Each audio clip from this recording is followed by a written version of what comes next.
Chapter 1 Prelude. This is a post-apocalyptic survival story about Joe Harp, who was just an ordinary man. He was an overweight mechanic living in Tennessee who didn't care about politics or what happened outside of the USA. He had never been in the military and had never been a prepper or doomsday nut. He knew how to camp, hunt, and fish, but not much else. He had recently lost his finance and best friend. His grandmother, who he was devoted to, had also recently died. Just when his world had fallen apart, it really falls apart. Teotquay hits the fan. Now he has to scramble to survive in the Oregon woods after China and North Korea conduct a two-pronged financial and then an EMP attack on the USA. An apocalypse is coming to a neighborhood near you. The only questions are, when will it happen, and what will be the cause of devastation catastrophic enough to cause an apocalypse? Most people don't have military training and are not preppers. So what is the likely scenario they will face? Joe has to face these same challenges. The answers are food shortages, stores will be empty in 3 days, they won't be restocked, and farmers will be fighting for their lives as starving hordes from the cities descend upon them. Water shortages, there will be water, but it will need to be purified. Your faucet will go dry the few days. Power shortages, the grid will be down if it's a nuclear EMP attack or CME event, huge solar flare. If the grid is not destroyed, most workers will still go home to protect their families. Medicine, factories will shut down and none will be produced.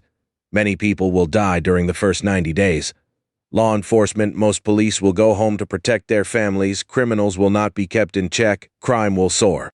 Transportation, an EMP attack or CME could fry all electronics and your car has computers. You will be walking. Trucks won't move goods to the stores from the numerous warehouses. So, my last question to you is, will you be like Joe and fight to become the American survivor, or will you crawl into a hole and die? Your choice. I will fight like Joe does. A.J. Newman, Chapter 2. The end of the world started a month before the actual events that caused the apocalypse. The events that led up to the apocalypse appeared the same as 1,000 other events that occurred daily. A cyber attack, China threatening Taiwan, Rocket Man threatening to nuke the USA, and you know the rest of the large list. The point is that most average citizens were fatigued by the constant barrage of doomsday news and didn't key on the actual events that were the warning signs to prepare for doomsday. February 21, 2038, was the day that Joe found out his best friend for life had been seeing his fiancée Gwen, and the bad news was Joe couldn't thank the unlucky bastard. Later that week, his beloved grandma died, and the world ended as he knew it. His grandma dying was a tragedy, but turned out to be a bit of good news for Joe. The world ending as he knew it was a bad thing for Joe and much worse for most of the rest of the world. Joe was just an auto mechanic and regular guy without any military training. He had never been a prepper type. He was an unlikely candidate to survive the apocalypse, but here I am telling you about his adventures many years later. Now back to the girlfriend and best friend. I'll get to Grandma in good time. Not only were the two caught with their pants down, but they were also the two unluckiest lovebirds in the world.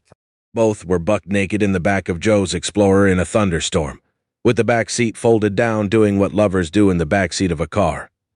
The storm raged as the two made love passionately without regard to the storm or anything else. Unfortunately, a huge tree toppled over, crushed the SUV, and pinned their naked bodies together in death a week before Gwen and Joe's wedding.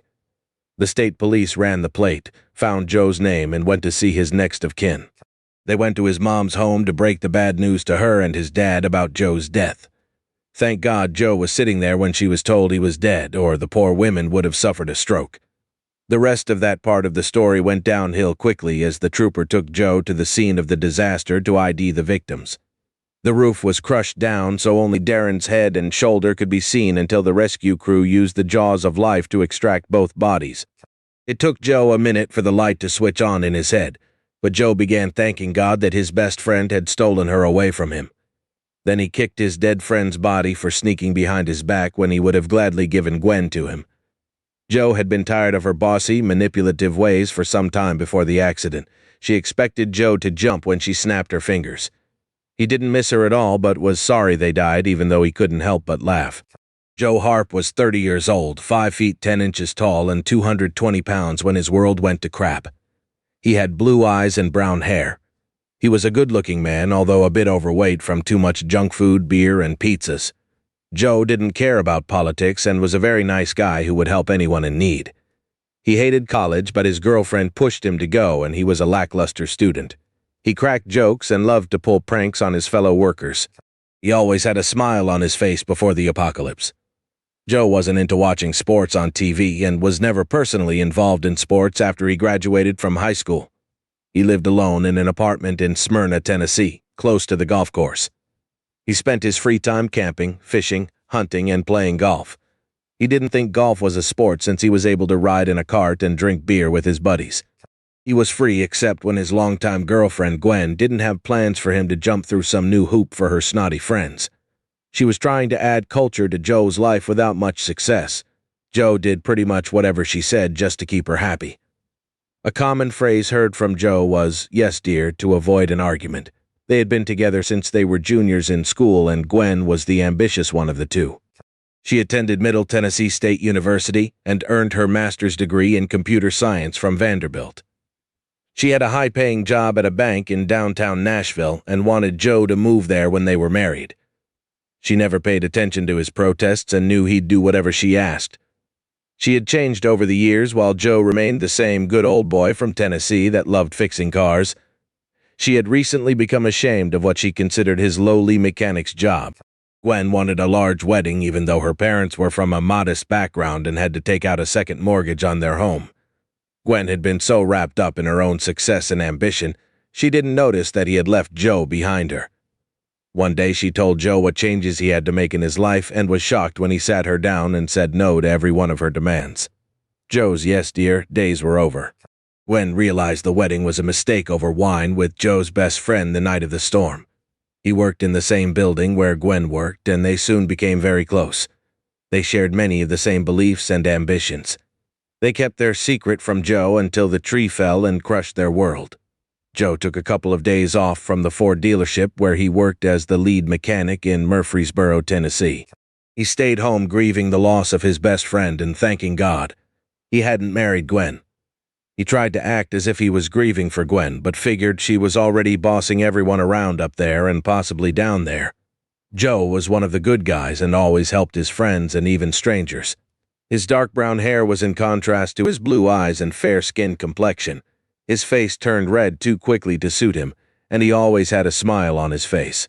He was overweight, and Gwen often got after him about overeating junk food and pizza, along with his favorite beer. Joe had laughed it off and told her to find a skinny guy because he loved his pizza and beer. After seeing Darren and her in the wreck, he felt she must have taken his advice. Darren was 6 feet tall and weighed 175 pounds, while Joe was 5'10" and weighed 210 pounds. Joe knew people were laughing behind his back, and he expected memes of their naked butts to be on Facebook any day. He didn't give a care about Gwen, but didn't like being the butt of the jokes. Then a real tragedy occurred that had a silver lining and a second disaster that killed billions of people. Joe was out on his patio drinking too much of his favorite IPA while stuffing his mouth with pizza, celebrating his freedom when his music stopped, and the announcer mentioned something about a potential cyber attack overseas. Joe changed the channel to another country music station and grabbed an ice-cold beer. The IPA bit his tongue as he downed a mouthful and tickled his nose. He heard a noise from his driveway, and his dad drove up and parked. "Dad, have a beer." "Not now, son. Your grandma has passed away in her sleep at Aunt Jane's home." "Oh shit, I'm so sorry. I loved her, and will miss her a lot, Dad. I know you were closer to Grandma than I was, but I will miss her very much. Her quick wit and ball-busting my cousins and your sisters made my day at every family event." "Yes, she was a character, but you were wrong. You and Mom were much closer than she and I ever were. I spent too much time rebelling against her and her way of doing things. She doted on you and took a much softer approach with you. You should have been raised in her house. She kept things lively and would bust your ass in a skinny minute if you broke the rules. But she would also stand up for us kids when we needed it the most," his dad said with tears in his eyes. "Dad, we need to celebrate.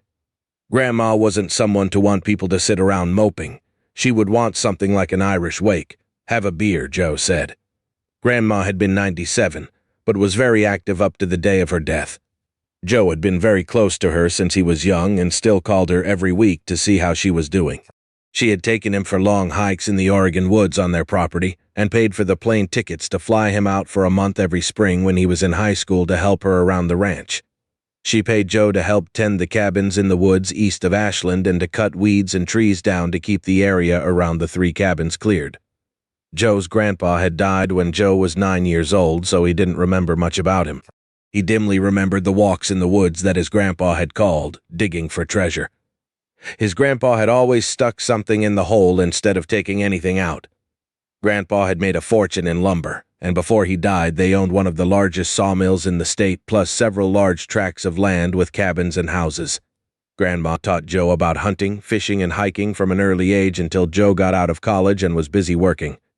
He only saw her for a few days each year at holidays or funerals, but never missed calling her and talking for hours. Sometimes she would rant about politics and how the world was going to hell in a handbasket or give Joe tips on which stock to purchase. She always sent him 1 share of her latest hot stock for Christmas, and he still had every one of them.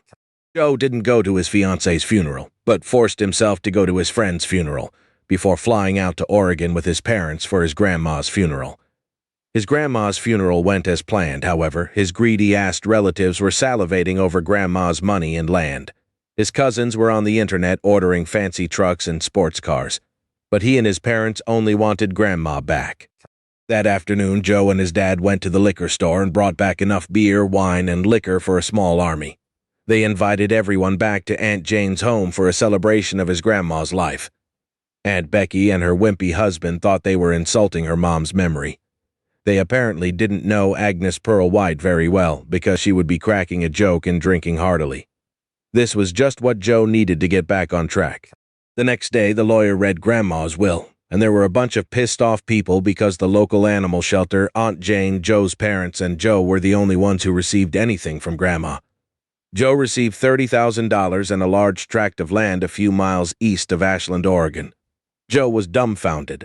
He was starting to offer to split the money and land with the others when his dad said, "Joe, you were the only grandchild that had contacted Grandma in the last 5 years, and the others only saw her on the holidays. You deserve the land and money. Hell, Mom gave the animal shelter over $1 million later." Grandma's lawyer asked Joe, "Could you join me in the conference room? Your grandmother was a wealthy and very opinionated lady. I knew her for over 40 years, and she loved you more than I can say. She left instructions to meet with you in private to give you this letter which explains the items on my desk." The letter read, "Dear Joe, as they say, if you are reading this, then I'm dead. I had cancer that had metastasized, and Doc gave me about 6 months to live. I didn't tell anyone because I'm 97 years old and that's long enough. My only regret is that we won't have our weekly phone calls, but so you don't miss me. I took some of my last days on Earth to write 134 letters to you that give you more of my wit, wisdom, and charm. Read one every week and we will be able to continue our weekly chats. I hope you decide to stay and live on the property. I have loved and cherished that land for over 50 years. I have also added clues to enable you to find the most valuable treasure on this earth. I have left my maps of the land and all of my favorite places on your property. I only left you a small amount of money because I want you to struggle a bit as you make your way through life. Your grandpa and I were broke many times during our marriage, and those were the times that brought us closer. You and your woman, when you get one, need the same opportunity. Now, for some advice, never confuse lust with love. Sow your wild oats, but never screw anything that can't be unscrewed. Don't marry a girl until you can't stand to live without her. Last, my favorite, never eat the yellow snow. You should be around 30 years old and should have a great life ahead of you. The stock I sent you over the years is worth a small fortune, but never sell it. Save it to pass on to Joe Jr. I left you money, and now you have the thing that other than you that I hold most dear, my land. P.S. There are 5 letters that you need to read this week. They are in the front of the book. I will be watching from above. Live a good life, and I know you'll make me prouder of you than I already am. Love, Grandma. Joe laughed several times as he read the letter and had tears flowing from his eyes by the end. On the table was a large 3-ring binder with plastic pages that contained 3 sealed envelopes per side for a total of 134 letters and several paper maps. There were 30 letters to be opened, 1 per day and then 1 per week afterward. A cover letter for the maps had in large letters, "Joe, your GPS doesn't have the good stuff on it. You will need to use my maps with my hand-printed notes to find my treasure, or should I say your treasure." Joe read the first letter. "Joe, now the fun begins. Go to the outfitter store and purchase the items on the list below before you go to the property. Love, Grandma. Joe took a gander at the list and saw several guns, ammo, a folding shovel, and lots of camping gear. Joe's dad and mom wanted him to go back home with them, but Joe was excited to go out and see his property. Dad, I sat on my patio a week ago trying to decide if I should celebrate or be sad my two best friends were dead. Now I have land and some money out here in the woods of Oregon. Son, do what you have to do, but where will you live? I haven't been out to this tract of land in years, but I'll never forget the main cabin that Grandpa built. Remember, he was one of those people who thought the Russians were going to nuke us back in the day and wanted the cabin to be his retreat. I hope Grandma kept it and the other cabins up. Okay, son, I'll go through your things and ship the items on your list to you next week. I guess the good news is now I'll have a place to go hunting with you. Dad, we both love hunting but haven't been in years, but I remember like it was yesterday the camping trips we took nearly every weekend. Oh yeah, let's not forget that weekend you made me camp by myself to get ready for my Boy Scout Order of the Arrow. Then how you made me skin and prepare the game. We hunted. You know what, Dad? I loved that time of my life, and thanks to you and Grandpa, I know I can make it up there on my own. Hell, I prefer my own company to 'bout anybody except you, Mom, and Grandma. Hey, Dad, I'll bet you $1 that I lose this extra weight I'm carrying around, too. I'm going to spend a little money on hunting gear and live off the land. I'll even grow my own food and raise some animals. Come on out when you can, and we'll have a great time. Joe took his mom and dad to the airport and then drove to the Ford dealer in Ashland to buy a used 4x4 to help him get around. You work for Ford in Murfreesboro. I can get you a squeal of a deal on a new F-150, the salesman said. I want that old 1975 Bronco on the back lot. The mechanic said it was in perfect running condition and has new tires. It will do fine to get back to Ashland every once in a while. Joe pushed back, just trying to help. The Bronco was black, with a black rag top and soft, full doors. It had a black interior and all the four-wheeling goodies. It had a wench on the front brush bumper and a handyman jack attached to the back beside a jerry can for gasoline. The tires were 35 inches, had massive lugs, and would go through any snow unless it high-centered. Joe sat at the salesman's desk while the salesman acted like he was trying to get Joe a good deal. There was a radio on the desk playing old 80s music when abruptly a newswoman said, "The Chinese have moved their aircraft carrier group closer to Taiwan, and the NSA reports the Chinese have moved several divisions of their crack troops to staging areas where their amphibious ships are located. Our president has ordered 2 more of our carrier groups to the area. We will keep you posted on any significant events." Joe ignored the announcer and read a hot rod magazine. Joe agreed to the price, and they signed the documents. He now had a Bronco. The salesman told him about a place that had several used trailers. So Joe paid for the Bronco and headed out to find a trailer and purchase supplies. He bought a suitable trailer and then went to Cobb's Outfitters, an outdoors store in Ashland, to purchase a few guns, ammunition, animal traps, and a long list of other items he thought he would need to live off the land. He walked up to the camping section where a man and the female department manager were having a heated discussion. "Mrs. Sims, I'm sorry you're being evicted, but I'm just the messenger," the man said. Kobe Sims answered with tears in her eyes. "But where will my daughter and I live? Everything is too expensive in Ashland and most won't take my daughter's dog. Why is the building being torn down?" She then quoted various laws and regulations, but the man replied, "Lady, some rich jerk from California bought several buildings and is tearing them down to build nicer homes that will sell for millions. Look, you received notice 60 days ago and have to be out today. These guys have a dozen lawyers on retainer. Good luck. But I can't take off work, I'll lose my job." Tears flowed down her cheek as Kobe glared at the man. The man ended the confrontation with Mrs. Connie M. Sims. "The sheriff will be at your apartment at 3 p.m. today. Watch my men place your possessions out on the lawn for you to remove." The short, feisty lady said, "That's Ms. Sims." Joe watched as the beautiful lady's cheeks turned red and her voice cracked as she tried to keep her composure. Joe felt sorry for the attractive raven-haired beauty but went on with his shopping and minded his own business. After the betrayal by his fiancée, Joe didn't have much sympathy for any woman in trouble, but the tears tugged at his heartstrings as he forced himself to walk away from her. As he walked away, he thought that the woman seemed very familiar. She was sharp-tongued, opinionated, and brilliant. He felt his grandma would have said, "Boy, that gal is built like a brick shithouse." He thought about this woman on and off the rest of the day while getting everything ready for his trip to the land. Joe had almost finished his shopping when he walked past the archery department, tried out several compound bows, and decided to buy one. He hadn't hunted with a bow since he was a Boy Scout. It seemed like a good idea, so he purchased the bow, arrows, and the accessories recommended by the sales clerk. Joe was becoming more and more excited about returning to a life he had trained for as a child.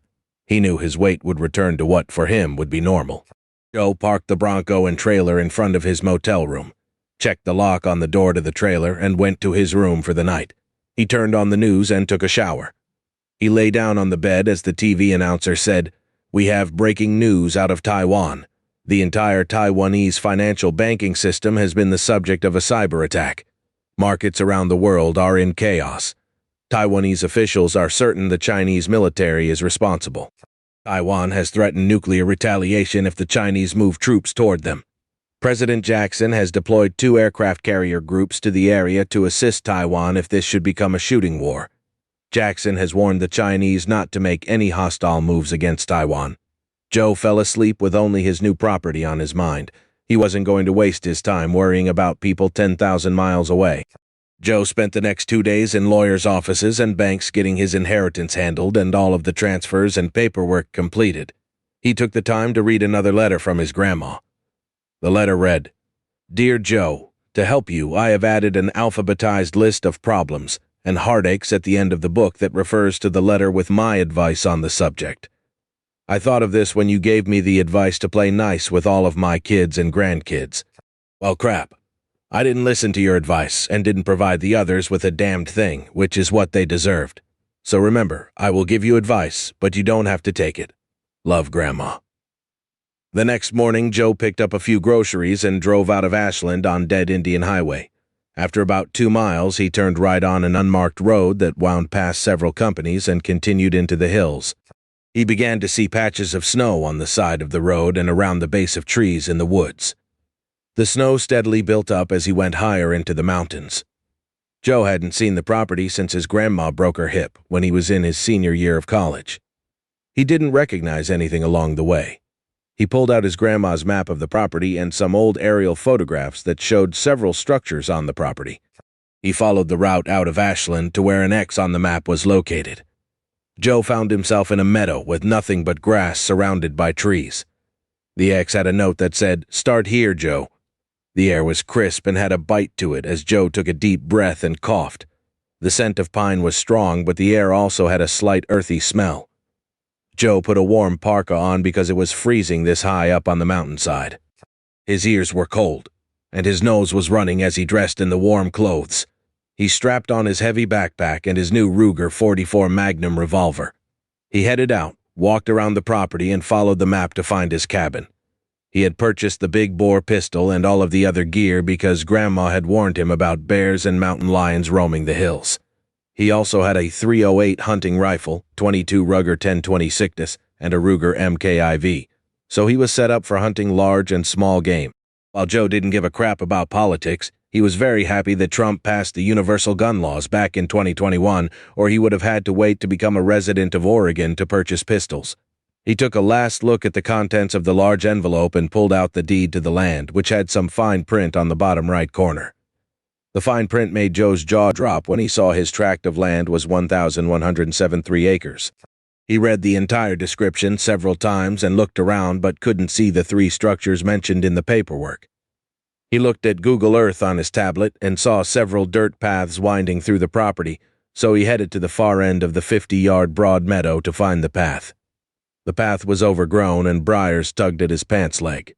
The snow was a few inches deep as he headed east up a hillside to where the main cabin should be located. The trail was steep, and it brought back memories of when he and his grandma had walked to the top years ago to get to the cabin. The walks came back to him but left him confused. He should have seen the cabin by now. He was a bit worried that he saw several tire tracks in the snow crossing his property. The tracks traveled across the southern end of his land and went southwest. He wondered if hunters were poaching on his land and thought he should purchase no hunting or trespassing signs on his next trip into town. He stared at the woods but only saw pine trees, so he walked 50 feet further on up the hill. He still didn't see anything but pine trees and overgrown bushes. He was frustrated now and thought that perhaps the cabin had burned down, But then he remembered that it had a large basement below it that couldn't have disappeared. He walked a few steps more and caught a glimpse of something odd. He walked toward the object. The cabin was only 20 feet from him, and the strange object was the steps up to the porch. The outside of the cabin was in good shape, but weeds and trees had overgrown the front yard, making it hard to see until one bumped into it. Joe liked the natural camouflage. He decided to clear only the weeds closest to the cabin and cut only a few limbs that brushed against the metal roof. The inside of the cabin was covered in dust and smelled that musty, stale aroma that left a bad taste in your mouth. The pieces of furniture had dusty white sheets covering them. The living room had a massive fireplace with iron pots hanging from iron hooks. They had been used to cook stews and boil water for years. There was a faint smell of burned wood coming from the hearth. The bedrooms had furniture from the mid-1900s and hardly showed anywhere. The bedroom closet had sheets, pillowcases, and blankets stored in plastic bags. The cabin was dusty and had a few cobwebs, but otherwise was mostly ready for him to move into. He dropped his pack on the couch, explored each room, and then went downstairs to the basement. There was very little light in the basement, so he fetched his LED lantern to explore the basement, which had been broken up into several rooms. One room had shelves stacked with food of all kinds. He opened a couple of the home-canned beans and tomatoes, and his nose was assaulted by the pungent sulfur smell. Had he looked closer, he would have seen the bacteria growths in the jars. Most of the food had to be pitched because it was very old, but there were a few boxes of sealed survival food that had years of shelf life left. The other rooms had tools, camping gear, and large boxes of unknown contents. The final room Joe explored had a thick steel door. Behind it was a small apartment. The walls were covered with more shelves containing thousands of books. Joe hadn't had a book in his hands in years. He'd had his first tablet at 4 years old. He looked at the titles. There was a mixture of fiction and every topic from how to field dress a deer to how to make furniture by hand. He also found a whole section on how to survive the apocalypse. He had purchased cleaning supplies expecting to have to clean the place up, but now wondered if he needed more. He decided to leave most of his supplies and equipment in the trailer, so he drove around the small pine trees and parked the overloaded trailer next to the big patio behind the house. It took 3 days to clean and air out his new home. But on the third day, he moved his belongings into his new home. The cabin now had a strong pine and lemon scent that overpowered the musky smell. Joe could tolerate the new smell over the ones before that reminded him of death and despair. He found a radio on a shelf in the living room and was able to get a few stations. Every day, the news coming from the Far East sounded worst, and he felt the country might end up in a shooting war with North Korea and China over their constant cyber attacks on Taiwan and now the Philippines. The last thing he did after getting all the dust and dirt cleaned was to take the sheets off the furniture, only to find another note from his grandma, which read, "Dear Joe, I see you found the cabin and have probably cleaned it up a bit. It sure was dusty when I dropped by a year ago. Don't clean up the property much. It will be more difficult for people to find you and the cabin. Gramps and I became preppers when you were just a child. But your mom thought we were crazy, so we never talked about it. However, most of the games and treasure hunts you thought were fun were actually training. We used them to instill the need for secrecy, and hopefully you will remember where some of the hidden treasure is located if the shit hits the fan. I was open about my thoughts that an apocalypse was just around the corner, and I hope Gramps and I helped get you ready for it if and when it happens. Love, Grandma." This message was a bit confusing because Joe only remembered bits and pieces of the early years up at the cabin. He did, however, remember learning how to hunt fish, clean game, and a million other tasks related to camping in the wild. Joe had an aha moment and realized that all of that was the training and treasure she talked about. Well, he didn't think there was going to be an apocalypse, but he could certainly use those skills to live off his land and avoid people. He would look for the treasure later. Every day he took a break to explore the woods around the cabin and to look for the other 2 cabins that he remembered. They were on the map, so he used his GPS to help steer him toward the first. A further search revealed the second cabin was only 100 yards from his new home. He was disappointed as he walked up to the cabin because he could see that the roof sagged and the door was hanging open. The cabin had not been kept up and had fallen apart. In 10 years, it would be one with the woods around it. He continued east, walking through the tough, thick brush until he knew he was a few hundred feet south of the third cabin. Joe had to crawl part of the way up the mountain since it was too steep to walk but not vertical enough to climb. He was out of breath when he arrived at the cabin. This structure was in good shape but was more rustic than his new home. It was more like what he had expected to find. It didn't have electricity, propane heat, or a pump to get running water into the very rustic cabin. There was an old well that had seen better days. He took the wad of keys he had found in the pouch, opened the door, and looked around. The furniture was covered with sheets. Although the cabin was a beautiful little place to live, he decided to stick with his more modern cabin. He took a different route back to his home after cleaning the entire house, including the basement. He loaded the spoiled food into his trailer and headed back to town to dump the trash and purchase enough groceries to last him a couple of weeks. He remembered that Grandma had told him of the fierce winters and deep snow in the mountains. He also stopped by the bank and left with $10,000 cash, which he converted to old silver coins and small silver bars on the recommendation of one of his survival books. After he had finished his errands, he heard on the truck's radio that banks had closed before noon and that the entire financial system of the USA had been hacked. A voice on the radio said, "One of our financial experts says that the cyber attack destroyed all records in 80% of America's banks and that no one could tell how much money they had in their bank accounts and all mortgage info had been lost."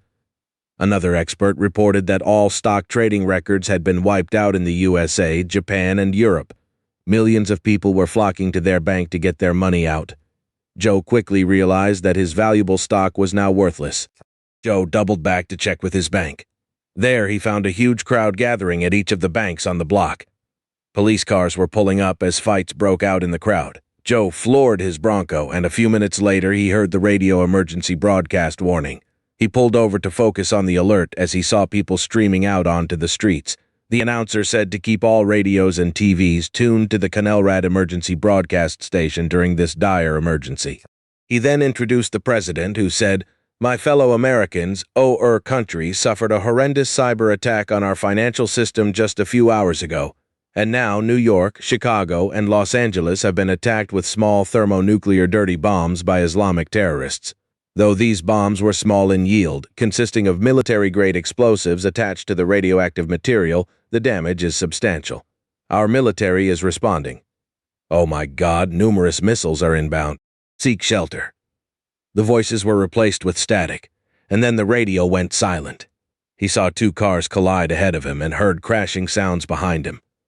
Only an old pickup truck was moving, and every driver was getting out of their stalled vehicles. One of the vehicle's gas tank had ruptured and gas flowed toward several other cars. The gas ran under a crashed car and erupted in flames. Soon several cars were on fire and one exploded. The smoke from the burning tires was black and acrid as it burned Joe's lungs. Several people were injured in the crashes, and Good Samaritans were checking on them. The Bronco's engine was still running, so he started to pull around several stalled cars when he heard a terrible roar above as a shadow blocked out the sun. A few seconds later, a Boeing 737 airliner crashed into the side of Mount Ashland. The crash was followed by a huge rolling cloud of black smoke. Joe was certain no one had survived. Joe didn't even have time to think before several other explosions came from the direction of the Medford airport. Planes were dropping out of the sky, and thousands of people were dying around him. One of the aircraft struck a factory, and there were multiple secondary explosions after the initial crash.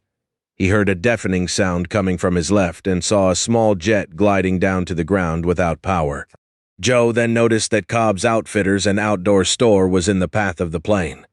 The plane struck the ground in the parking lot of Cobb's and slammed into the building. It exploded, sending flames and smoke skyward. He thought about that raven-haired beauty in the camping supplies department, and thought what a waste of a gorgeous woman. Damn. Joe was frightened and headed out of town as quickly as the vehicle would go. Several minutes later, he heard gunfire. He saw two older vehicles fleeing town and heading east on Dead Indian Road. One of them, a black Jeep, turned off on the same road that he took to get to the cabin. The Jeep kept going northeast when the road forked, and Joe took the eastern route to his cabin. He flew up the side roads and dirt paths back to the cabin.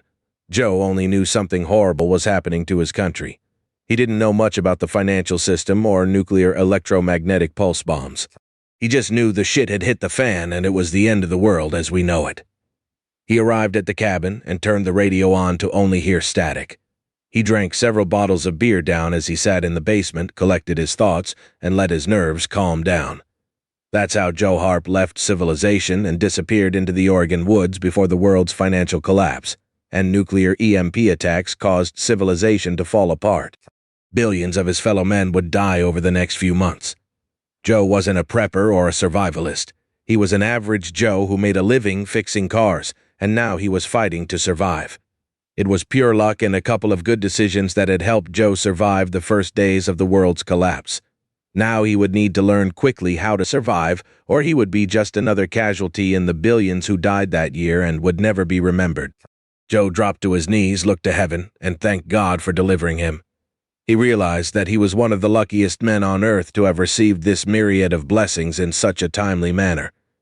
He thought, yeah, I'm lucky, but right now it looks like only the lucky will survive this debacle. Chapter 3. Constance May Sims was a divorced single mother who had sacrificed every day for 10 long, hard years so her daughter could have a good life and get an excellent education. She gave birth to Chloe when she was only 15 and had to drop out of school. Her jock boyfriend did marry her but quickly ditched her when she interfered with his college and womanizing. Kobe was 18, divorced and uneducated when she entered the workforce. She was too proud to go back home to her mom and stepdad.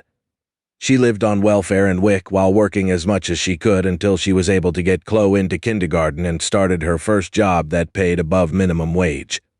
Kobe got her nickname from her younger stepbrother when saying Kobe was the best he could do as he tried to say Connie's name. She was 5'4", weighed 115 pounds, and had jet black hair to go along with her outgoing disposition.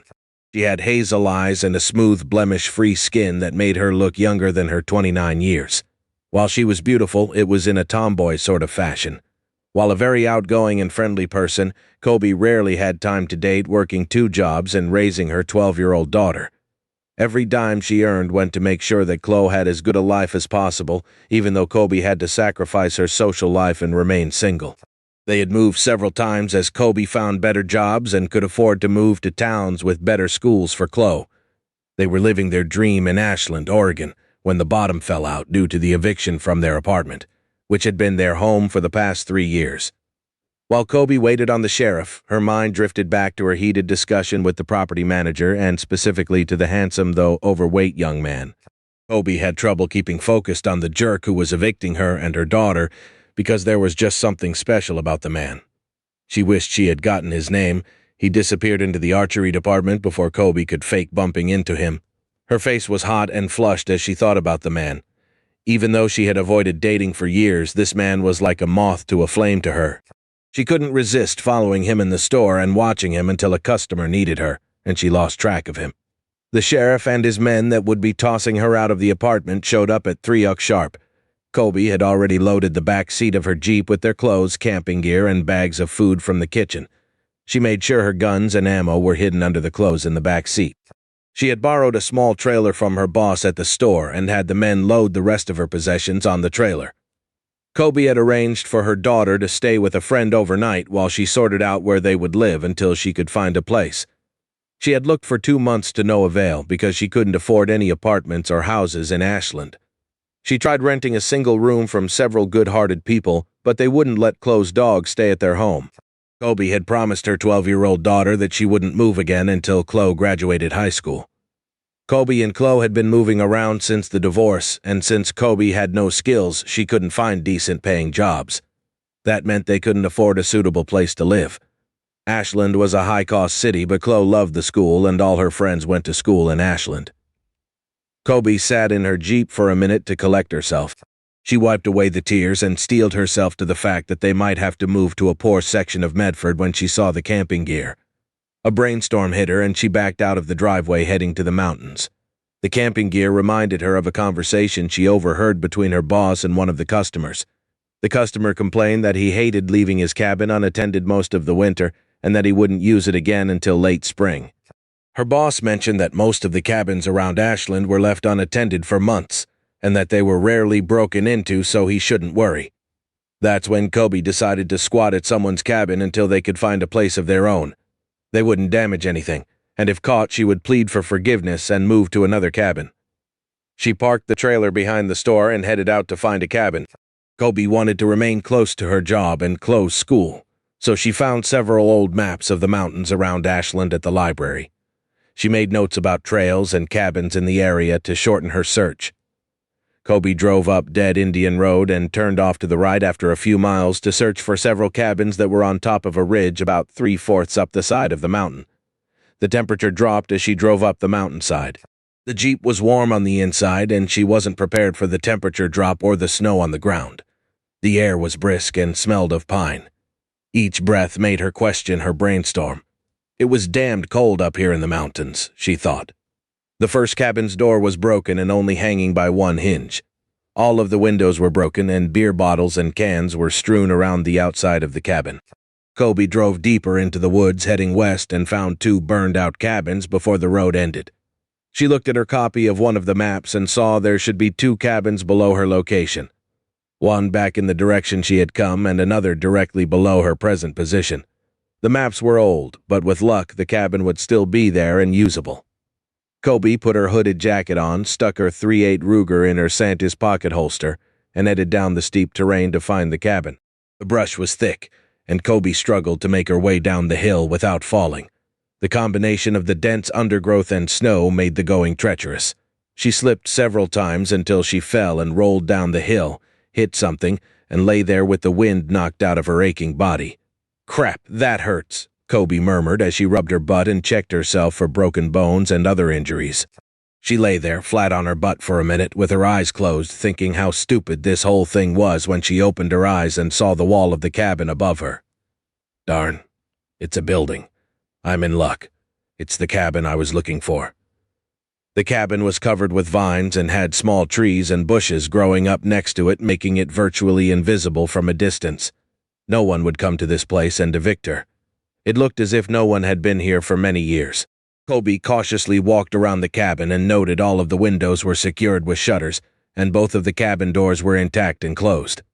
She tried the front door and the knob wouldn't turn. She walked around to the rear of the cabin and couldn't budge that doorknob either. So she tried moving one of the shutters that covered a window facing out over the back deck. She pulled on the shutter and it fell apart in her hands and fell to the deck. The window wouldn't move at first, but soon it rose a bit after Kobe pulled upward with all of her strength. The window was open, and she removed a flashlight from her coat pocket and looked inside the cabin. She stared into the kitchen and looked over the kitchen sink. There was no danger in sight, so she climbed into the room and stepped down to the floor from the counter. The kitchen was dusty and had a lot of cobwebs, but otherwise was in great shape. The dank, musty smell hit her, and she said, "Holy crap, that stinks like a burial vault." The kitchen was right out of the late 1800s, complete with an old cast-iron cooking stove and one of those steel cupboards covered in white enamel with a red pinstripe. There was an old-fashioned hand pump by the side of the sink and an old wooden icebox in the corner. The kitchen table was solid oak with 4 ladder back chairs with cane bottoms. Kobe explored the rest of the small cabin and found it had 2 bedrooms, a small family room, bathroom, and the kitchen. The larger bedroom had an old iron bed with a feather mattress, and both were covered in dust. The dresser was oak and had a large mirror. The mirror tilted, so the lady of the house could sit in front of it and put her makeup on by the light of 2 small kerosene lamps. Kobe laughed when she thought about a woman sitting in front of this charming dresser putting makeup on in such a crappy cabin. It was less than 900 square feet, but would be perfect for their needs. Kobe made notes on what she needed to clean the cabin and then headed back to her Jeep to go fetch her trailer. She would work all night on the cabin to make it clean enough to bring Chloe to their new home. The only negative was she saw a few footprints in the dust, but couldn't tell if they were new or years old. The furniture was covered in sheets and everything had a thick layer of dust. Kobe removed the sheets from the furniture and found a handwritten note. The note read, "Dear Joe, so you found this ratty old cabin while exploring your new property. This cabin was originally built in the 1850s when Oregon was settled. Your grandfather and I stayed in it for years until we built the other cabins.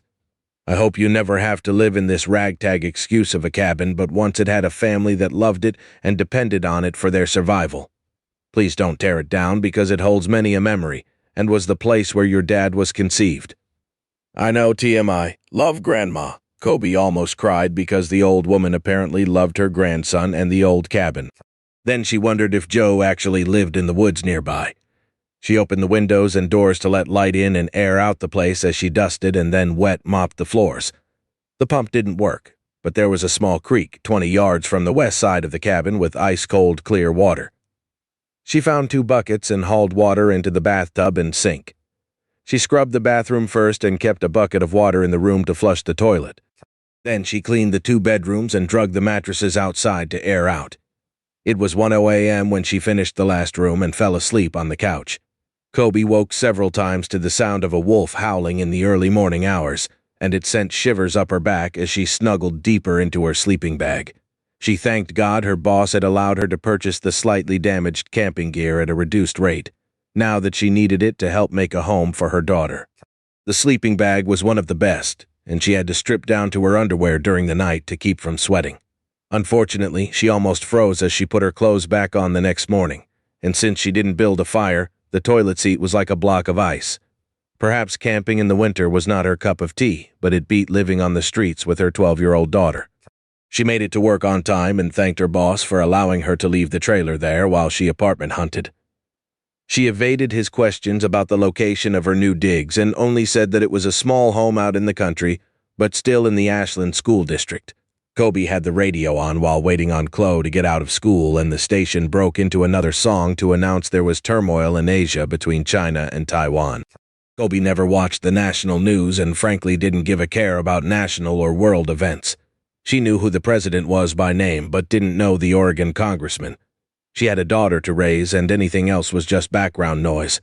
So she changed the channel only to hear the same crap coming out of the speaker.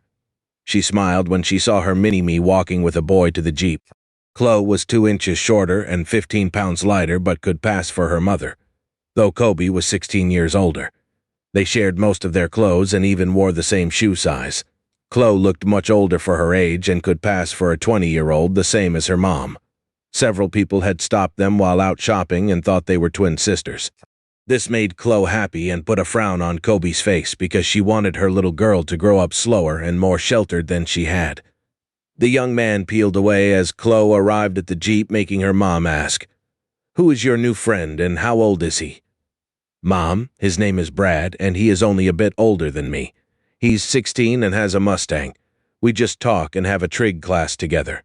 Benny, Chloe's chocolate-colored lab, jumped in Chloe's lap as Kobe said, "Chloe, you are 12 years old and are a freshman. You are brilliant but not mature. You're too young to go with a boy 4 years older with a car."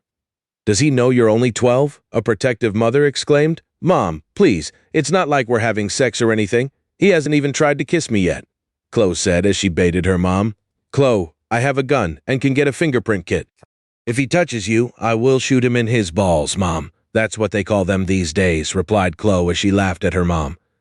"Girl, we are going to our new home after we drop by the store to get some paint, hammer, and nails. I think you will like our new rustic home." Kobe crossed her fingers as the words came out of her mouth. "Mom, what street is it on? Is it close to the school? Do any of my friends live nearby?" Kobe answered, "Don't know, no, and probably not. It's a cabin in the woods and kind of off by itself. It's all we could afford, and it's about 6 miles out of town." Chloe thought for a minute and then asked, "Which direction?" Her mom pointed straight up. "It's kinda up in the hills east of here. I love it, and we can walk in the woods and commune with nature. Benny will love it, if the wolves don't eat him first. Mom, I will love anywhere you choose for us to live. I hope you know that I know how much you do to make a good home for me." She shook her finger at her daughter. "Buttering me up won't make me change my mind about that boy. Mom." Kobe drove to the ridge above the cabin and asked her daughter to help carry the supplies down the steep path to the cabin. "Mom, where is the house? And why isn't there a mailbox?" "I'll explain everything once we make about 3 trips down to the cabin. The cabin is about 200 feet down the hill and hasn't been used in a long time. The going will be rough. Follow me and watch where you step," replied Kobe. As Kobe warned, the going was tough. But they arrived at the cabin, and Chloe loved their new home. "Mom, this is great. The path is horrible, but I love the cabin and the woods. Benny will love romping in the trees." They made 2 more trips with Benny running along with them, barking and chasing a rabbit. Kobe made sure they entered the woods from a different place so they wouldn't wear a path in the foliage by the old road. She then had all of the trails converge about 25 feet down the hill, so most of the way to the cabin could be cleared. Earlier, she had walked around the woods and never found a path to the cabin. It was surrounded by dense stands of trees, brush, and weeds. Kobe turned a portable kerosene heater on in the living room. The kitchen and living room were soon reasonably warm. Mom, we don't have central heating. Darling, this is a hunter's cabin and wasn't meant to be lived in year-round. We will live like the pioneers did 150 years ago with a wood-burning fireplace and well water. I'm sorry, but there just wasn't much in our price range in the school district. As a matter of fact, we will get our mail from Joan's house to make sure no one questions if you live in the Ashland School District, Kobe replied anxiously. I really like the cabin, and the walk down will only be twice a day, so I'll get used to it. Darn, do we have to heat water for our baths? Oh crap, there is no shower. A shocked look came over the poor teenager's face. Kobe tried to look sympathetic as she responded, No, darling, there is no shower, and yes, we have to heat the water for a bath. I'll work on installing a shower a bit later, but you'll have to rough it for a while. It was soon dark, and Kobe lit the kerosene lanterns and prepared supper while Chloe worked on her homework. They both were somewhat amazed at how quiet the cabin and surrounding woods were at night until they heard the first wolf howl after supper. Mom, was that a wolf howling? How neat. Kobe had her .380 gripped tightly and was shivering at the sound of the animals as one after another answered the call of the wild. She was having second thoughts about living in the woods as Chloe, and she got into bed that night. Mom's supper was great, and I finished my homework, so is it okay if I watch some TV? Oops, Chloe, remember my comments about living like pioneers? Well, pioneers didn't have TVs. Don't worry, I'll rig up my cell phone as a hotspot, and we can watch TV through the internet until we figure out how to have a real TV. Mom, we've been studying solar cells in science class. We could get some solar cells and a battery-powered TV. We'll need solar cells to charge our cell phones anyway. Kobe turned the radio on, and to her dismay, every one of the stations had the president talking about a crisis with China. She turned it off. But Chloe turned it back on and said, Mom, that sounds serious. I think we need to pay attention because the president said we could soon be at war with China. War with China could mean nukes, and nukes mean the world could get all air fouled up. The president's speech only lasted half an hour, and then Chloe found a station with pop music, and they listened to it as they played Scrabble the rest of the night until bedtime. Kobe gave Chloe the bedroom that she had cleaned and slept on the couch with both of them bundled up in their own sleeping bags to ward off the cold. The kerosene heater would heat up the entire cabin, but Kobe was afraid they would die from carbon monoxide poisoning as they slept. Kobe woke up before dawn and lit the heater so the cabin would be warm for Chloe's bath. Then she started a fire in the wood-burning kitchen stove to heat water for their baths. The stove boiled the water and warmed the kitchen quickly, so she woke her daughter and told her to bathe before the water got cold. Chloe stripped down, jumped in the tub, and suddenly realized the room wasn't as warm as she was used to when she got out of the tub. Mom, I'm freezing. It's friggin' cold in here. Watch your mouth, young lady, but you are correct. I think we need to move bath time to just before bed so we don't freeze. The cabin will be nice and warm then, she laughed as she dreaded the cold room. They drove into town that morning and Kobe dropped her daughter off at school and headed to work. The sales had doubled this week due to the ongoing threat of war. All of the preppers were buying supplies, solar cells, water purification tablets, aluminum bags for Faraday cage protection for electronics from EMP radiation, and emergency food rations. Kobe hid one of the lower-priced solar cell kits and one of the Faraday bags. She called her friend Joan and had her purchase them for her. Kobe also purchased some water purification tablets and made a mental note to buy some unscented bleach on the way home. She would treat the water from the creek until they could get the well working. Kobe had a long line of customers in the camping department when the store manager made an announcement over the PA. The store is closing in 5 minutes. The president has just announced that we are at war with North Korea, Iran, and China and could face immediate nuclear attack. Store employees, please stay at your stations until all customers have left the store. Kobe grabbed her solar cell kit, a couple of walkie-talkies and batteries, and an emergency radio. She then took a bag full of MREs and grabbed a half-dozen boxes of .22 LR for Chloe's pistol as she ran out the back door of Cobb's Outfitters on her way to her Jeep. She placed the electronics in the aluminum bag and drove off the lot. She raced through the streets and around traffic jams by driving through people's yards and down sidewalks. She arrived at Chloe's school and walked to the front door, which was locked. She pounded on the door until the vice principal came to the door. Lady, we are on lockdown until the crisis is over. Your kid will be safer here than at home. Kobe drew her 380 shot a bullet through the glass beside the man. The glass exploded into the building, and the sound frightened the man. Kobe said, "You will die here, and now if you don't bring my daughter to me now." The vice principal screamed, "Jim, get Chloe Sims now." A minute later, Chloe came running to the door and left with her mother as the vice principal yelled, "I'm calling the police. You will go to jail." Chloe looked at her mom and saw rage and fear on her face and asked, "Mom, what's wrong? You scared the crap out of Mr. Jenkins?" "I'll explain in a few minutes. We have to head for the cabin now." "The country is under attack." Kobe's face was red and was focused on saving her daughter's life. Chloe turned the radio on and heard the emergency broadcast system blaring out warnings. Then abruptly only static could be heard, and then the radio stopped making any sound at all. Several cars stalled ahead of them, and then a truck burrowed through the intersection ahead and T-boned a minivan full of people. The streets erupted into chaos, with injured people falling out of their wrecked cars and others looking at their dead iPhones. There was an explosion a few miles away. Suddenly there was a roar, and a jet slammed into the school they had just left, and another jet hammered into Cobb's Outfitters. Chloe hit her dazed mom on the shoulder and said, "Mom, our Jeep is still running. Let's go home now before this gets ugly." Kobe shook her head, floored the gas pedal, and popped the clutch squealing tires as she flew around the stalled cars. She cut through the median and ran through a chain-link fence to get on Dead Indian Road on her way to the cabin.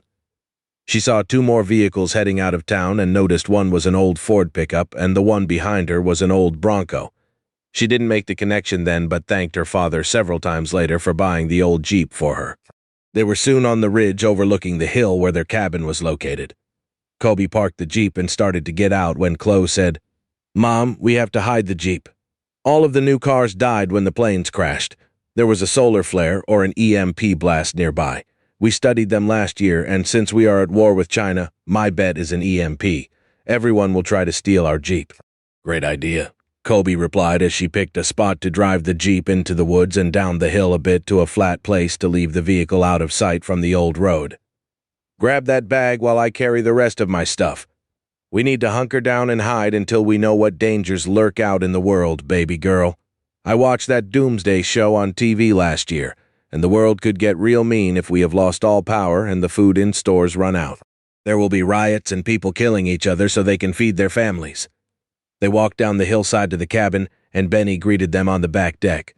Chloe ran inside and turned the radio on to catch any news on the crashed airplanes and find out if there were any survivors at the school and store. The radio didn't come on at all, so Chloe checked her phone, and it was dead. "Mom, my phone is dead. Check yours." Kobe pulled her phone from her back pocket, and the screen was dark and would not power up. "I think those people at the store were right. We've been nuked. Hey, grab that shiny bag by the front door and bring it to me in the kitchen." Chloe took the emergency radio out of the bag and set it on the table while Chloe read the directions. Kobe turned it on, and nothing happened until Chloe started turning the hand crank and they heard static. Chloe turned the tuner knob to the frequency marked E-broadcast and heard someone talking.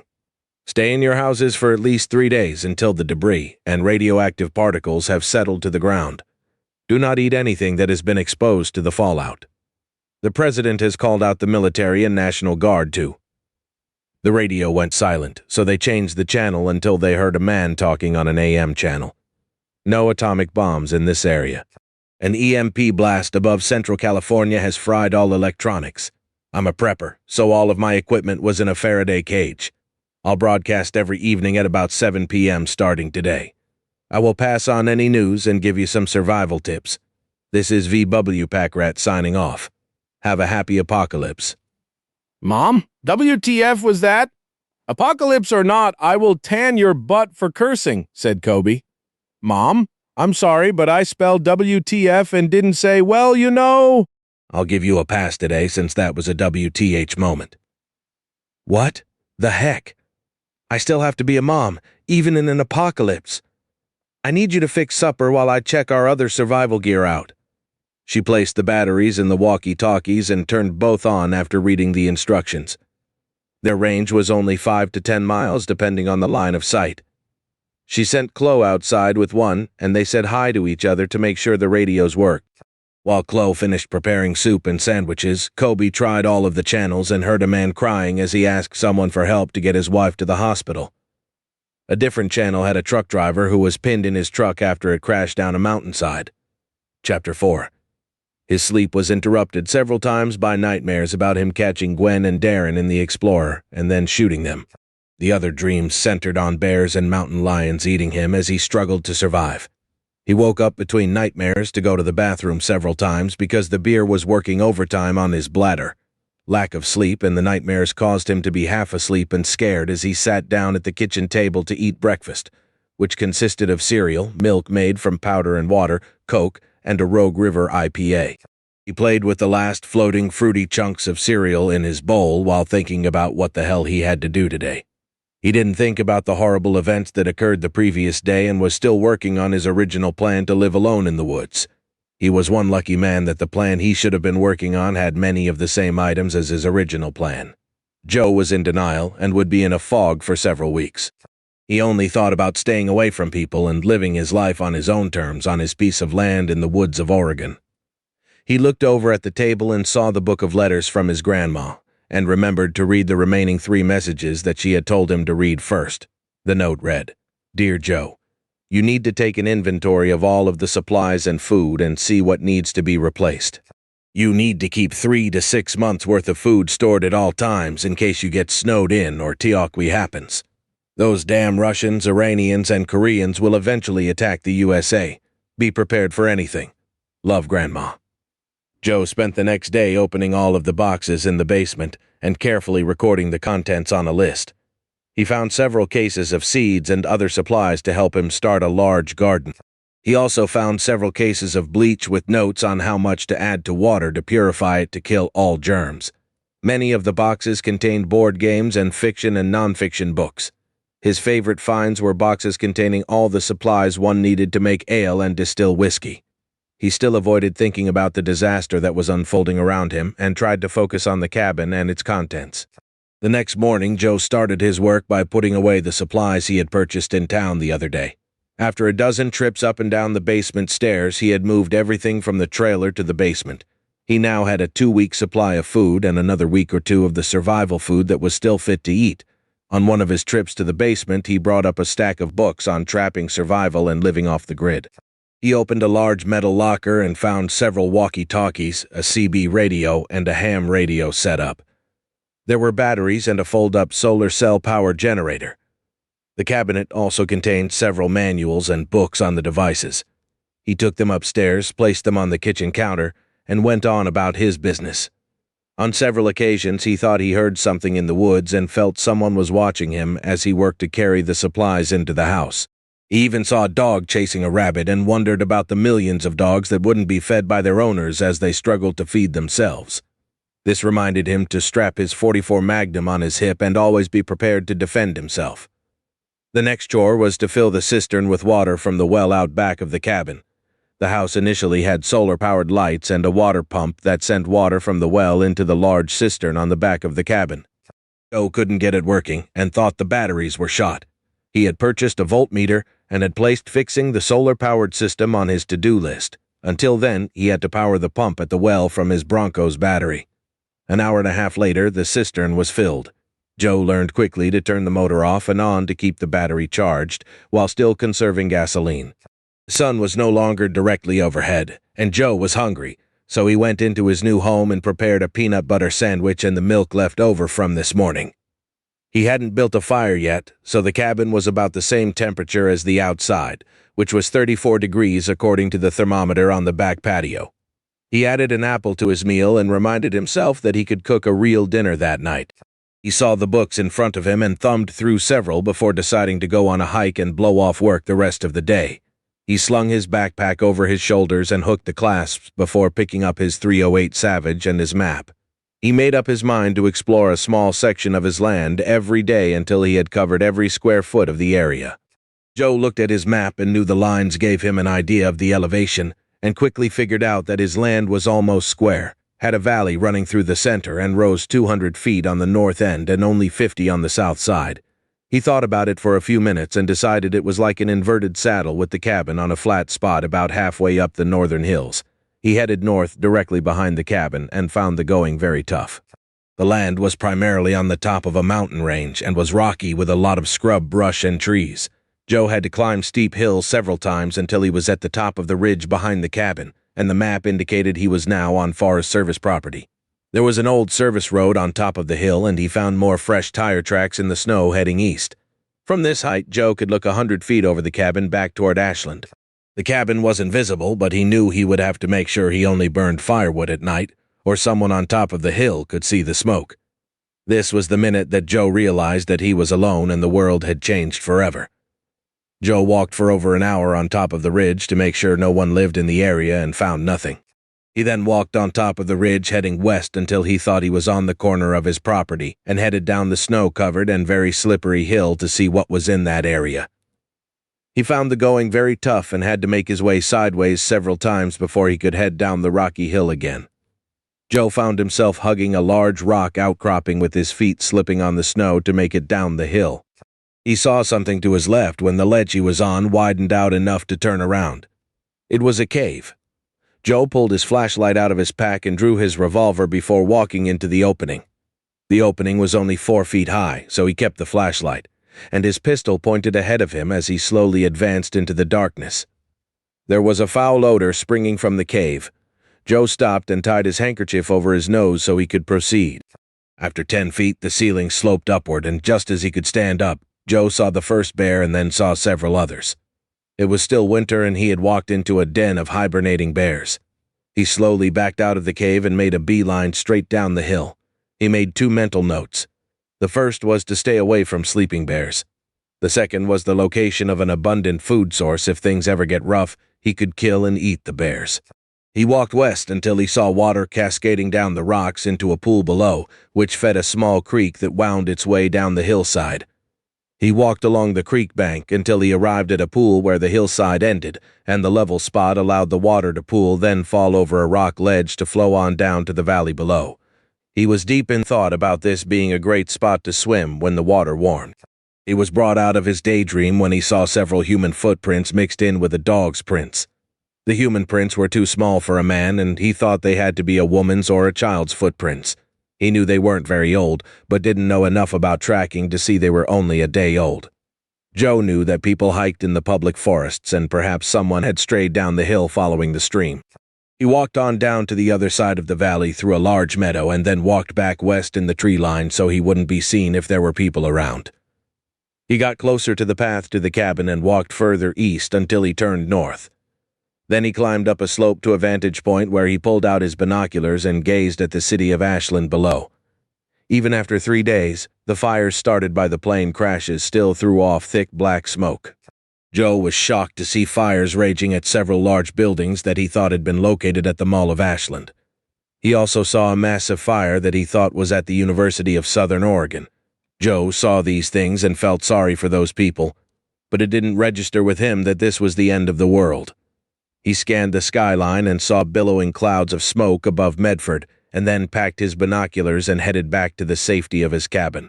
The sun was setting in the west, and it was already dark and much colder in the woods around the cabin. He walked up the steps, looked for any trace of visitors, and saw none. He decided then to bring sand from the nearby creek and spread it on the deck and patio so he could see if anyone had been snooping around. He made it a habit from then on to smooth out the sand before entering or leaving the cabin. Joe started a fire in the fireplace for the first time since he had been at the cabin. The warmth of the fire made him feel good as he read several of the survival books that evening.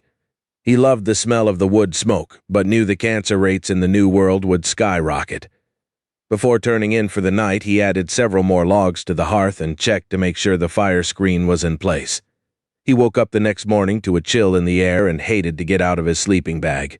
He didn't want to use the propane for heat and would keep it solely for cooking. He quickly changed his hygiene habits to fit his new lifestyle and decided he would only bathe every 3rd day. He could stand the odor, and it wasn't like there were any hot chicks around to impress. He applied his deodorant before dressing and said aloud, "Holy crap, where will I get deodorant?" No one answered, and then he said, "It's okay to talk out loud. What's not okay is answering yourself. Then again, who can better understand my problems than me?" Joe opened a can of Spam, sliced off 2 thick slabs, and placed them between 2 crackers for breakfast. He walked outside, still munching on one of his Spam sandwiches, when he saw dog tracks in the sand on the front porch. Before he had time to think, a chocolate-colored lab ran onto the deck and begged for a bit of Joe's breakfast. He tore off a small piece, and the dog took it from his hand and quickly swallowed the meat and cracker. Joe wondered if the dog was the same one whose tracks were at the creek on the east side of his property. He checked the dog's collar, and it had Benny and a phone number to call if the dog was lost. Joe played with Benny for a while and gave him half a can of Spam. The dog was hungry and gobbled the food down in seconds, then unexpectedly left running into the woods. Joe was all alone, and the dog had been good company. "Mom, Benny disappeared this morning. I'm going to call for him to come home." Kobe was deep in thought when she heard her daughter yell, "Benny." Kobe ran outside and admonished Chloe for yelling, "Baby, someone could hear you and come searching for us. Please don't do that again. Benny will come back when he's through chasing rabbits. I hope he catches one, so we don't have to keep feeding him. Mom, we can't let him starve." Kobe steeled herself and said, "Baby, we have to survive ourselves, or there won't be anyone to take care of Benny. If you stop feeding him, he will find game and eat like dogs have eaten for millions of years." The dog's ears perked up and he ran off into the woods. At the same time, Joe thought he heard a faint voice coming through the woods. He waited for a few minutes with his ear cocked toward the woods to the east, but didn't hear anything. So he went back into the cabin and made a list of tasks to perform and another list of things to fetch from town. Joe looked at his task list and saw he needed a bunch of car batteries for his solar energy generator storage. He didn't want to run into town, but remembered there were stalled cars that would never run again. He saw hundreds of stalled cars in Ashland, but didn't want to risk going into town. But he knew there was a small strip mall close to where Dead Indian Road dead-ended into Highway 66 on the east side of Ashland. Joe strapped on his .44 Magnum, placed a Glock 17 9mm pistol in his coat pocket, and set his 12-gauge shotgun behind the driver's seat. He then retrieved a tool bag from the basement that had the tools he needed to get the batteries. He placed it in the Bronco before heading into town. There wasn't anyone on the road, and it only took a few minutes for Joe to arrive a block from the strip mall. He parked the Bronco behind a car wash bay beside a large truck and used his binoculars to look for any dangers. He didn't see any people, so he used a siphon hose to fill his jerry can twice. He dumped the first can into the Bronco to top it off, and then placed the full can back on its rack. The stores had been looted and all of their windows broken. A few were burned. Joe was pleased to see that, except for a few with broken windows, the cars and pickups were intact. He went back to the car wash and drove onto the strip mall's parking lot. He didn't want to stay any longer than necessary, so he cut the battery cables and hold-down clamps and quickly removed 8 batteries from late-model cars. He placed the batteries in the back of the Bronco and sped back up Dead Indian Road, thinking he had escaped anyone's notice. Joe didn't see the men watching from the hillside and didn't waste any time getting back to the cabin. He would have been frightened if he had heard the men's conversation. Atham, an older Bronco, drove up to the mall below us and took several batteries from cars. "Did you capture the Bronco?" "No, he moved too fast, and we couldn't sneak up on him before he left. The good news is that Said didn't see him come or go, so that means he is held up a few miles from town up in those hills." "Good news. Thanks, and keep an eye out for him. We need more vehicles if we want to ever get out of here and head back to Portland. Make sure you catch him on the next trip by placing a couple of men up that side road. They can block the road after he goes into town, and then they can shoot the bastard as he goes back to his hideout. Just don't damage the Bronco." Allahu Akbar. Joe spent the rest of the day installing the batteries, but it was too late for them to charge because the sun was down below the tree line. He looked up and said, "Crap, there will only be about 3 hours of sunshine on the solar cells now, and maybe 6 during the summer. I'll bet the trees have grown a bunch since Grandpa added the solar cells." No one answered, so he nosed the Bronco into the bank of batteries, hooked up his jumper cables, and ran the engine to give the batteries a good charge. As the truck charged the batteries, he thought he would look around the cabin for another gas can so he could bring back extra fuel. Then he could keep the batteries charged until the sun shined on them longer as spring approached. He also pondered the wisdom of topping out a few of the trees before next winter to gain more charging time from the solar cells. Cobby and Chloe took turns listening to the walkie-talkie and radio to get news about the apocalypse. Cobby wanted to know if there were many people nearby. They heard several families on the walkie-talkie who were very careful not to give their location. Kobe felt they were no danger to Chloe and herself. Then, a bit later that day, Chloe ran down to the stream where Kobe was trying to catch fish and said, "Mom, listen to this conversation." Kobe listened and was very upset as she heard the men's plan to stop a Bronco, shoot the owner, and steal his truck. What really scared her was that they mentioned the Bronco went up the same road that would take them to the ridge above their cabin. "Thanks for manning the radio, and don't worry too much about the conversation because those men are miles from here," Kobe told her daughter. "But Mom, they mentioned Dead Indian Road and the second turn to the right. We live off that road. If those guys come looking for Bronco Man, they could find us. We need to hide the Jeep better," the young girl pleaded. Chapter 5. Joe turned the radio on at 6:50 p.m. and waited for VWPA Charette to broadcast and was rewarded at 7:11 with, "This is the VWPA Charette, coming from beautiful downtown, none of your damned business. If you were the bad guys, don't even think I will give any information concerning my whereabouts. I have friends I stay in touch with over my ham radio, and will pass on what they know about their areas. First, from GW in Tacoma. He reports most of the city has been burned, and most of the people left town when the food ran out. Now all he sees is one gang trying to kill another BS. In Eugene reports the city has finally been locked down by the good guys, and there was a purge of gang members, skinheads, and other undesirables. They lost 90% of their people so far from murders and people fleeing into the countryside to try their hand at living off the land. There is peace, but they are praying they can survive until crops can be harvested. KW in Medford reports that the prison inmates have taken over the city and executed the mayor and all policemen. The convicts have reached out to the jailbirds in Ashland, but the Ashland Ashats don't want to play nice with the criminals in Medford and want to keep the city to themselves. Folks, I can't say enough that you shouldn't go into the cities because they are a cesspool of gangs fighting gangs. The blacks are fighting the whites and the Latinos are fighting everyone. Hunker down and stay in your spider holes until these thugs kill each other off. Now I'll cover how to catch, clean, and cook a possum." Joe sat there at the kitchen table with tears welling in his eyes as soon as VW Packrat mentioned the conditions in Eugene because he knew his aunt was probably dead by now. He had tried to keep his mind off his family and felt apprehension because he didn't know what was happening back in Murfreesboro with his parents. Joe knew his dad could take care of himself in the woods, but they lived in a large suburb of Nashville, and the situation there was probably just as bad as these other places. He resigned himself to never seeing his parents or friends in Murfreesboro ever again. These thoughts made him very angry and feel very vulnerable out in the woods alone. He started making plans to better camouflage and improve his defenses. He fetched several survival manuals containing booby traps and defensive measures, and a copy of the U.S. Army Improvised Munitions Handbook.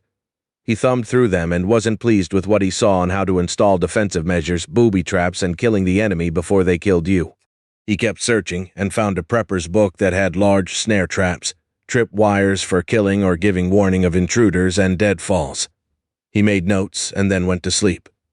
Although it wasn't the new week yet, he needed to hear from his grandma, so he opened the first weekly letter even though he had more than 24 of the others to still read. The letter read, "Dear Joe, I hope this message finds you again at the cabin and in good health. I know your woman isn't with you because this letter is actually the last one written. I rewrote it a day after I heard about her whoring around with your buddy. They didn't deserve to die that way, but karma can be a bitch. Joe, this might sound mean, but that woman was a conniving social climbing bitch, and I'm glad she is out of your life. You deserve better. You won't find a new love here in the woods, so venture out every now and then to the cities to meet a few people. Living alone might be desirable now, but trust me, living without a loved one in your life is a lonely existence. Buy more food, guns, and ammunition. Love, Grandma." Joe thought he should have read half of these letters the day he got them, and he would be much better prepared. The next morning, he finished a can of Spam and read several of the daily letters so he wouldn't forget them. He was 3 letters ahead of schedule and read, "Dear Joe, I know you very well, and you're probably a week ahead on reading these letters. I'm not there to keep you from peeking ahead, but please read them as I asked. I think you still need me in your life, and I also think I can teach you a thing or two from the grave. Love, Grandma," Joe answered. "But Grandma, I miss you and like to hear from you. I'm alone out here, and I don't like alone as much as I thought I would." Joe's mind heard, "Suck it up, Buttercup." Joe finished breakfast and took inventory of his supplies and searched for items he could use to install his security system. He started off placing rattle cans around the perimeter of the cabin to warn him of anyone's approach. The cans hung from paracord that had been tied from tree to tree, and the cans contained a few pebbles that would rattle when the line was tripped. He also placed several cans on the paracord that were like bells with large bolts and nuts hanging down like clappers in a bell. Joe then constructed a dozen large snares using large saplings bent in half with paracord nooses stacked out on the ground with a peg in a notch that kept the sapling from springing upward until the peg was disturbed. The trap wouldn't kill anyone but would yank their feet out from under them and might break their ankles. They might also catch some medium-sized game. Joe then found several wide planks and cut them down to 3-foot lengths and drove sharpened nails through them. He would place these inside every doorway and below every window to alert him of anyone breaking into the cabin. They would cause great pain to the jerks trying to rob or cause harm to him. Joe didn't use most of the best traps because they would also kill innocent people who were just trying to survive. "Mom, that VW pack rat must be close to us because I have plotted every city he has mentioned reports from, and we are in the center of the cities and towns." Chloe beamed at her brilliant deduction. "I hate to burst your bubble, but the man could be anywhere since ham radios can reach out many miles during the night with certain conditions. He could be in Boise reporting on the areas from where he receives reports. There are very few people east of Boise and fewer now. I'm not sure about a possum, but we do need to set some traps and catch some rabbits and perhaps shoot a deer to add to our food supply," replied her mom. "I won't ever eat a dirty old opossum. They are nasty-looking and greasy," stated a girl who had never been hungry a day in her life. "You'll eat a dead opossum found on the road 3 days old if you get hungry enough. Hey, that reminds me. Have you been feeding Benny?" "No, Mom, I think he has found another food supply. Look at his belly," Chloe said as she rubbed Benny's stomach, and then added, "He is so full he just wants to sleep." Kobe walked over to Benny and rubbed his stomach, then looked around his muzzle and said, "He's been hunting. He has dried blood on his muzzle. We need to teach him to share." Chloe changed the subject and said, "Mom, those men talking on the radio scare me. What can we do to keep them from finding us? Baby girl, we can't use the fireplace in the daytime or shoot at game. We will have to dress warmly and hunt with traps and fish a lot. I think we may have to take turns at guard duty every night until we feel safer." "How would that work? Would I get a gun?" "Yes, we need to give you some more training on using a gun to defend yourself. I gave you gun safety training last year, and I know you know how to shoot, but killing in self-defense is another matter. I'm not sure I could kill someone attacking me, but I know I would have no issue with shooting someone who attacked my baby girl." Kobe took the Ruger 1022 and Ruger MKIV pistol from the bedroom closet and gave Chloe a refresher course on gun safety, cleaning, and maintenance of guns. Then she gave her training on the art of killing animals, including two-legged thugs. She used a laser bore sight to help her daughter practice dry firing with a spent shell in each gun. She was afraid to fire the weapons for fear of attracting unwanted attention. Kobe looked at her daughter cleaning the pistol and said, "Chloe, in a couple of days we'll take a hike on up the road into the mountains about 3 or 4 miles and kill some rabbits or perhaps a deer. We will hightail it back here before anyone can get a fix on our position." "I'd like that. I'd hate to get in a gunfight and never have shot at a living thing." Neck note, neck, ner. Chapter 6. Early in the morning, several days after TSHTF, Kobe tried the radio and could faintly hear someone talking but couldn't understand what was being said. She tried the walkie-talkie and listened to a man tell a friend to not go near the grocery stores because there were looting and rioting. He said people were shooting each other as food ran out. Another channel had a woman asking anyone who heard her to please meet at the Ashland Catholic Church and bring food for the needy. She continued to listen to the voices as she packed clothes and her backpacks with food, a small hiker's tent, and extra ammunition. "Mom, we have some extra food." "No, we don't. We have enough to last a month if we stretch it out. Baby, that could be someone trying to steal food from people who prepared for this crisis. Get dressed. We are going hunting." "I want to be 3 miles east of here before the sun rises." Kobe pinched her daughter to motivate movement. "I'm dressing as fast as I can at 3 a.m. in the morning. Mom, are we going to have breakfast?" "No, we will eat these Cliff Bars when we get to our destination. Fill your water bottle after you get dressed. The snow is gone on the ridge and we can travel without leaving tracks if we are careful," an impatient mother told her daughter. Kobe wanted to spend 2 days out hunting about 3 miles east of the cabin. Since they couldn't leave Benny locked up that long but couldn't have him barking, Kobe made a muzzle out of shoestrings and strips from an old bedsheet. Her daughter met Kobe outside after putting the homemade muzzle on Benny in the house, and the dog immediately began rubbing the muzzle with its paws and rubbing its snout against a tree. Chloe hugged Benny and tried to make him feel good about the muzzle without much success. Chloe, thread your belt through this pistol holster and sling the rifle over your shoulder. Both are on safe and leave them on safe unless I tell you to shoot or we are attacked, and then use your judgment. Always shoot to kill if you have to shoot someone, and as I've been preaching, shoot them several times until you know they are dead. Your 22s don't pack much punch, but 3 or 4 of them will kill a man. Kobe instructed, put your LED headlamp on red land, let's head out. Stay 2 steps behind me and try not to break any limbs or step on anything that will make noise. When we get closer to the ridge, we'll turn off our lights and walk with the aid of the half moon. Chloe followed her mom, who had Benny on a leash, and ambled until they covered the distance to the ridge. Kobe picked up the pace heading east after attaining the top of the hill. Chloe slowed a bit when they entered the tree line. They had walked for about half a mile when Kobe smelled smoke and gave the clenched fist sign for Chloe to stop. I smell smoke and can't tell what direction it's coming from. We will continue east, but please don't make any noise as we move on to our hunting ground, Kobe said in a hushed voice. They walked through the woods and crossed several dry stream beds plus one creek that was 15 feet wide and deep in spots. Kobe headed south along the creek until she found several logs jammed into a pile and walked across on top of them. They walked on for another mile until they headed back up a steep hill peppered with pine trees. The pine needles were slick and Chloe slipped once and slid 50 feet back down the hill. Mom, I'm falling. Hush, be quiet. Kobe slid down the hill to check on her daughter and found her to be okay. So they started back up the hill. Mom, when it's safe around here, I want to come back and slide down this hill. It was fun. Girl, you ain't right in the head now. Hush and follow me, Kobe warned her playful daughter. The moon was overhead and Kobe caught the reflection of the moon off something ahead. She steered toward the light and found a large pond on top of the hill that was spring-fed from higher up the mountain. She made a mental note to come back and try their luck fishing. They walked around the edge of the water and saw a buck and 2 does watering.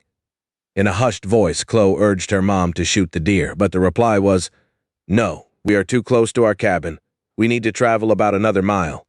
Mom, how do you know how far we've traveled? I'm counting the steps we take. I figure 3 miles should be about 6,000 of my short steps," she whispered back to her daughter. Mom, how are you keeping count with me, falling and asking so many questions? Easy, I ignore you and tie a knot in my string for every 100 paces. Now shut up before I lose count again. We'll be halfway to Kentucky if you don't stop pestering me, Kobe joked. An hour later, Kobe stopped to rest and eat their Cliff Bars. She untied Benny's muzzle guard and fed him some leftover potted ham. He turned his nose up at first, then wolfed it down when Kobe acted as if she was going to place the muzzle back on his snout. Benny, I can't say I blame you for turning your nose up because I can't stand the stuff myself. Chloe, we are in our hunting area and can start looking for game to hunt. Kobe waved at her daughter. Mom, what can I kill with the .22 rifle? Any small game such as rabbits, squirrels, opossum, and raccoons, her mom smiled. The young girl's face screwed up. I know you're kidding about raccoons and opossums, but I guess I can kill rabbits and squirrels to eat. You aren't hungry yet, or you wouldn't say that nonsense. I'll be hunting for larger game such as deer, bear, elk, and whatever big game is out here. Meat is meat from now on, baby girl. We only have a few weeks of food and need to stretch that out until we can grow crops and find farm animals to raise. Now let's hunt. Mom, how will you kill a bear with a shotgun? Baby, I have a 3-inch Magnum slug shell in my shotgun. People use them for deer hunting, Kobe answered. They tried to be quiet but made too much noise, which resulted in most game running or hiding as they approached. After 2 hours, the sun rose above the eastern mountains. Chloe pointed northwest and said, Well, at least someone is having breakfast. See the smoke. Kobe searched the skyline and replied, That is about 2 miles back and a mile above our place. If we ever shoot, I want to gather our game and head south about a mile before making camp, and then hunt south of the camp. They sat at the base of a large pine tree when Chloe saw a large rabbit just 20 feet away. She leveled her rifle, aimed, and dropped the rabbit in its tracks. She and her mom ran over to the rabbit, placed it in a pillowcase, and high-fived to celebrate Chloe's success. Chloe shot another rabbit 5 minutes later and waved it in the air for her mom to see. They stopped and listened for a few minutes to see if anyone was nearby. and then they headed south for 2,000 paces and begun to look for a campsite along a dry stream bed. They were lucky to find a place where the stream cut deep into a hillside, leaving an undercut that made a shallow cave in the rocky embankment. This is on a hill sloping down for several hundred feet above us and below. It's going to be hard to sleep without rolling down the hill. Why camp here? Chloe asked. Kobe answered, Baby girl, I don't have all of the answers on how to survive, but this place has snow to keep the rabbit from spoiling, and anyone coming up or down the hillside will make a lot of noise that will alert us to their presence. That's why I chose this spot. Please feel free to give me your opinions because I'm just doing the best I know how. Those are good reasons. I didn't mean to hurt your feelings, Mom. You're doing great. The snow was deep against the bank a few yards from the spot they selected as a campsite, and Kobe sent Chloe to fetch several pillowcases full of the snow back to the campsite as she cleaned the rabbit. She had Chloe fed the organs to Benny, who ate them with zeal even though it was all Chloe could do to keep from losing her breakfast. Kobe placed the rabbit in a plastic bag and stuck it in a hole. Chloe had dug into the bank and covered it with the snow. They then covered the snow with large slabs of rock to keep animals from digging up their supper. This nature's icebox would work for perhaps another month before we have to find other ways to keep meat from spoiling. I know that smoked dried meat will last for months and will be good to put in soups or eat like jerky, but I don't have a clue how to can meat, and besides we don't have the equipment, Kobe told her daughter. Mom, look, there's a raccoon across from the creek bottom. Don't shoot near our camp. We don't want to have to move our camp every time we fire our guns. Now that the rabbit is stored away, we'll go hunting south of here. They ate another Cliff Bar and some leftover Spam from supper the night before. They then headed south down the hillside to find a good spot to hunt another 3,000 paces from their camp. They carefully traveled down the slope, stepping over fallen trees and avoiding the sting of branches as they walked under the thick pine canopy. They arrived at the bottom of the hill only to stumble out into a wide clearing. Kobe dragged her daughter back into the woods quickly. Kobe looked up and down the clearing and saw overhead electrical wires, a road on the far side of the clearing, and several deer about 300 yards away down the left side of the clearing. Baby girl, we'll stick to this side of the woods until the clearing narrows just after the bend of the road. Follow me. Kobe walked another 200 yards in the shadows of the trees before they crossed the clearing and dropped behind a fallen tree to see if anyone was following them. They started walking toward where Kobe saw the deer when they heard a rifle shot. Kobe dropped to her knees and pulled her binoculars out to see where the shot came from. She saw a man, woman, and a young girl dragging one of the deer into the woods. Darn, they shot my deer. Let me see, Chloe said, just as two more shots rang out from further east and the man fell to the ground. Kobe grabbed the binoculars back and saw the woman drop to the ground to check on her husband as a young man ran up with a rifle looking for who shot the man. Another shot rang out. The young man's head exploded into a red mist, and his body jerked to the ground, causing the woman to scream. Kobe and Chloe were about 25 yards away, so the sound was muffled as they scrambled behind several fallen trees to watch what was happening. They heard the sound of engines coming toward them from the west and kept low, while the men parked their strange-looking military-styled vehicles and walked over to the people with guns drawn. The woman raised a pistol up to shoot one of the men, and another slapped it from her hands. The second man backhanded the woman, sending her to the ground. Praise Allah, you saved my life. This is another sign from Allah that the demon shall be crushed. The 100 dead infidels back in Medford and Ashland are a testament to Allah's will. We will keep raiding the towns until the entirety of our enemies is dead. Their government is powerless to stop us. Praise Allah, it shall be done. Allahu Akbar. One of the men tied the woman and girl's hands behind them and shoved them to the ground. The men examined the stranger's guns and tossed them aside. One of the men spat on the dead deer and kicked it before they turned to the women. Another man made the woman stand and then ripped her clothes off her body. Kobe covered Chloe's eyes and turned her head from the horrible scene when suddenly the woman screamed as one of the men turned his attention to the young girl. The man raping the woman hit her on the side of her head with his fist, and she stopped screaming. The men finished their debauchery, loaded the woman and girl into the larger vehicle, and drove east, staying in the clearing until they were out of sight. Chloe cried, then got mad and said, "Those men killed the father and son and then raped the mother and daughter. We need to kill them. Were they Muslim? Those were the same words terrorists use when they kill people." "Dear, calm down. We can't fight men that have AK-47s and military vehicles with machine guns. I think they were from the Middle East. But we can't worry about that now. We need to butcher that deer and take anything that will help us survive. Save your crying, and we can both fall apart when we get that meat back to our camp. Suck it up and follow me," Kobe said as she gently massaged her crying daughter's shoulders. Joe was out after lunch exploring the eastern side of his property hunting when he spotted several deer heading east through the woods. He hadn't seen any deer so far, so he decided he would follow them until he could get a clean kill. He knew he was at least a mile due east of his property when he lost the deer and began tracking them. He came to an extensive clearing that cut through the forest for power line right a ways when he saw the deer in a clearing ahead.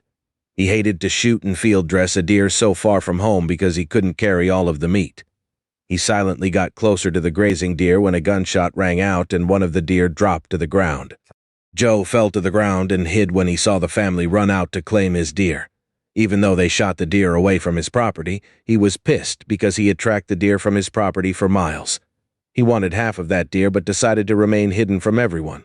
He watched as the man prepared to butcher the deer when several shots cracked from a long way off and the man dropped to the ground. He was revolted as the scene played out and the two women were thrown into the odd vehicles.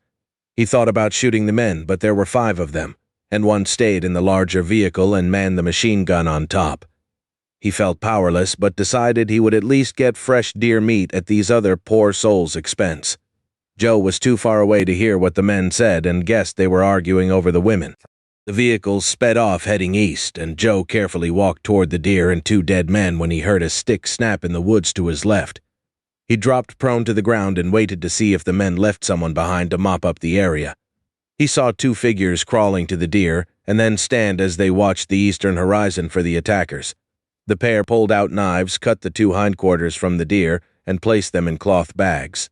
Then they searched the area and took 2 rifles, a pistol, and several other items from the dead men. They took one of the men's backpack and loaded it with their booty, slung the bags over their shoulders, and turned toward him to leave. Joe gasped and said to himself, "It's that beautiful woman from Cobb's Outfitters. She must have a cabin nearby the lake." He watched as the 2 women left with half of his deer.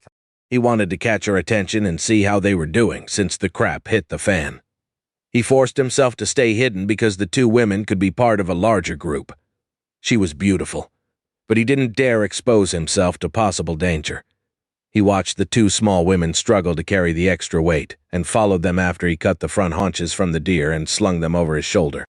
They made so much noise he could have been driving an army tank behind them, and they only looked back twice as he followed them from a distance.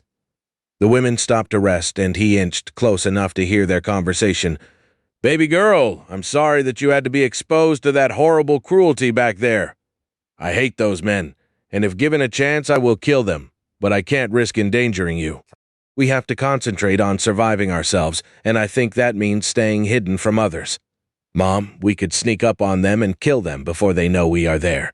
Darling, suppose we do that and 20 men come to find the others. These men were killers and not just in the woods surviving. They spat on the deer. They didn't need the deer because they are well supplied. I don't know who they are, but they are our enemies and enemies of our country," the woman told the young girl. The women were rested and headed up a steep hill until they arrived at their camp. Since they weren't making noise, Joe slowed and stopped about 50 yards from their camp to listen in on their conversation. This obviously wasn't their home, and he wanted to know where their home was and how far away it was from him. He then remembered her conversation with the man at the store and her saying something about being evicted. He wondered if she was just squatting out in the forest when the bombs dropped. "Chloe, walk Benny so he can do his business away from our camp. Don't go out of sight and take your guns with you while I cut off some of the deer for our supper and pack the rest in the snow." Chloe took the muzzle from Benny, untied her dog from a tree, and began walking sideways across the hillside toward Joe. Benny barked once, and Chloe admonished him to be quiet.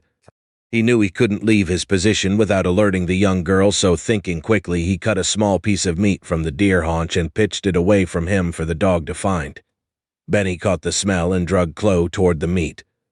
The 2 made enough sound to cover Joe's retreat away from the women's camp. Kobe waited until dark and made a fire to roast several pounds of the venison by holding strips of the meat over the flame, as one would roast hot dogs. The first batch was overcooked, but they ate it like ravenous wolves tearing apart an unlucky animal. They each ate over a pound of the cooked meat and gave Benny the scraps. Their faces and hands were greasy from their meal, but their stomachs were full and their eyes grew weary. "We'll head home in the morning since we have all of the meat and guns we can carry. I hated for those poor people to run out of luck, but we now have a decent Remington 30-06, a Winchester 30 lever action, a Glock 17 9mm pistol, and almost 50 bullets for each. Baby girl. I don't know if I could have gotten close enough to drop a deer with the slugs. These deer rifles may save our lives. You take the 30-30 and my 380, and I'll take the 30.06 and the 9mm pistol," said Kobe to a very drowsy young girl. Chloe woke up the next morning and found her mother had everything ready to go. She also saw a weird-looking set of bags tied together beside the dead campfire. They ate cold venison left over from the night before, and Kobe placed the odd bags on Benny's back and strapped them in place. "Benny has been promoted to pack mule. He's a big dog, but I'm starting him with lightweight packs so he can get used to carrying a load. It will help us get back to the cabin without having to rest so much." Chapter 7. Joe left the women behind and headed back to the cabin, taking a northern route while being careful to leave a few signs of his passing as possible. He doubled back on his trail every half-mile and watched for anyone following him. He thought he heard faint voices several times but never saw anyone. He was a half-mile north of his property and a mile east of his cabin when he saw the first group of people heading into the mountains. He hid and watched as two families scurried in the valley below, heading north along an old Forestry Service road. They were walking very fast, as though someone or something was following them.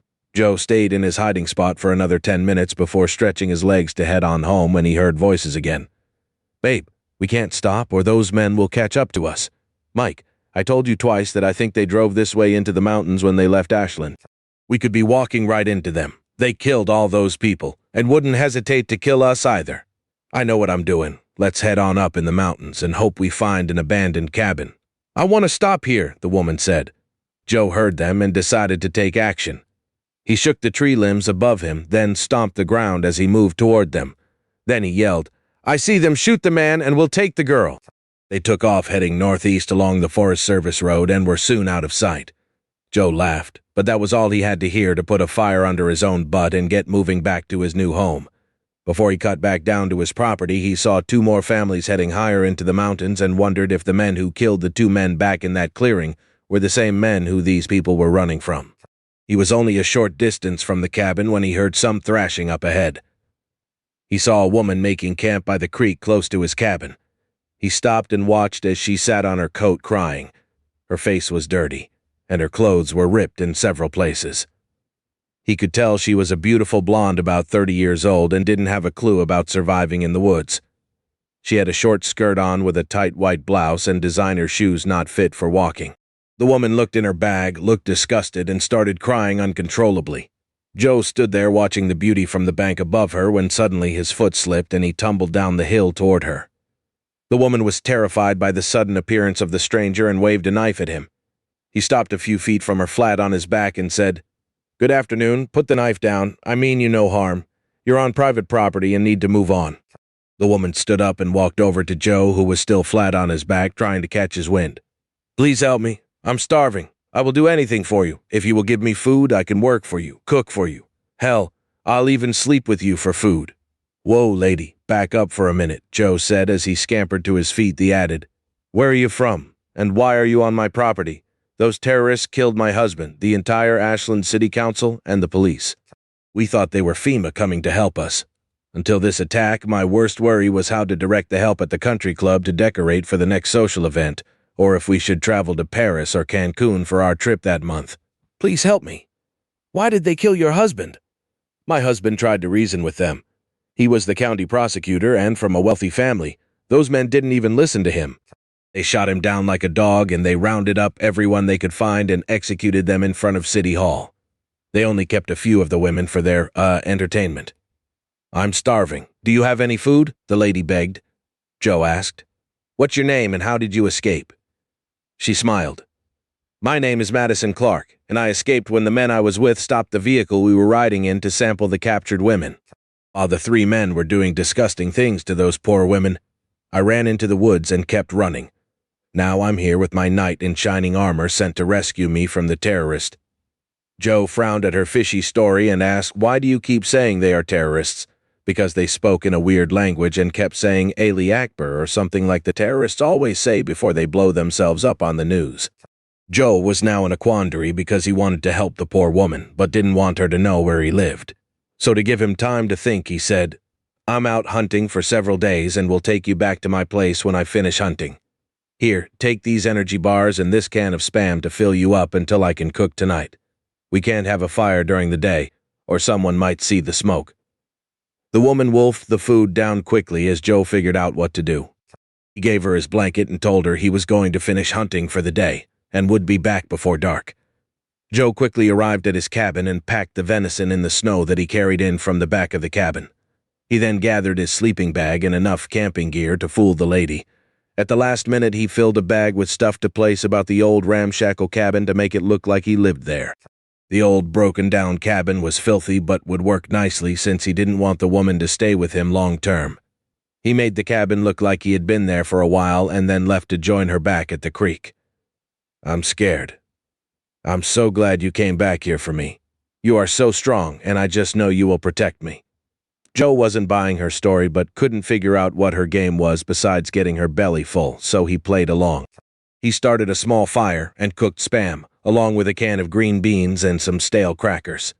He didn't want the lady to become too comfortable or like the food too much. They ate as Madison kept talking about her luxurious life in Ashland and her high society life before the shit hit the fan. She noticed Joe wasn't paying much attention to her constant blabbing and became silent for a few minutes, then said, "Joe, do you have a wife or girlfriend back at your place?"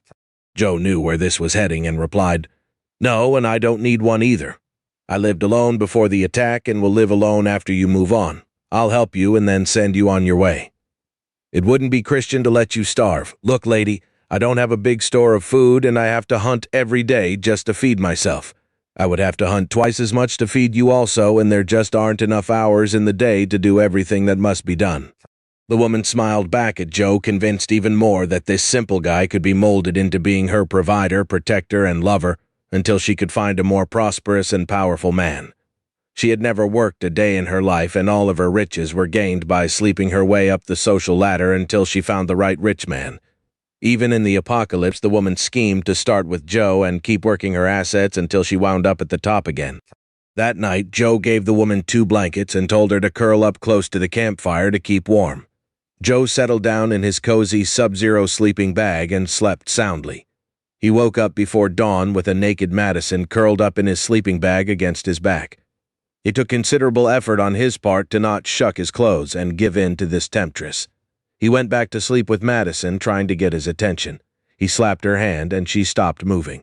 Joe slid out of the sleeping bag, waking Madison, who begged him to come back and spend the morning with her. Joe replied, "Sorry, but I have to go hunting this morning and you need to clean up the camp and pack our gear. I'll be back in 3 to 4 hours. Be ready to travel." He left the sleepy woman at the makeshift camp wrapped up in his sleeping bag and headed to the oldest broken-down cabin. Joe repaired the front door, boarded over a couple of broken windows, and cleaned up a bit. He then made a couple more trips between his home and the old cabin and thought he was now ready to take the woman to his fake home. He stuffed 2 of his grandma's letters in his coat pocket and read one before heading back to the camp.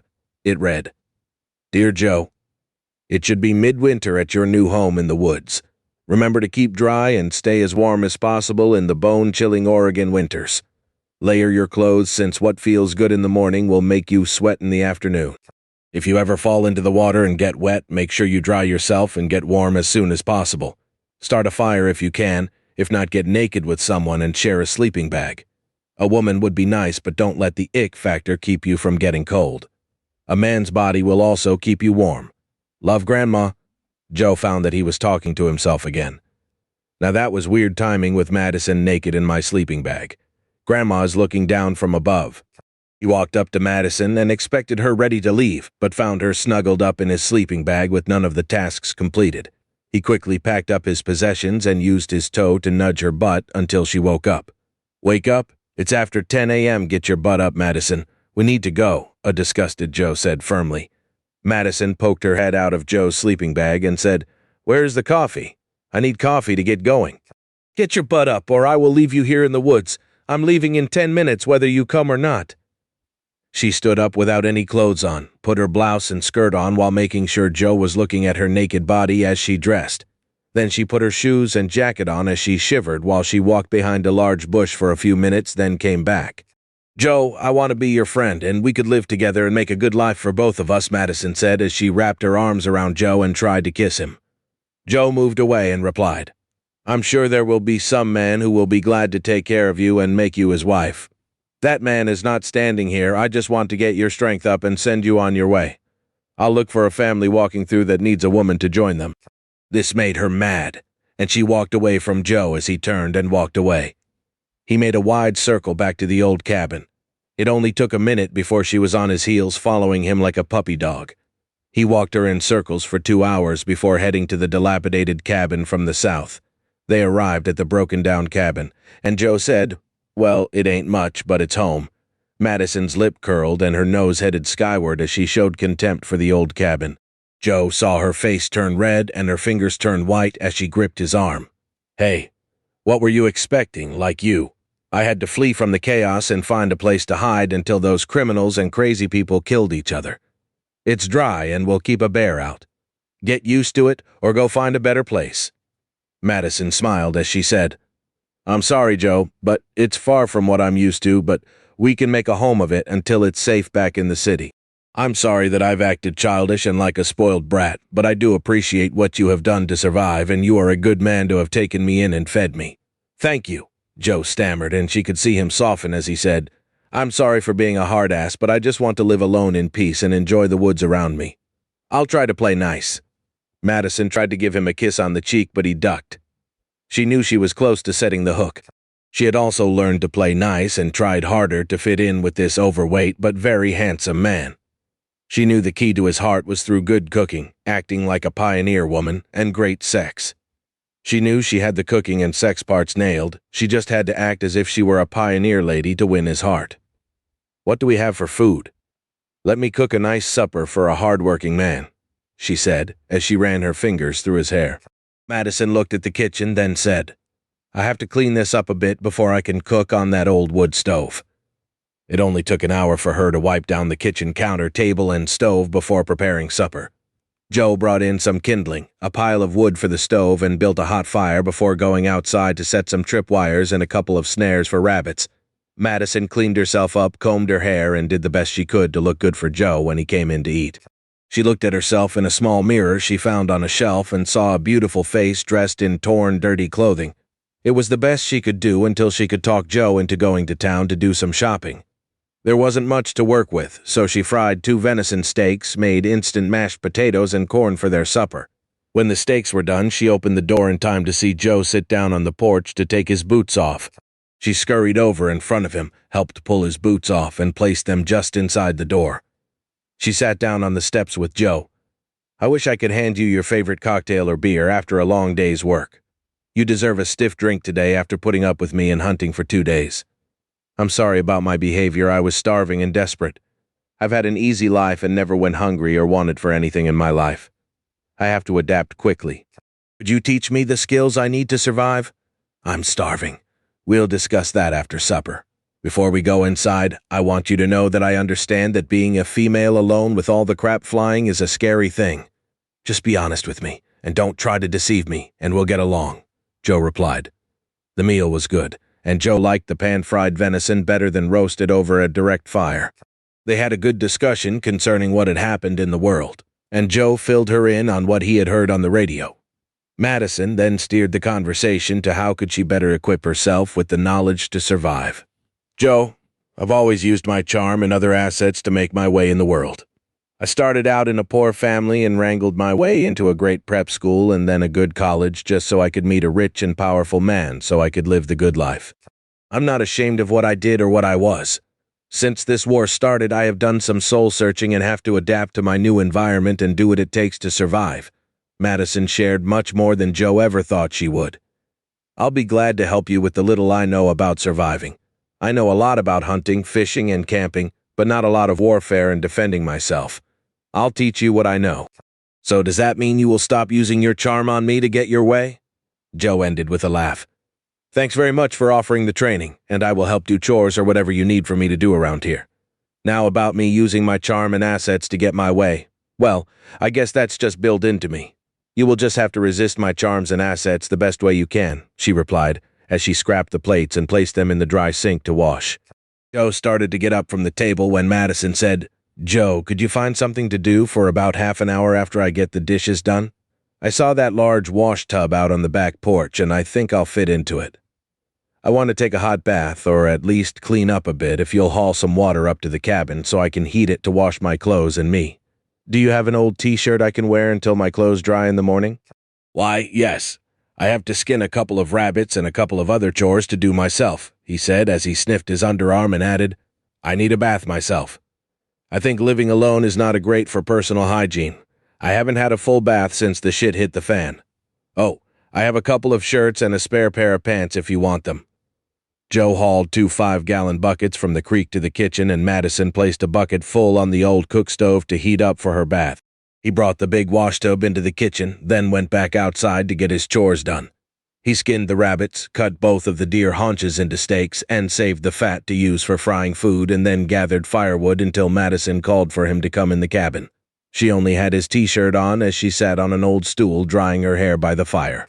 Her beauty was stunning against the light from the fire, and he made himself look away as she turned toward him with her long bare legs pointing toward him. "Joe, I'll go in the bedroom if you want to take a bath. We can leave the door open so I get some heat. I promise not to peek," she said with a mischievous grin on her face. "I think I'll take you up on that. Washing out of a bucket is better than nothing, but a good hot tub bath is much better," he said as he placed a bucket of water on the stove to heat. Madison replied, "Here, I'll help you empty the water and fetch clean water for your bath. I'll just use your water, it looks pretty clear to me, and frankly, I'm too tired to lug the water," Joe answered. "Are you sure? I hate for you to use my dirty water," she said very sincerely. "Madison, if that's the worst I have to do to stay reasonably clean, then I'm a fortunate man to take a bath after a beautiful woman." Joe was smiling, then quickly frowned when he realized he was flirting back with her. Joe poured the hot water in the tub, and Madison left for the bedroom. Joe stripped down and soaked for several minutes in the soothing water before he began scrubbing 2 weeks' worth of dirt off his body. He finished his bath and then dropped his clothes in the tub to wash them. He put on his spare clothes and said, "Madison, I'm dressed now. You can come back in the room." She didn't answer, so he poked his head into the room and saw she was sound asleep in the middle of the only bed in the cabin. He had planned for them to both share the bed, but he would sleep in his sleeping bag. The couch was actually an ancient futon that was crappy at best.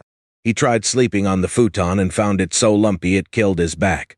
So he placed his sleeping bag on the floor in front of the fire and went to sleep. About midnight, Madison woke up and didn't see Joe, so she got up and walked into the living room and saw him on the floor, still awake. "Joe, get up and come to bed. I'll stay on my side and won't attack you." "Okay, you fell asleep in the middle of the bed and I didn't want to disturb you," Joe said as he gathered his sleeping bag and joined her on the bed. Joe woke up in the morning, spooning Madison with her head resting on his arm and his other around her waist. He lay there thinking 2 weeks ago she was a happily married rich woman without a care in the world, and 5 weeks ago he was getting married to his high school sweetheart. It then dawned on him that this woman could teach survival lessons to the special forces. She had tried wiggling her assets at him to no avail, then switched to the helpless girl who wanted to learn from the big, strong man. Joe liked the thought of a beautiful, warm body next to him in the morning. However, he was pissed about this woman's tactics. He was not in the frame of mind to be manipulated ever again. He lay there for over an hour thinking about how to proceed with Madison's training and how much to let her know about his real situation. He knew she would use him to get what she wanted, so he convinced himself that her companionship and help around the cabin would make it worth his effort. Joe felt her stir and played possum until he heard her close the bathroom door. He jumped out of bed, dressed, and quickly placed several logs on the fire. He stirred the embers until he had the fire going again. He looked outside and saw there was a new carpet of white snow on the ground. This frightened him because someone could easily track them if they went hunting with snow on the ground. He needed to go back to the other cabin to check on it and bring some more food back, but didn't want to take the risk. "Madison, we need to stay close to the cabin today due to the fresh snow outside.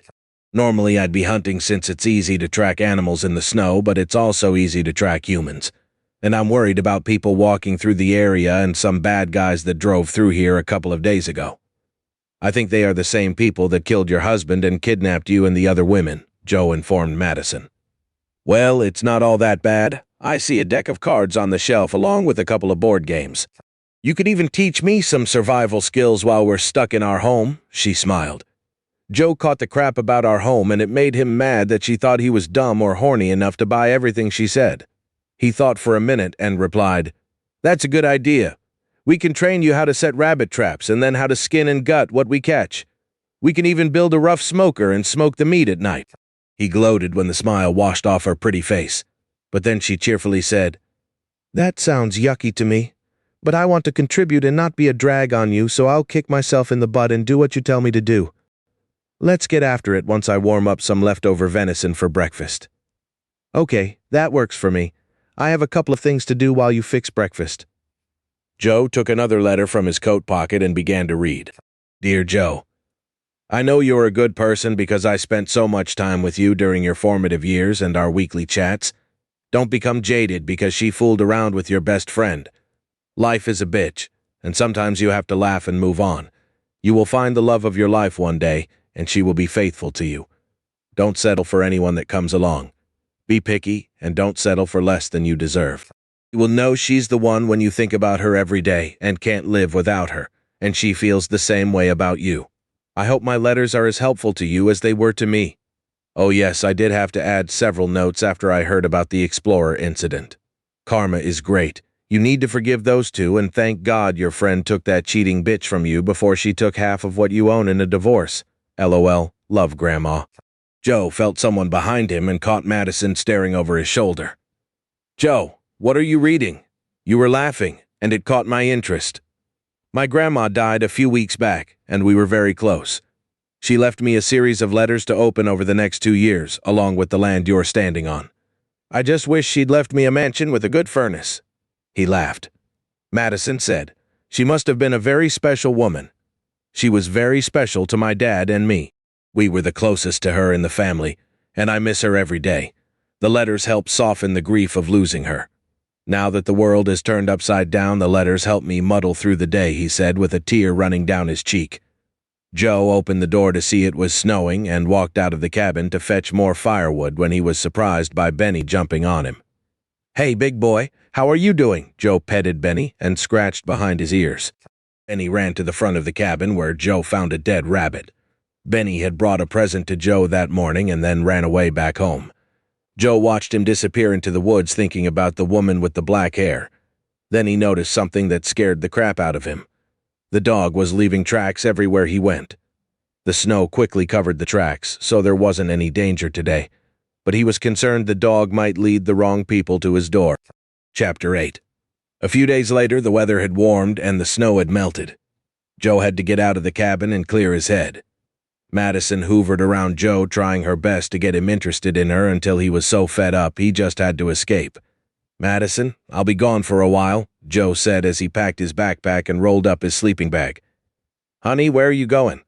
"I need to run my traps and check to make sure there are no intruders nearby." "Don't worry if I'm gone overnight. Sometimes crap happens, and I have to camp out," Joe said as he walked to the door. "But Joe, I planned on a special evening for us. It will have to wait," he said as he marched out the door and into the woods. Joe Power walked into the woods and didn't look back at the cabin. His leg muscles burned from the increased walking. He had thought he was in good shape for a fat boy, but walking everywhere was kicking his butt. He trudged on knowing that the exercise was good for him and he would eventually get used to it. He hoped. He finally stopped and took a deep breath to clear his head. The constant talking, flirting, and smothering from Madison told him all he wanted to know about her. He already knew she wasn't for him, but he couldn't stand her enough to keep her around for friends with benefits. She was just too needy and would be as bossy as Gwen would have been if he allowed her to get comfortable. He was determined to get rid of her when the time was right. He walked around for a while and found himself northeast of his property in the woods looking out at the quarry. The quarry hadn't been in operation for a few years and had been abandoned. He searched the machine sheds for anything useful and found nothing. He moved on to the office and found someone was using the building for shelter. He saw blankets, candles, and a few canned goods. He quickly left without disturbing anything. Joe checked his map and compass and walked northeast cross-country to Dead Indian Road. He wanted to get on Dead Indian Road above the businesses that were northwest of town. He remembered there was a couple of companies and several beautiful homes along the road toward town. The walk was strenuous, but he enjoyed being out of the cabin and away from Madison. He felt he could breathe again now that she wasn't hovering around him. Then he thought, she did feel very warm and sexy this morning in bed. Joe had to take a short break after the trek up and down the hills to get to the highway, so he hid in some bushes beside the road. He rested only a few minutes when he heard a vehicle approaching but lost the sound when it turned off the road below him. Joe knew that he had to stay hidden because even good people would turn bad and kill if they thought it would help them survive. After 15 minutes, he shouldered his backpack and crossed the highway to scout out the business across the road. The company was abandoned, as most were, so he surveilled the buildings and parking lots for movement before entering the first building. The company had been a welding shop that catered to the lumber business.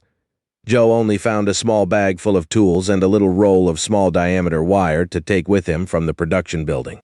He then searched the office and found a bottle of wild turkey, a few bottles of water, and a vending machine full of candy bars and chips. He broke the glass and ate his fill of potato chips and candy bars before loading his booty into his carry bag, which he unfolded from his backpack. He started to walk away from the shop when he looked back and saw the 6 new cars and trucks Joe had snubbed his nose at and bypassed because he knew they wouldn't start. He opened the door of a new Ford pickup, searched the glove box, the console, and lifted the clamshell cover for treasure. He only found a set of golf clubs in the back of the truck and took a 9-iron to use as a walking stick. The next vehicle was a red 2032 Corvette that was locked. Joe looked at the 9-iron, then the Corvette, and then clubbed the passenger side window to gain entrance. He found a lady's overnight bag full of lingerie and makeup. He spilled the contents on the driver's side floorboard and leaned into the car to gather the dropped items when he saw the Ruger LCP in a little holster strapped to the bottom of the seat. He felt under the seat and found a box of 38 special bullets for the gun. He tucked the pistol in his waistband and placed the box of shells into his coat pocket.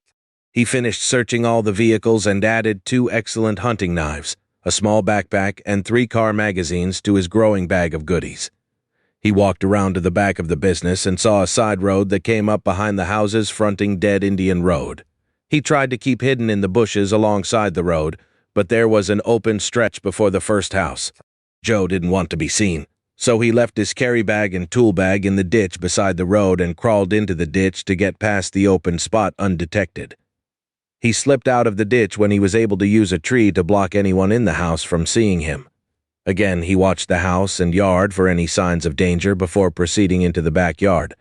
The house had a huge attached garage, swimming pool, and pool house in the backyard, so he started his hunt there. He would have loved to take a swim, but the water was icy cold and full of slimy green algae. The door to the pool house was locked, so Joe jimmied the lock with a pry bar taken from his new tool bag.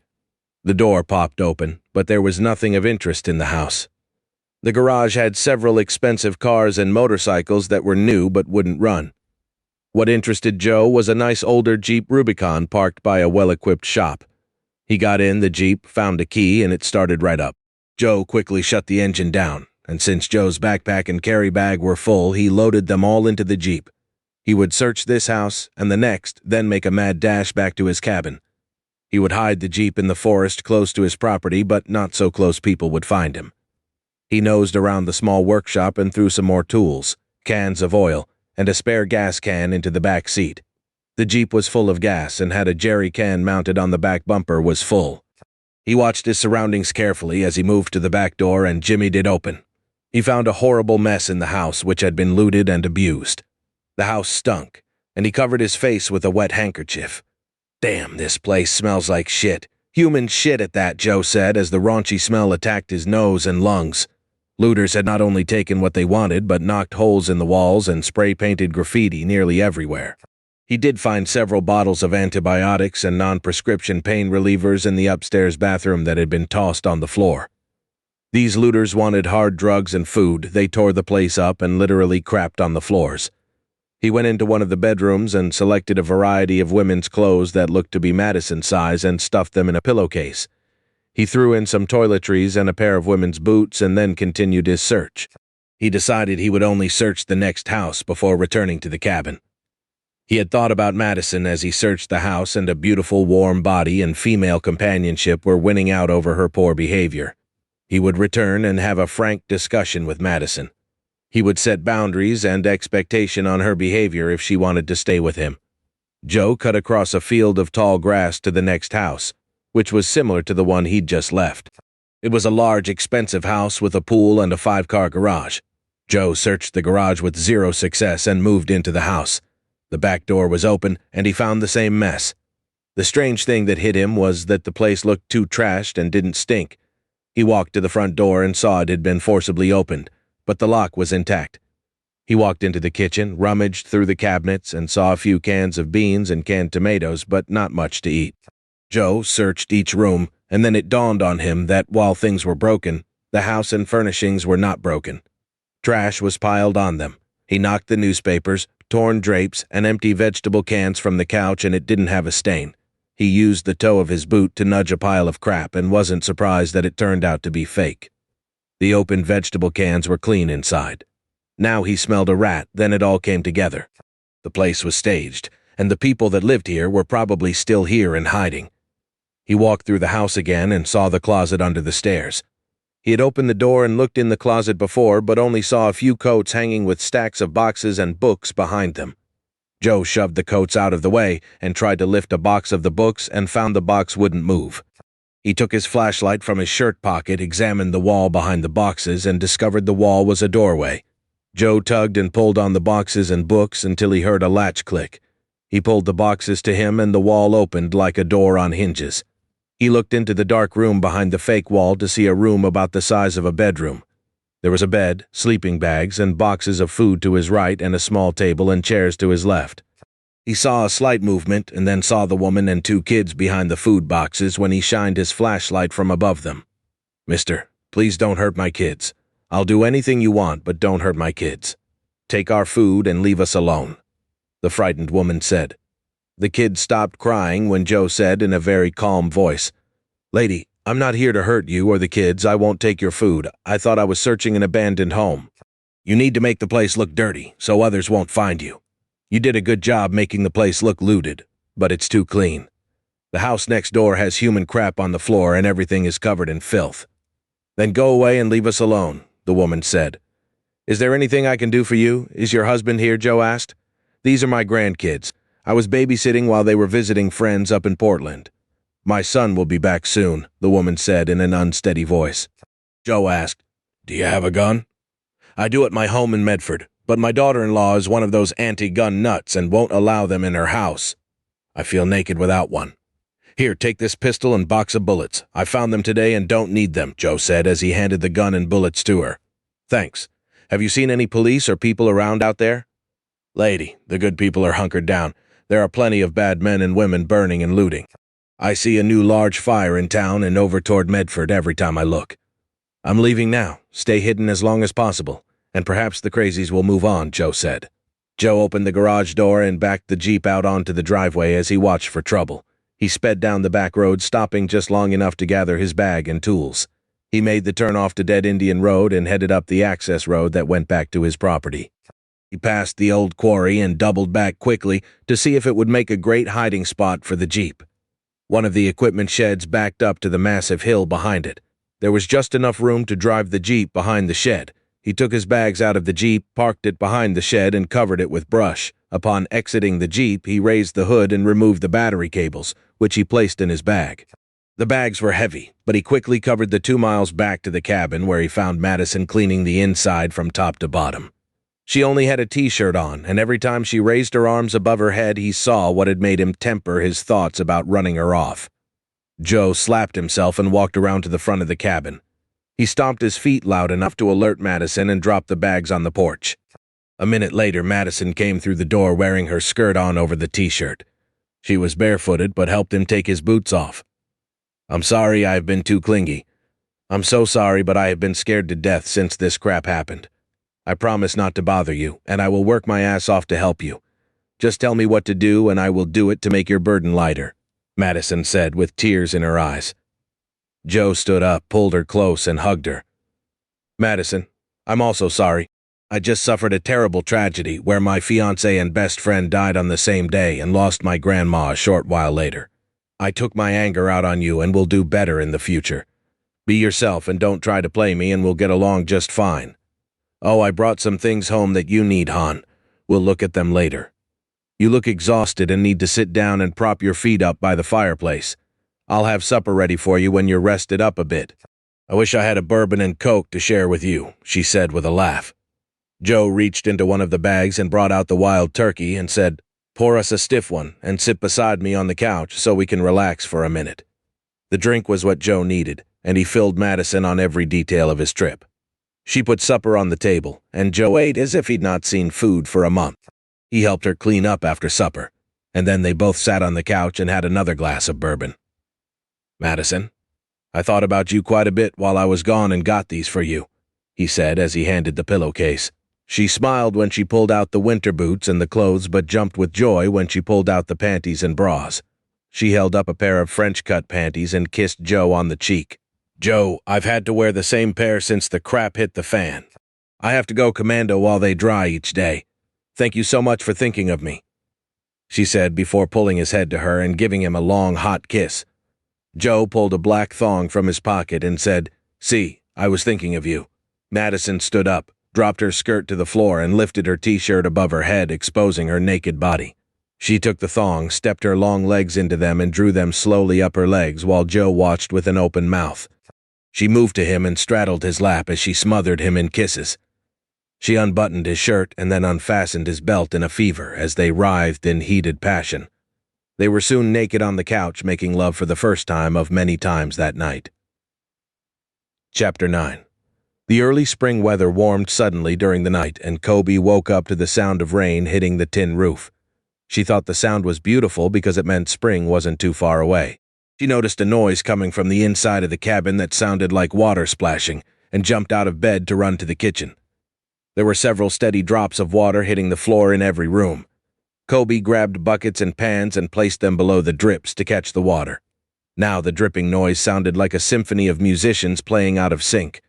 Kobe lay down in her warm sleeping bag but could not go to sleep until the constant drumming noise from the rain on the tin roof lulled her back to sleep. When she woke up, the snow was gone, and it was 45 degrees outside and sunny. Kobe and her daughter made the most of the warm weather. They shucked their parkas and Kobe took clo hunting after being cooped up in the cabin for several days. Kobe knew that the men that killed those people could easily track them in the snow. They had stayed in the cabin playing games during the daylight hours and smoking meat in a makeshift smoker inside the hearth. Now the rain had melted the snow and they could venture out. "Mom, let's try heading west today for our hunt. We ran into those killers southeast of here," her daughter said. "It's worth a try. We need to be careful and not run up on anyone and be careful not to shoot unless it's a deer or large game. We'll set several rabbit snares while we find a blind and watch for deer," replied Kobe. "I'll make lunch for us if you'll pack the snares, extra ammo, and roll up our sleeping bags for the hunt." Kobe smiled at her daughter and pointed at the gear. "We won't be out overnight, so why bring the sleeping bags?" "Because I said so. And then there is the fact that we never have a clue what we will run into, so we need to always be prepared for anything, my sweet little mini-me." Mom! "I don't like that. I do like looking like you and hope to have big boobs like yours one day. But mini-me sounds like I'm a dwarf Kobe," Chloe protested. Kobe looked at her 12-year-old daughter and prayed those men never found them. She would die trying to save her from those animals. She then wondered if the world would ever be safe again for 12-year-old girls. Benny had gone off again, so Kobe and Chloe left the cabin after setting several traps around the front and back of their home. The cabin wasn't much, but it beat huddling outside in the rain. They always hid anything of value before leaving the cabin and kept their food hidden above the ceiling. They had found a small trap door in the bedroom closet that went up above the ceiling, and that became their hiding spot. Small actions such as the traps and hiding their valuables made the women feel a little safer, even if the measures weren't a perfect solution to the dangers around them. They slowly walked west through the forest as the sun rose slowly behind them. The leaves and twigs were still damp, so they made little noise as they hunted that morning to increase their larder that morning. Kobe stopped several times to set rabbit snares along the paths worn into the brush and weeds. She showed her daughter how to rub her gloves in the soil to help hide the human scent. Then she attached the line with the noose to the top of a small sapling, and the trigger stick with its notch hooked into the notch she cut into another small tree. She fixed the noose so it covered the animal trail, and the trap was set. They set 8 of the small game traps, then wandered on west until they saw a large creek with a pool. Chloe suggested that pool of water looks deep and inviting. When it gets warmer, we can bathe in it and swim. Boy, that sounds great. These sponge baths keep us from stinking, but just barely. I would love to take a swim in it now if it were 40 degrees warmer. Chloe started to answer when her mom cautioned, "What was that sound? Hide behind that log." They heard the sound of something shuffling through the brush and hear voices. "Come on, Joe. I was a member of the Polar Bear Club back in my hometown north of Seattle. We would take a swim in Puget Sound every New Year's Day," Madison begged. "Sorry, but it's too darned cold for me to stick my butt in that freezing water. You go ahead and I'll stand watch for polar bears and penguins while you freeze your butt off." Joe laughed as he resisted the temptation to jump into the 6-foot-deep clear mountain water with the naked nymph. Madison took her coat off, sat on a log, and removed her shoes, and then started to remove her blouse and skirt, when Joe chimed in with, "Whoa, don't take your clothes off, you'll catch pneumonia." Madison dropped her clothes, bra, and panties to the ground and then jumped into the water as Joe turned his head away. "Madison, you'll freeze to death. Get out of the water, please," he pleaded. Even though she was freezing, Madison stayed in the water trying to tempt him to join her until he walked to the bank with a blanket where he begged her to come to him and get warm. She walked out of the water shivering as he wrapped his arms and the blanket around her naked body. She threw her arms around him and kissed him before he could turn his head. He took her back to the cabin and they made love on the couch. Joe thought I could get used to having Madison around. Chloe whispered, "That woman was naked. They need to get a room."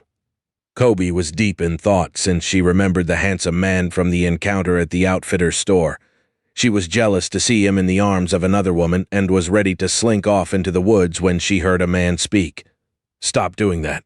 Someone might see us out here. Joe, my husband is dead. Your girlfriend is dead. We are alone in the woods at the end of the world, and I just want us to be together and take care of each other." The woman blubbered as she sat in his lap with only the blanket around her as Kobe watched. Kobe wished she could change places with the woman, but knew her daughter came first and they needed to head back to check their traps and get back to the cabin. The man picked the woman up in his arms and carried her away, heading west. She guessed that meant that they lived close by, and that scared her because she had felt they were alone in the woods. The first trap hadn't been tripped, but the second and third had dead rabbits.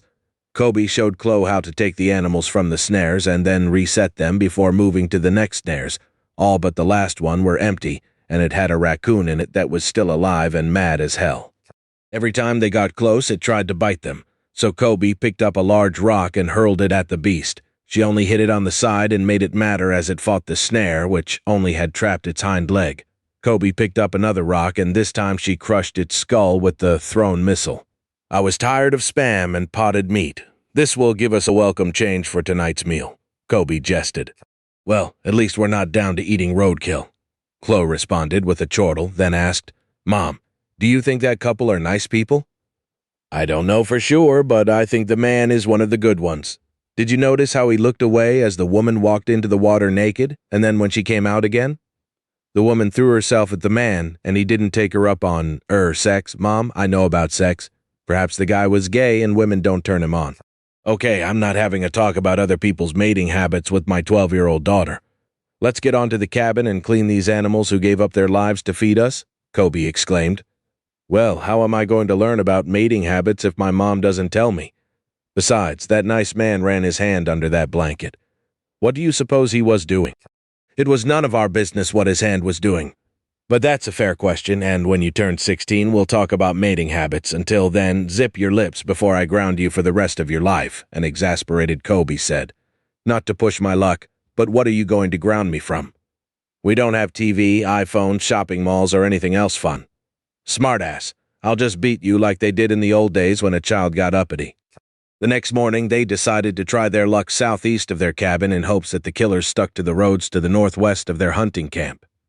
They wanted to travel about 3 miles southeast of the cabin to set up their camp for another 2-day deer hunting trip. The terrain had more deep valleys and ridges to traverse, and their legs were worn out when they made camp late in the morning. They ate a light lunch and headed another half-mile east up a hill until they came to a gravel road that appeared to be well used. I thought we would avoid people by heading this way. We'll let scout the area, then head back down the hill to the valley and hunt there, Kobe told her daughter as they watched the road for several minutes before crossing. Kobe and Chloe walked for another half-mile when unexpectedly they were on the edge of an enormous clearing on the top of the mountainside. They walked south while staying in the cover of the forest until they saw a small ranch up ahead of them. "Baby girl, stay here so I can scout the ranch. If anything happens, head back to the cabin. Do not come to try to help me. I promise I will make it back and meet you back home." "But Mom, girl, trust me and do what I say now. I'm going over to that house and check it out. If I'm not back in an hour, go fetch our stuff and get your tail back to the cabin. If I'm not home in 2 days, I won't be home. In that case, go find that couple we saw in the woods and try to get them to take you into their home. Make sure they know that you can hunt and fish and won't be a bother," Kobe said with a tight smile on her face. "Mom, you are scaring me." "Sorry, but as usual, I want you prepared for anything. Now hide until I come back." Kobe went deeper into the woods and came out on the opposite side of the house to make sure anyone that saw her would think she came from that direction. She crept along the side of the barn and then a large storage shed before arriving about 25 feet from the house. She heard sounds coming from the back door. She crept closer, listened to a woman crying, and opened the kitchen door. She saw a naked woman hiding behind the kitchen table with a cut lip and blood flowing from her nose. The woman had bruises all over her body and several cuts surrounded by dried blood. Kobe moved toward her, but the woman waved frantically for Kobe to go away. Kobe grabbed a paper towel and began cleaning the woman's face as she asked, "What happened? Who did this?" "Get out of here before he comes back. He just went to the barn and will be back in a minute," the desperate woman pleaded. "I won't go without you," Kobe answered. The woman lifted her leg and showed Kobe the chain around her ankle that was bolted to the floor and urged, "Go, he will kill you if you're lucky." Kobe heard a noise coming from the back porch and hid along the wall as she watched the man walk into the kitchen. The man was older, had a large salt and pepper mustache, was dressed in camouflage print pants and shirt, and had a pistol and a holster on his belt. He sang a song that Kobe didn't know as he stood over the poor woman. Kobe patiently waited for the right opportunity when the man squatted down over the woman, waving a pair of pliers in her face. He said, "You will tell me what I want, and then I will mount you and leave you with child, Allah willing." Kobe raised her rifle and butt stroked the man on the side of his head, and he fell to the floor dead. A large pool of blood formed around his head, and the pungent odor of iron mixed with urine filled the room. Kobe choked back her desire to vomit and went on to help the captive lady. Kobe was excited as she said, "The asshole is dead. I'll get the chain off you and we can get the hell out of here." Kobe searched the man's pockets, found the key to the lock, and took the chain off the woman's leg, then said, "Grab a few clothes while I stuff my backpack with any food and let's get out of here to safety." The woman stood on wobbly legs and left to her bedroom to fetch the clothes. Kobe found several cans of meat, vegetables, and tuna, which she added to her backpack. She tucked the man's 9mm Beretta into her waistband, and they left quickly heading to Chloe. They had only traveled a short way when there was a loud crack behind them, and the woman's head exploded. Blood, bone, and bits of brain matter splattered the side of Kobe's head. Before Kobe could turn around, another crack of gunfire sounded. She felt a burning sensation on her right shoulder, and the bullet knocked her to the ground. Her shoulder throbbed, and the pain was unbearable. Kobe rolled over to see two men standing over her with pistols pointed at her.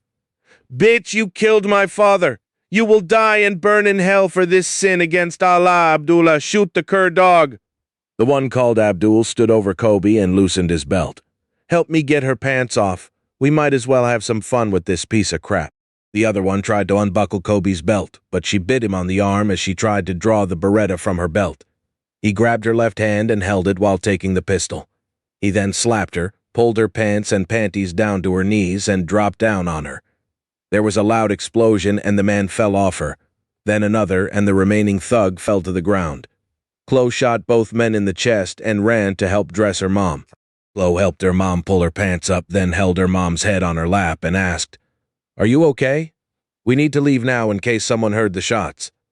I'll grab their pistols and then we need to get out of here." "Baby girl, my arm hurts like hell." Chloe examined the wounds and saw a small entry wound in the fleshy part of her shoulder that wasn't bleeding and a more extensive exit wound that was bleeding. She tore a hunk of cloth from her t-shirt, pushed the wadded cloth against her mom's exit wound, and tied it in place. She helped her mom to her feet, and they headed northeast to their camp as fast as her mom could walk. They arrived at their camp, and Chloe checked the wound and then hid anything she couldn't carry. They plodded north instead of heading straight to the cabin so Chloe could try to throw any trackers off their trail. She found a rocky area to hide their tracks and doubled back to a tall ridge where she could watch for anyone following them. She then took care of her mom's wound the best she could with the small first aid kit. She applied antibiotic salve and used gauze and surgical tape to bind the wound. She then lay prone on a rock with both deer rifles for the next several hours as she watched for anyone following them. "Baby girl, if there were anyone following us, we would have seen them. I can walk now, so let's follow this rocky terrain for half a mile, then head southwest to the cabin. I need to get home and rest. Mom, we should find a safe place and rest. The jarring keeps your wound bleeding. Please stop here and rest until morning. We are 2.5 miles from that house, and there is no way anyone can track us across those rocks with the sun going down. Okay, you win, and I'm exhausted. Move over to that ledge over there, and let's hide in those boulders where we can see anyone coming for 200 yards. I'll take turns on guard duty." Chloe gave her mom several non-prescription painkillers and helped her into her sleeping bag. Even the rocky ground couldn't keep Kobe from falling asleep. Chloe fought sleep all night long but knew they might be killed in their sleep, so she walked around the area and stood the entire time to make sure she didn't fall asleep. Chloe watched her mom sleep as the morning light crept its way over the mountains. The shadows were long, but there was enough light for them to travel, so she shook her mom until she woke up for the day. "Thanks for taking my turn, girl. It's daylight. You must be dead on your feet," Chloe yawned and then smiled. "I'm good to go. I'm not old like some people who need their beauty rest when they get a boo-boo-wee." Kobe laughed and pulled her daughter close with her good arm and hugged her for several minutes. "I love you, Chloe Marie. We would make a great team even if you didn't obey me back at that ranch. Come on, Mom. Let's hit the dusty trail." The vehicle drove up to the ranch house, and no one greeted the leader of their cell as he was accustomed, as was befitting of his rank in the organization. Perhaps in the grand scheme of things back home in Saudi Arabia, being the 4,173rd prince of the House of Saud might not be as important as he believed. Still, he was of the royal lineage of the House of Saud, and here he was in charge. "Omar, find Abdullah and make sure he understands that I am not to be kept waiting." Omar took 5 men and headed into the house with one of the men to find Abdullah. He sent the others to find out what happened to the 2 that were supposed to be guarding the ranch and their prisoners. Omar came out of the house and yelled, "Abdullah is dead." The 3 men ran back to report Abdullah's 3 guards were also dead and the captive was missing. The leader said, "Find the ones responsible and bring them to me. Alive. We don't have time for this. We must leave for Portland by Friday." Now, Chapter 10. Joe woke up with Madison in his arms. They were both naked and sharing the same sleeping bag. She had a slight lilac smell coming from her hair that drove Joe crazy with desire. She felt fantastic in his arms, and he knew he would keep her there even if it were to use her as she had planned to use him. He was not ashamed of himself for giving in to her charms and would think about that first night for many months to come. He thought if 2 people used each other to get what they wanted, then no one is really harmed. Madison now knew exactly what Joe wanted from her, and he knew what she needed from him. Joe started to get out of bed, but she felt too wonderful in his arms. He stroked her hair and then ran the back of his fingers across her face. Her skin was soft and inviting, so he began making love to her slowly and gently. Madison woke, rolled on top of Joe, and pinned him down with kisses. She then took charge, which shocked Joe at first, then drove him crazy for the next hour. When Madison was through, they both lay on top of the sleeping bag exhausted, and she quickly fell back to sleep. He slid out of bed without waking her and had the fire going in a few minutes. It was still dark outside, and the fire had burned down to a few red coals. He wanted to warm the cabin up a bit for Madison's comfort. It would be out before daybreak, and he was not worried about someone spotting the smoke. He was pissed at himself for agreeing to make a scavenging run into Ashland during a weak moment last night. That woman was an expert at manipulating men, and Joe thought she was good at many other things also. He couldn't stay mad at her anymore, but knew he needed to keep her from pushing him into anything dangerous. Joe cut some dried strips of venison into a pot full of yesterday's soup and let the concoction heat while he shaved and performed his morning bathroom rituals. When finished, he went back to the bedroom and woke Madison by gently stroking her face. "Good morning, sunshine," Joe whispered in her ear. "I don't see any sun. Come on back to bed so we can take up where we left off. Our trip can wait a day," she pleaded. It is 1:30, and it will be a beautiful morning with a high of 45 degrees and sunny downtown forest in the mountains. Wake up, sleepyhead. You were the one who talked me into making another run into town. We have to scavenge, find what we need, and then be back here before daybreak, urged Joe to a sleepy Madison. Oh yes, make sure you have that list I put together for you last night. I really need those feminine hygiene products and makeup. Don't forget the spices. We need to spice up the taste of our food. Pardon the pun, Madison nagged. Joe remembered the list and that he would need a semi-truck to haul all of the items on the list back to the cabin. I won't forget, but you have to get your butt in gear if you're going to be my pack mule. Joe joked about their deal that he would go into town while she waited at the golf course to help him bring the supplies back to the cabin. Madison kissed Joe on the neck and said, "Funny you didn't think I was a pack mule when we were sharing my sleeping bag last night and again this morning," she joked. Madison put on a pair of Joe's pants and had to use a rope to cinch up the slack around her waist. She wore a hat over her ponytail and, amazingly, was ready in 10 minutes, which astounded Joe. Joe smiled broadly at Madison's tightly cinched pants and said, "I think we both need some new pants. Mine are getting a bit too big even for me." In the short time since Joe began his new life, the work and exercise he got just from surviving had cut significantly into his girth. They only took Joe's rifle and a 9mm pistol for each of them, and empty backpacks along with 2 duffel bags to haul their booty back to the cabin. Joe added 2 bottles of water for each of them, and they headed out the door for their 5.5-mile hike down to Ashland. He planned to leave Madison at the Oak Knoll Golf Club, then sneak in and out of town before daylight. He would avoid Walmart, Target, and other significant chain stores, because they were probably picked clean. He hoped he would find what they needed at restaurants, gas stations, and the golf course clubhouse. The trip down the mountain was almost as brutal as the trip back would be because their calves screamed at them after a few miles of continually walking downhill. Joe chose to head to town, going straight down the mountain to shorten the trip and to avoid encountering anyone on the road. He decided not to drive the Jeep because it could be heard for miles on the gravel roads and the big lugs on the tires made a distinctive whine on the pavement. This had to be a stealth mission. Madison had a great body that looked like she was in shape but had no stamina at all. She huffed and puffed after a mile and mentioned several times that her calves hurt. They had to stop 4 times on the way down, and Joe knew they would need those 40 minutes of darkness on the way home. "Come on, girl. We have to plod on, or we might as well turn back now," Joe preached. "I'm sorry that I'm not in as good shape as you are, Mr. Mountain Man. I'm doing the best I can." "Let's go," an exhausted Madison said in a strained voice.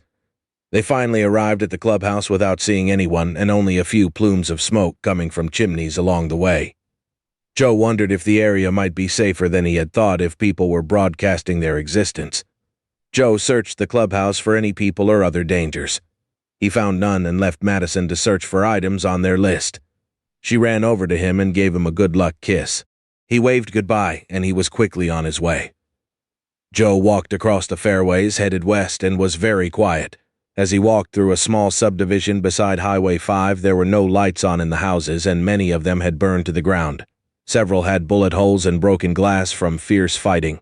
He saw cars that looked as though someone had emptied a machine gun into them. He left the neighborhood and stayed in the shadows as he progressed to his first target, which was a Mexican restaurant. He had eaten there several times while waiting for the lawyers and signing paperwork before the shit hit the fan. The doors to the restaurant were shattered, and all the windows were broken, but the place had not burned. Joe cautiously entered with his 9mm drawn and ready for a fight. The cash registers were open and lay on the floor. Why anyone needed money? These days escaped Joe as he plodded on through the building to the kitchen. The place was bare of any food, but there were plenty of jars and bottles of spices. He filled his backpack until it was full and was tickled to have found 2 unopened bottles of sriracha sauce. He then went to the pantry and found it empty, so he found the broom closet and hit pay dirt. There were cartons of toilet paper, feminine hygiene products, and hand soap. He filled his tote bag to the brim and headed back to the clubhouse to drop his treasure and make another run into town for food. He heard a sound in the dining room and fell to the floor. He couldn't figure out what the noise sounded like, but he was confident someone had followed him into the restaurant, and he knew there would be a fight. He decided to confront whoever was making the sound and perhaps scare them away without anyone dying this night. "I've got a gun." "Leave, and I won't have to shoot you," Joe yelled. He heard a sound behind him that scared him and turned to see a dog lying at his feet. "Rover, you scared the crap out of me, boy. You look skinny. You need to learn how to hunt rabbits," he said as he noticed the rope trailing behind the poor animal. Joe cut the rope and got back to his search for supplies. He didn't find anything of interest, so he headed out the back door toward the golf course. He didn't see anyone out, but a few dogs barked in the distance, and there was gunfire north of him as he walked back to the clubhouse. Madison wasn't in sight, but there were several piles of household supplies, hygiene products, and several bottles of whiskey in her collections. He heard a sound behind him and turned to see Madison hauling more supply to the room. "I'm going to a doctor's office just across Highway 5 and another restaurant, and I should be back before 4 a.m. That will still give us plenty of darkness, and we will head home with what we can carry. Hide what you want to save for another trip. This dog followed me back from the restaurant. He'll keep you company." "I'll be right back," Joe said to Madison as he left the room. She said, "Be careful, Joe. I'm starting to like you." Joe walked across Highway 5 in front of the Mexican restaurant and headed to the doctor's office he had seen while shopping in Ashland. The office windows were shattered. The glass doors had been rammed by a log that still lay in the doorway. Joe entered the building with his gun drawn to see a mess of office furniture and computers strewn around on the floor. He went into the exam rooms and found they had also been tossed by someone who probably wanted drugs and not medical supplies. He found bandages, antibiotics, and a plethora of medical supplies that had been thrown on the floor by the looters. He opened the door to the doctor's office and a rotten smell of death poured out of the room. A quick glance showed the doctor lying on the floor with his head bashed in and a pool of dried blood around him. Joe closed the door and left the building with his bag full and a sincere desire to wipe that memory from his mind. The next restaurant was a steakhouse, and again he only found spices and hygiene products, however. He did find a Glock 17 and a box of bullets in the manager's desk. With his bags full, he headed back to the clubhouse to collect Madison and their booty so they could make the long hike back up the mountain. It was 4 o'clock and they had an hour and a half to be in the woods and on their way to safety before it started getting light outside. Joe walked quickly across Highway 5 and past the restaurant on his way back to the golf course, thinking the mission had at least gotten Madison off his back and would improve the taste of their food. Joe felt the hair on the back of his neck stiffen as he entered the front door to the clubhouse but couldn't put his finger on what bothered him. He slowly turned around and saw the issue. There were tire tracks on the outdoor carpet in front of the main entrance. They weren't there before. He looked around and saw the hat he'd given Madison to wear that day. He looked about outside and then he entered the clubhouse to search for her. The supplies had been sorted and she had selected the items to go with them but had not hidden the rest as discussed. She was nowhere to be found as he searched each room. He went down the stairs to the locker rooms and entered the ladies' locker room. He shined his flashlight around and saw the dog dead on the floor with a bullet wound in its side. The fact that Madison had been killed or kidnapped didn't hit Joe until he saw the dead dog. He flew into a rage and beat his hand on the mirror, on the door, breaking the mirror and cutting his hand in 3 places. He sat down on a bench and sobbed for the first time in many years. Losing his best friend, his grandma dying, the end of the world, and now losing the only friend he had walloped him in the gut as nothing had ever hurt him before. He was mad at the people who took her as well as himself for not knowing what to do to save her, or for that matter where to start. He didn't love Madison, but she was one more thing. Life had taken from him, and it was the last straw. He drew his gun and looked at it while contemplating the impossible when he heard a voice in his mind. "Dear Joe, grow a pair of balls and yank yourself up by the bootstraps. Don't let them win. Make a plan. Go get Madison and kill those fuckers. Love, Grandma." That startled Joe back into reality, and he shook his head to clear his thoughts and holstered his 9mm. He thought about all those letters from Grandma that were left to read, gathered his loot, and headed back to the cabin to plan his next move. He knew there was no way he could stick around and search for Madison in Ashland, and his best guess was that the people who took her weren't still in the city. He thought about how to find her without being killed the entire time he walked up the mountain. He was back at the old cabin before he realized he had walked so far without stopping. During the walk, he decided to move back to his other cabin and dropped all his bags there on the way. The only thing that kept popping into his mind was finding the young woman and her daughter and warning them about the danger. His other thought on finding the kidnappers was that these men had a vehicle and weren't afraid to drive around. He could stake out the intersection of Highways 5 and 66, and eventually they would cross paths. He thought he should find the women first to keep them from becoming victims. While he cooked his supper, he thought about where to begin his search for the women and figured that he should start at the pool in the creek and head east. Joe woke up and immediately thought about that voice in his head, so he picked up the book of letters and thumbed his way to the back to look up suicide. The list was 2 pages long, and he was glad that Grandma had not thought a letter on suicide was necessary, so he tried pain and suffering. He saw the loss of a loved one and found the referenced message. Dear Joe, it's now a year since you started reading my letters. You lost your best friend in me, and I hope you have recovered. I hope you have a new love interest in your life to care for you and to discuss things with you. One should never intentionally try to be alone. We are social animals and need other people. Shake off losses and work hard to move on in life, but never forget the ones you love. I could say crap like don't cry over spilt milk, but that doesn't make the pain of the loss go away.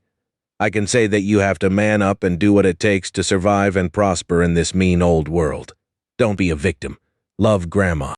His sleep was fitful at best that night as he second-guessed leaving Madison alone at the clubhouse and his not being able to follow the kidnappers. Grandma's letter helped assuage the pain, and he did feel stronger after reading the letter.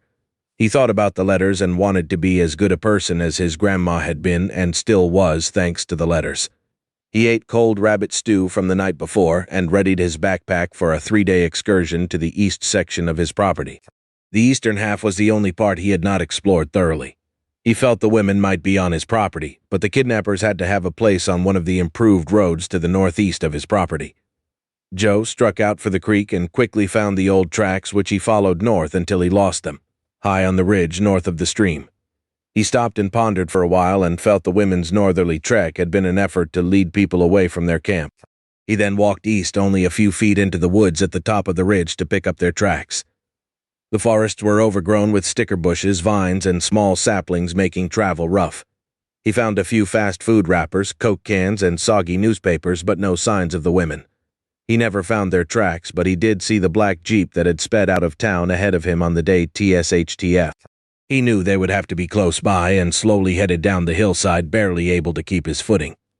He was in a controlled slide down the slope when his progress was stopped by an old pile of wood. He looked around and was surprised to see a small cabin in the woods ahead of him. He waited for 15 minutes before moving closer. Then Benny greeted him with a wagging tail and began licking Joe's face. "Hey, Benny, this must be where the women are staying. Take me to your mistress."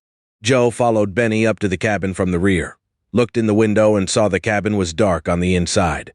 He shined his flashlight onto the window and found himself staring into a bedroom with a woman asleep in the bed. He turned the flashlight off and turned to see a girl with a rifle pointed at his chest.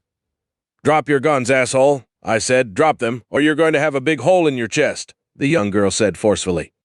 Joe lowered his rifle to the ground and said, "I can explain. The girl interrupted. "A dead man if you don't drop that pistol. Do it now or I shoot. Don't try anything because I have the trigger pulled on this 30-30 and I'm holding the hammer back with my thumb. I'm getting tired and you're about to die."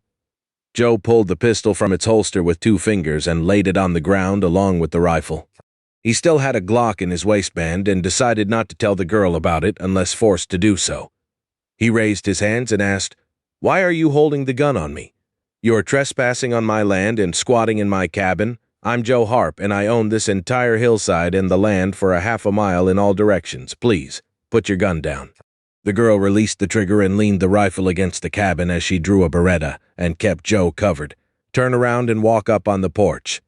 Now plop your ass down with your back to the wall and take your boots off." The girl had removed her shoestrings and ordered Joe to tie his right wrist to his lower leg. She visually checked the job before she picked up his pistol and stuck it in her belt. Joe replied, "I'm not going to harm you. Wake your mom up and let me talk to her."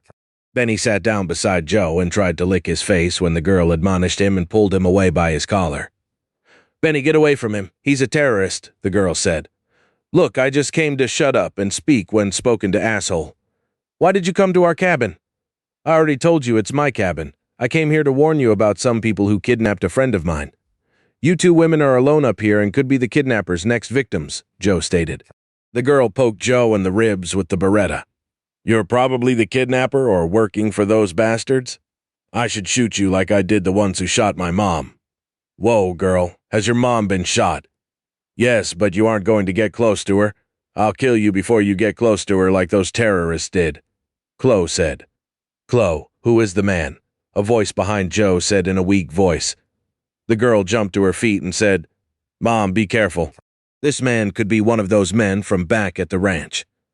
Joe awkwardly raised his head, and Kobe instantly recognized him from Cobb's Outfitters store and said, You're the young man who inherited a bunch of money and land around Ashland.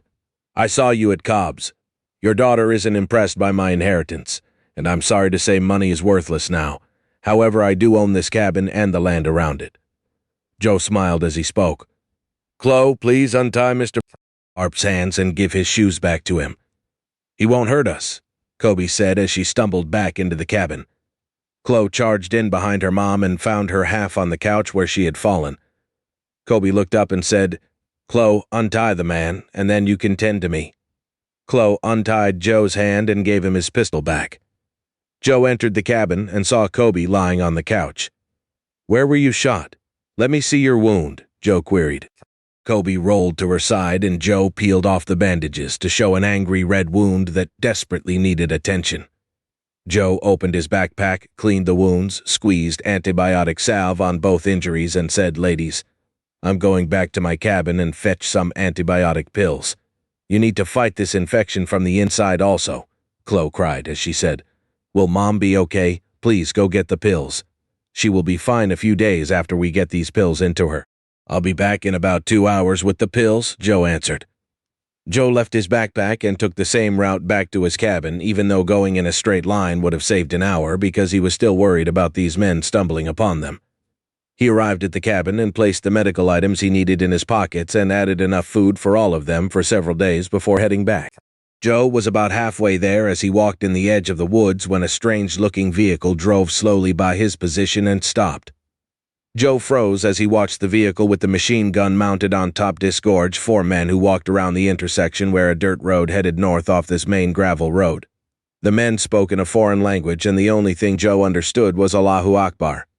The men piled back in the vehicle and headed east toward town. The driver and passenger were scanning the ground as though they were looking for tracks. The car was out of sight when Joe decided to head deeper into the woods and angle down to the cabin to make sure he couldn't be seen from the woods. Joe thought, holy crap. These are Islamic terrorists here in the mountains of Oregon. Chloe saw Joe's backpack lying by the door and rifled through it to see if she could learn anything about this man. She found survival gear, some food, and 2 small envelopes. She took them to her mom and said, Mom, he had these envelopes in his backpack. Let's read them and find out if he is a terrorist or maybe a crook. Chloe, usually I'd be upset with you for looking through a stranger's gear, but hand those envelopes to me. The envelopes weren't sealed, so Kobe opened on and saw Dear Joe. It's now a year since you started reading my letters. You recently lost your girlfriend and me, and I hope you have recovered. I hope you have a new love interest in your life to care for you and to discuss things with. One should never intentionally try to be alone. We are social animals and need other people. Shake off losses and work hard to move on in life, but never forget the ones you love. I could say crap like don't cry over spilt milk, but that doesn't make the pain of the loss go away. I can say that you have to man up and do what it takes to survive and prosper in this mean old world. Don't be a victim. Love, Grandma. The short letter had tears and a couple of smudges on it, so she knew their visitor had already read the sweet letter from his grandmother. The note made Joe look like a great guy and stirred Kobe's interest to find out more about the man who was helping them, so she opened the next letter. Dear Joe, almost 4 weeks should have passed since you started reading my daily letters from the grave. You should have found all 3 cabins, the large creek and the deep pool. Your grandpa and I used to have picnics by the stream and went skinny dipping in that pool when we were much younger. We loved that property and enjoyed it for over 60 years. Please don't ever sell it or let anyone build condominiums on it. That would spoil it forever. Remember, money isn't worth spit in the end, but love lasts forever. I hope you find your one true love, and you two enjoy the property for another 30 years like Grandpa, and I did. I know it's a bit early for you to be thinking about women yet because of how Gwen treated you, but don't give up on love. Love and companionship are two of the most important things in this world, and true love can't be purchased. Well, I ramble on and am getting a bit tired. This disease is kicking this old girl's butt and I need a nap. Goodbye until the next letter. Love, Grandma. Kobe had tears flowing as she read the letter and felt the pain this young man must be suffering from the loss of his beloved grandmother and some kind of problem with a woman. Kobe placed the letter back in its envelope and had Chloe put it back in his backpack. Mom, you were crying. What was in the letter that caused you to cry? Baby girl, I shouldn't have read the letter. This man has suffered several losses and is trying to find himself. He just inherited a huge tract of land when his grandmother died and has had other personal problems. Be gentle with him, please.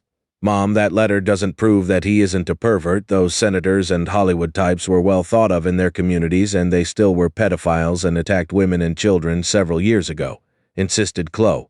Chloe, give it a break. You have a pistol and me to watch over you, so I don't think he will attack you, her mom said. As he walked to the women's cabin, he wondered why any self-respecting terrorist would be stuck in Ashland, Oregon, where there are no important targets. The entire situation didn't make sense, but he knew the tires on that vehicle made the tracks back at the golf course, and these men had Madison. He would find them and kill every one of the bastards.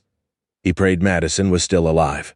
He arrived at the cabin and shouted to make sure little Annie Oakley didn't drill him when he walked into the cabin. Kobe was on the couch with a pillow behind her head, and the young girl was making her drink some water.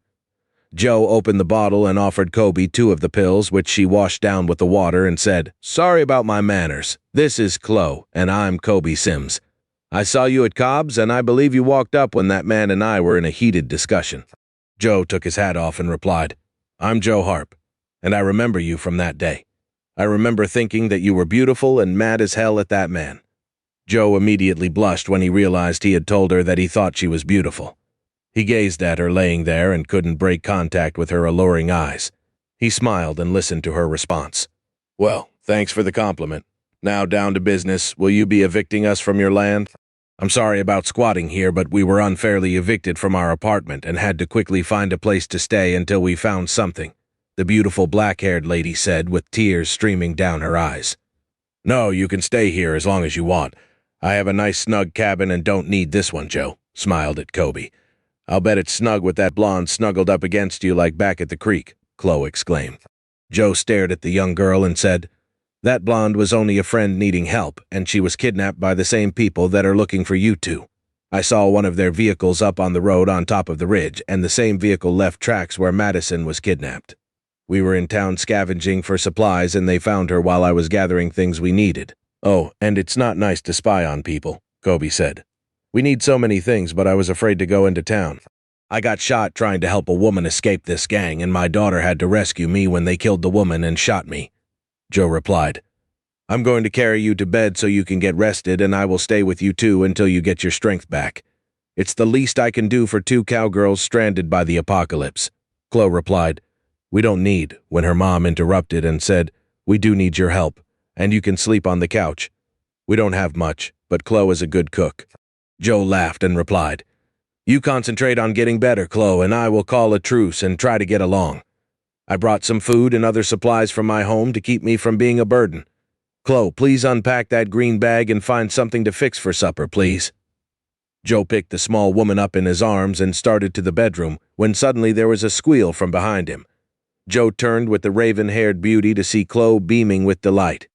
Mom, he brought toilet paper, soap, tampons, and candy bars. Chloe was delighted. Kobe's very red face was only inches away from Joe's face when she replied, My daughter has struggled with the leaves and catalog paper. You are her new hero, Joe replied in his best cowboy voice. Ma'am, I'm just a simple cowboy trying to bring comfort and joy to 2 cowgirls in need of help. I gathered those supplies the other day, and I think you can use them more than I can. Boy, that sounded fake. You need to work on the cowboy accent. Kobe chuckled. Joe placed Kobe on the bed and covered her with a blanket before leaving to join her daughter in the kitchen. Colby watched them make peace for a few minutes and fell fast asleep. She felt safe for the first time in many weeks, and perhaps this old cabin wasn't the worst thing that could have happened to them. Joe sat by the fireplace that night after Chloe had gone to bed and pulled the 2 letters from his grandma out of his pack. He read the second letter and laughed when he read the words about women and not giving up on love. Joe started to put the letters away when he noticed a smudge in the ink. He brought the letter closer to the fire and could see where drops of water had been on the letter. He examined the envelope and didn't find any water stains. This made him search his pack, and he was confident someone had searched through his belongings. He was furious at first, but then calmed down and tried to put himself in their place. 2 women all alone with a stranger in their midst would be suspicious and want to know more about the man. Then he blushed, because he remembered what they saw in the letter. Chapter 11. Chloe was up early and closed the door to the bedroom before she began rattling the pots and pans in the kitchen. She started a fire in the cook stove and then made sure Joe was up for the day by sending him outside to fetch some water. She cut up a freshly caught rabbit, added canned potatoes and carrots to the pan, and set it on the old wood-fired cook stove. Joe marveled at how industrious the young girl was for this early in the morning and did his best to help her get their meal prepared. Chloe finished cooking the stew while Joe brought wood into the kitchen and another load for the fireplace. Since it was still dark outside, he threw an armload on the fire and heated the now cold cabin to nice toasty warmth. "My mom says not to have a fire in the daytime because someone might see the smoke," Chloe informed Joe, and then added, "It's also a waste of wood, and we don't have a lot of wood. Your mom is right about the smoke, but you got up super early and we still have about 2 hours before daylight, and with these tall trees around the cabin, no one could see the smoke anyway. I'll go get some wood after we eat and build up a good supply before I leave you 2 charming ladies to yourselves," Joe replied. Chloe tried to think of a smart-assed reply, but was genuinely grateful for the help with the wood and the medicine for her mom. Chloe told Joe to be seated and served him a generous portion of the stew. "Chloe, do you ever miss breakfast cereal or Pop-Tarts?"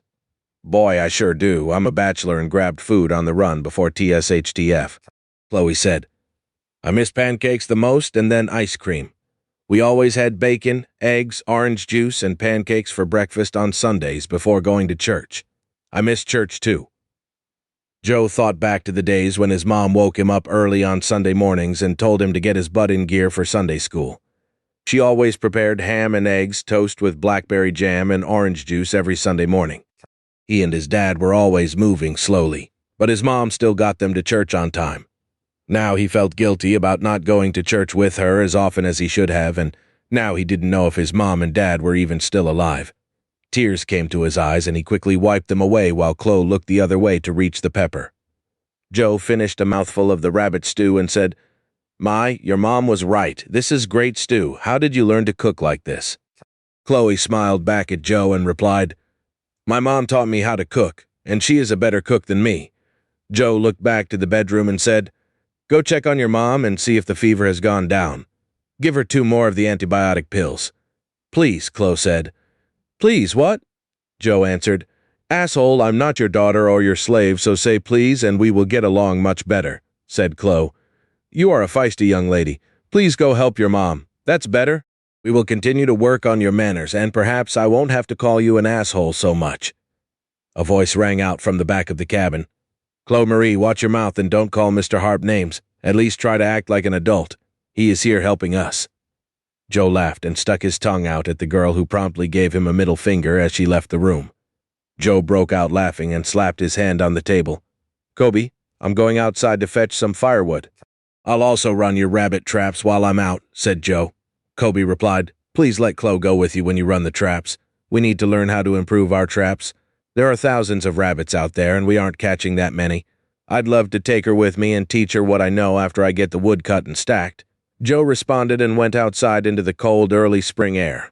"Mom, I don't like that man, and I'll bet he abuses young girls like me." "Chloe, I think he is a good man and wouldn't hurt anyone who doesn't hurt him first. I like that you're protective of me, but I'm a grown woman and have had more experience around men. This one is a good one, and I don't want you to run him off." Chloe thought for a minute and said, "You don't like him, do you? He's fat and ugly and not too bright." "I think he is very handsome and intelligent for a man. You know, none of them are too bright, but we have to put up with them," her mom joked. Chloe didn't like her mom's answer. Do you want him to move in with us and be your boyfriend? No, it's too early for that kind of thinking, but I would like to get to know him better before I have thoughts like that. I do know that having him around will help us find more food and make us safer. Don't antagonize him, Chloe's mom warned. Chloe wouldn't let it die and said, So, are you going to go skinny dipping with him in the pool just to keep him around? Chloe, that was a terrible thing to say about me. I'm not going to lead him on just to keep him around. I'm very disappointed in you for your behavior. Treat Joe nicely as long as he treats us nicely. Stop causing trouble when there is none to be found. Now go outside and help Joe stack the firewood. Let me know before you two go running the traps, her mom ordered. Joe had gathered large limbs from the forest floor and used a handsaw to cut them to a usable length. He had cut several arms full of wood, and Chloe helped him bring the wood into the cabin. Kobe felt a bit stronger and moved to the couch after she dressed. Her shoulder hurt like hell and was still in a sling. She greeted them as they brought the first armful into the cabin. Chloe went back for another load when Kobe grabbed Joe's hand. Ma, you two make a great team and haven't killed each other yet this morning. Yeah, well, the day ain't over yet, but yes, you have a great young woman there. Joe, I haven't dated in years, so Chloe is very protective of me and hasn't been around men very much. We spend most of our time together when I'm not working or going to school, so she is jealous of my time. Please bear with her and things will get better, Kobe said. Joe replied, Chloe is great and not a problem for me. Actually, I like her because she is so feisty and protective of you. I don't need to remind you that women will have it much tougher than men in this new screwed-up world and will have to be tougher than in the past. Joe, I agree with what you said, but I think you're a good man and she needs to cut you some slack. I'd be lying if I said I don't want you to stay because that's not true. You can help hunt food and help keep us safe, but I won't lead you on and flirt with you to keep you around, Kobe said as her face turned red. Joe smiled and said, Thanks for being honest. That blonde Chloe saw was just the opposite. She threw herself at me so I would take care of her. She started working hard to help, but I could see she was just trying to fool me until she had her hooks into me. I wanted her to go away but not be kidnapped. I think those men have her and I plan to kill them when I get a chance. I hate to say it, but I think it's too late for Madison. Did she? Kobe asked. Excuse me, did Madison what? Kobe frowned and asked, Did she get her hooks into you? She tried, was all he said. The answer didn't help, and Kobe wanted to know more about this young man. She found herself very jealous of Madison and mad at Joe for being with the woman. She suddenly remembered the men talking on the walkie-talkies the other day and said, Joe, do you drive a Bronco? Yes, why do you ask? The other day we were listening to our walkie-talkies and heard two men talking about hurting a man driving a Bronco up Indian Head Road. They didn't say why. That has to be me. I guess they just want my Bronco. She reached for Joe's hand and said, Please be careful. Don't worry, I'll be safe. Chloe and I are going to head out to run the traps this morning, and I'll work on building up the meat supply. I'll need to hunt for deer before that venison that I brought over runs out, and as much as I hate it, I'll have to make a scavenging run back into town to try to find some vegetables. Chloe needs the vitamins and stuff you get from eating veggies. I'll also look for vitamin supplements to help us until I can grow a garden. If you help tend the garden, I'll share the bounty, Joe said. Chloe walked into the room and Kobe replied, And you can beat her with a log if she gets out of control. Chloe replied, Mom, don't give this guy any ideas. If he tries to spank me with a log, I'll shoot him. Chloe, I think she would. So I'll pass on the log, but Chloe, let's make sure you understand when we walk out that door you will do what I say when I say, and I'll bring you back safe. If you can't agree to that, then you can go by yourself or stay home and let me tend to the traps, Joe said in a firm voice. Chloe was thinking about what Joe said when her mom replied, Chloe will stay here since she is having trouble agreeing to your terms. Mom, I agree, and yes, ma'am, I'll do what Joe says. Well, tell him. Joe, I'll do what you say as long as you keep your hands to yourself, the young girl said. Her mom was about to lay into her when Joe spoke. Why would any man want to mess with a skinny, loudmouthed brat like you? I can find full-grown women in the woods all over the place around here that won't talk back and are much better company. Joe laughed, then added, Your honor will be safe in my presence. Now squirt. Get your gear and get your butt in motion so we can leave. Chloe went into the bedroom and Kobe said with a straight face, Don't bring any of those full-grown women back here to this cabin, Mr. Harp, before laughing. Joe ignored the implied meaning and said, "You have a strong-willed young girl who will become a great woman in a few years, and you will have to keep a close eye on her. Bring her back safe. I will, I promise," Joe said as they gazed into each other's eyes for a second when he broke away to look down at the floor. Kobe felt terrible about keeping most of their food hidden in the place above the ceiling. She trusted this new man in her life, but her first responsibility was to Chloe and would always put her before anyone else. They had to leave Benny in the cabin with Kobe to prevent the noisy dog from following them into the woods. They only walked a short way before Joe began Chloe's lessons on hunting and trapping. "We need to make as little noise as possible as we walk through the forest because we might walk up on a deer or other game animal. We will mostly hunt at sunup because the deer begin moving at that time. Now see the rabbit trap that you set? It looks great, but the snare had sprung and didn't catch a rabbit. We can improve it by poking sticks in the ground around the backside and up the sides. This funnels the game to the bait and the snare. They have to stand on top of the snare to eat the leaves," Joe explained. "That makes sense, Mom, and I should have thought about doing that," Chloe said in frustration. "Chloe, my dad taught me how to trap, and his dad taught him how to trap. You and your mom have done better than most people have. I will help you do better. My dad and I never trapped big game, so there is a lot for me to learn also," Joe said. They walked on for an hour, walking from trap to trap, with Joe teaching her the tricks of how to trap. She was becoming more comfortable around him, and he noticed her words became softer as the day wore on. He found it easy to work with her, the less combative she became, and shared every bit of the trapping and hunting tips he knew. "Look, Chloe, those tracks by the stream are from raccoons, and those are from a deer. The raccoons like to wash everything they eat, and the deer just stopped for a drink. This would be a great spot to build a deer blind. We could get some nice venison for steaks and stew." Chloe looked to her right and said, "Look, those are people tracks." Joe's heart skipped a beat as he joined her to look at the tracks. He saw two sets of tracks. One track was smaller than the other was and had a distinctive pattern. Joe made a print with his boot and asked Chloe to tell him what she could about the 3 footprints in the dirt. "Well, yours is the largest, that one is smaller, and the third is the smallest. I think the other tracks are from 2 kids. One is bigger than the other," Chloe said. "Please, make a footprint next to that one," Joe said as he pointed at one of the smallest footprints. Chloe did as he asked and saw that the prints were the same. "Joe, I made that print. Wow, I can now track me and where I've been. So, whose is the other track?" "It has to be Mom's footprint. Chloe, what I'm about to tell you is very important and more critical for your survival. If we can track these prints, so can the men looking for you and your mom. Go over in the bushes and cut a small branch to use to sweep away those tracks." She swept away the tracks, and they finished running the traps. They had 3 rabbits from the dozen traps, but more importantly, Chloe now knew how to improve her traps. She and her mom would catch more rabbits thanks to Joe. He also gave her training on how to leave as few footprints as possible on the way home. He even taught her to avoid walking to and from the cabin the same way to avoid wearing a trail into the ground. Joe knocked on the door before entering the cabin so he wouldn't scare Kobe. She had lunch prepared and moved around the cabin much better, even with her arm in the sling. She was still in pain but felt much better. The snares caught 3 rabbits and Chloe is out back skinning them. I taught her how to make a few changes that will increase the number of rabbits she catches. We also saw your tracks on the bank of a stream about half a mile from here. I trained her how to sweep away the footprints and how to reduce the tracks you leave while walking through a forest," he said. "How did my little bull-headed munchkin do today?" "She is a great young lady. I think she is getting used to me because she didn't growl as much as the day went on. I'm hungry." "What's for lunch?" Kobe replied. "I'm afraid it is rabbit stew.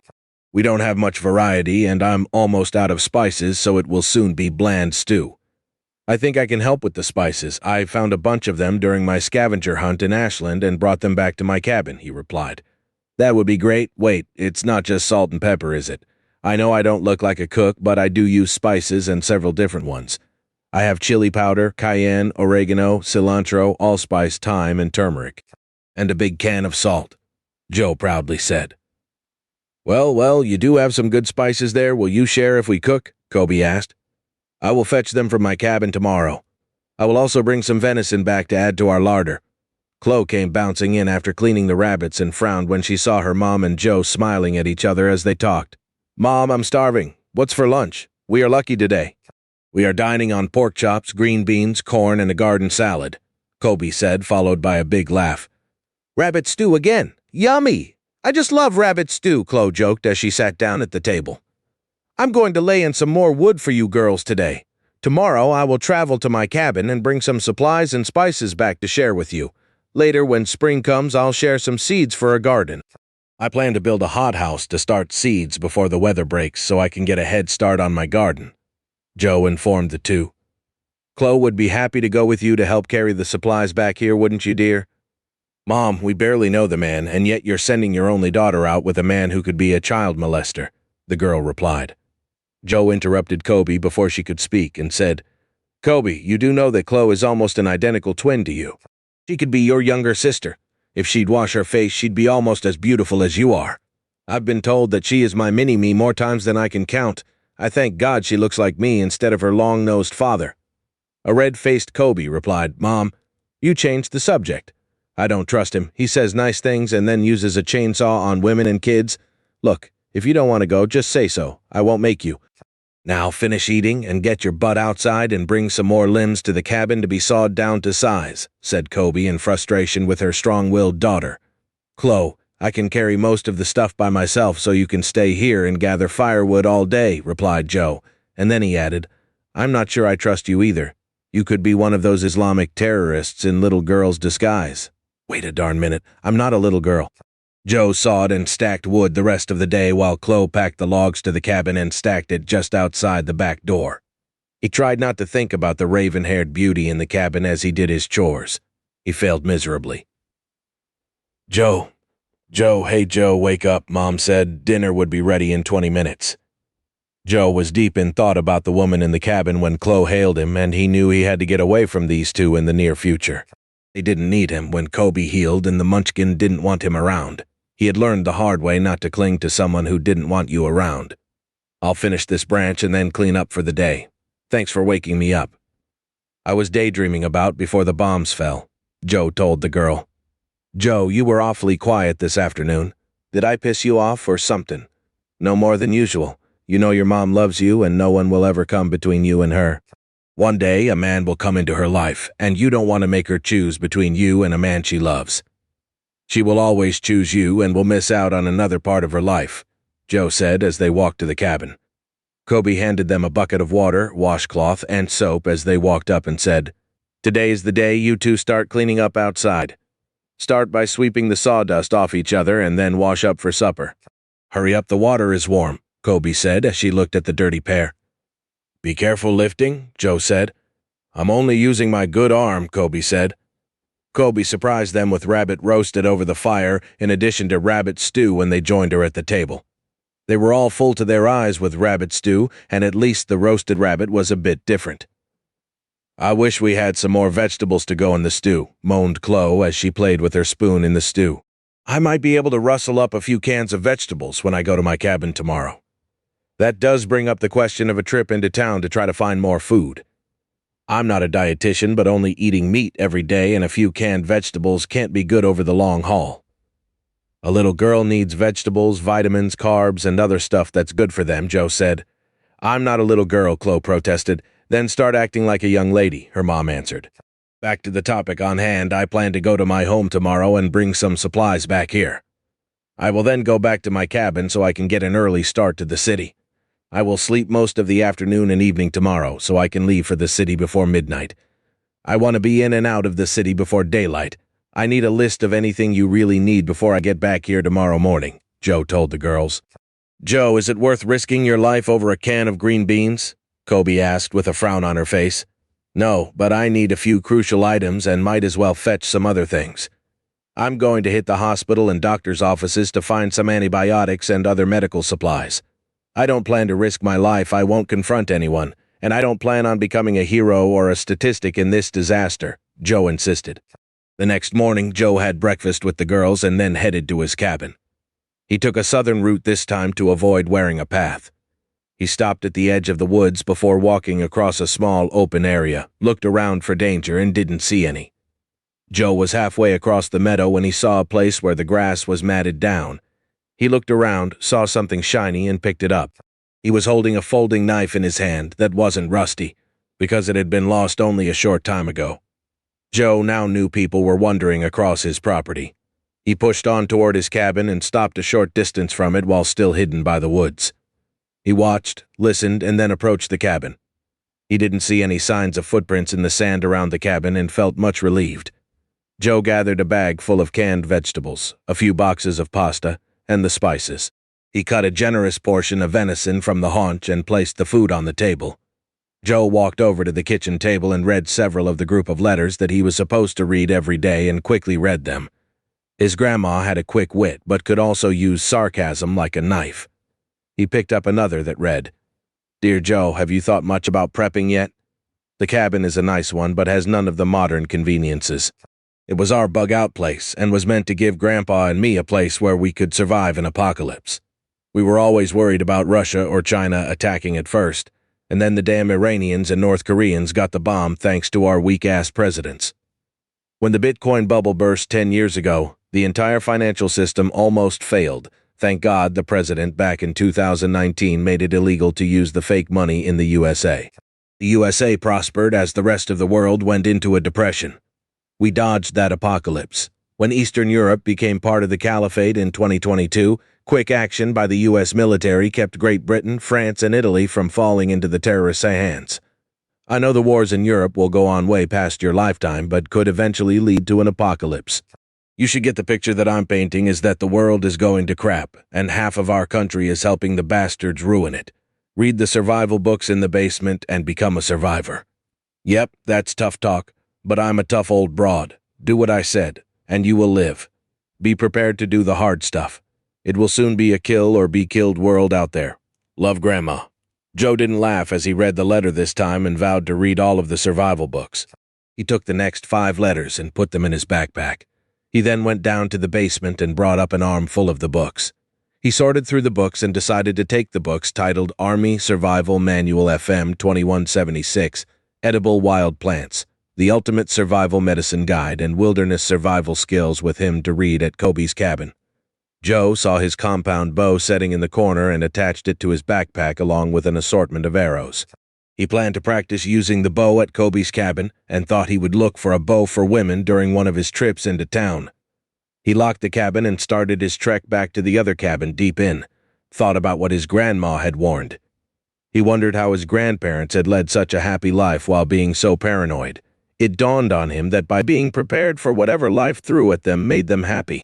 Knowing that you have food and weapons set aside along with the skills to survive had a very calming effect on people. He felt just the opposite and vowed to do what it took to obtain that calm feeling from being prepared. He approached the cabin and Benny greeted him, even though the dog was tied to the side of the porch with his muzzle around his snout. He stopped long enough to rub Benny's ears and noticed Benny had several cuts on his head and side. The dog was okay, so he walked up on the porch, set his gear down, and knocked on the door. "Hey, it's me, Joe. Can I come in?" The door opened, and both Kobe and Chloe almost knocked him down trying to hug him. They were both scared and clung to him as he tried to set his bags down on the floor. "Girls, what happened to scare you, fearless women?" This morning, Chloe went outside to see why Benny was barking and walked into a group of hungry coyotes. They were trying to eat Benny, and Chloe scared them off with 2 shots from her pistol. "Poor Benny got some bites and scratches, but we'll be okay," said Kobe. "When I get back from town, I'll hunt them down and thin them out. Coyotes usually don't attack humans, but will eat a dog or rabbits. They will raid our traps and will never have game to eat," said Joe. "Do you have to go to town? Those little monsters scared the crap out of Chloe and me. We were afraid that they would get in the cabin and eat us," replied Kobe. "Hey, throw Chloe outside next time they show up. One bite off that sour girl will run the coyotes over to Idaho," he laughed. "Joe, we are scared." "Why aren't you taking this seriously?" asked Kobe. "Hey, I'm sorry, but it was weird to see the little girl who killed a terrorist and stuck a gun in my face, afraid of a few wild dogs. I promise I'll get rid of them when I get back from town. I'm going to break out my bow and hunt them down silently," Joe said. Chloe asked, "Do you have a bow and arrows?" "Yes, they are on the porch. I've never used one much and want to learn how to hunt with one.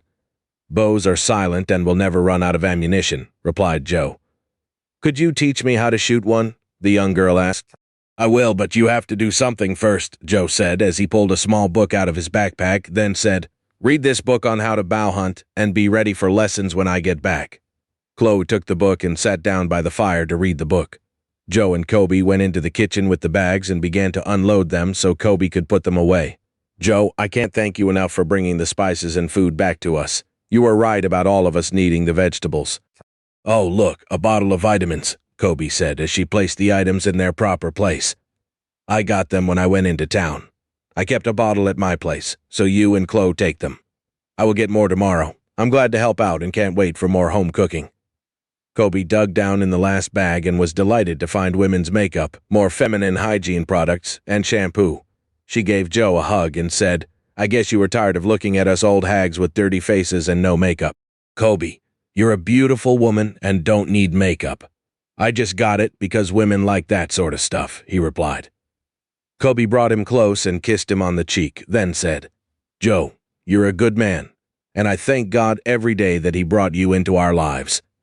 This caught Joe off guard, and he quickly backed away and said, "Well, I have to go back to the cabin and get some rest before heading out to the city tonight. You and Chloe need to stay in the cabin if possible until I get back." "Goodbye," he said as he headed out the door. Kobe watched as he patted Chloe on the back and said goodbye to her as he walked away. She was sad until he turned to look back at her, and he smiled before walking away. She didn't know what was going on in this man's mind, but she knew someone had hurt him deeply, and he was guarding himself against further pain by avoiding women as much as possible. The thought struck her that they were very much alike. Chapter 12. Joe slept all afternoon and didn't wake up until 6 p.m. when the old wind-up alarm clock rang out. It was dark outside, and by leaving early he could scavenge for several more hours.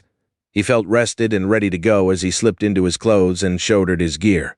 He would hike down to the quarry and drive the Jeep down the mountain to a hiding spot, then hike into town. He would use the Jeep to store his loot until it was full, and then return to the cabin.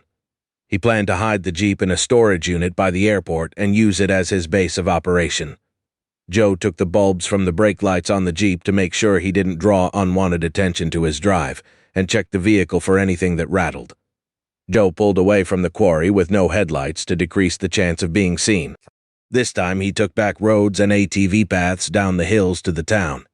He had a few scary moments when he struck a small tree stump and was stuck in a ravine for a few minutes, but otherwise made it safely down the hill.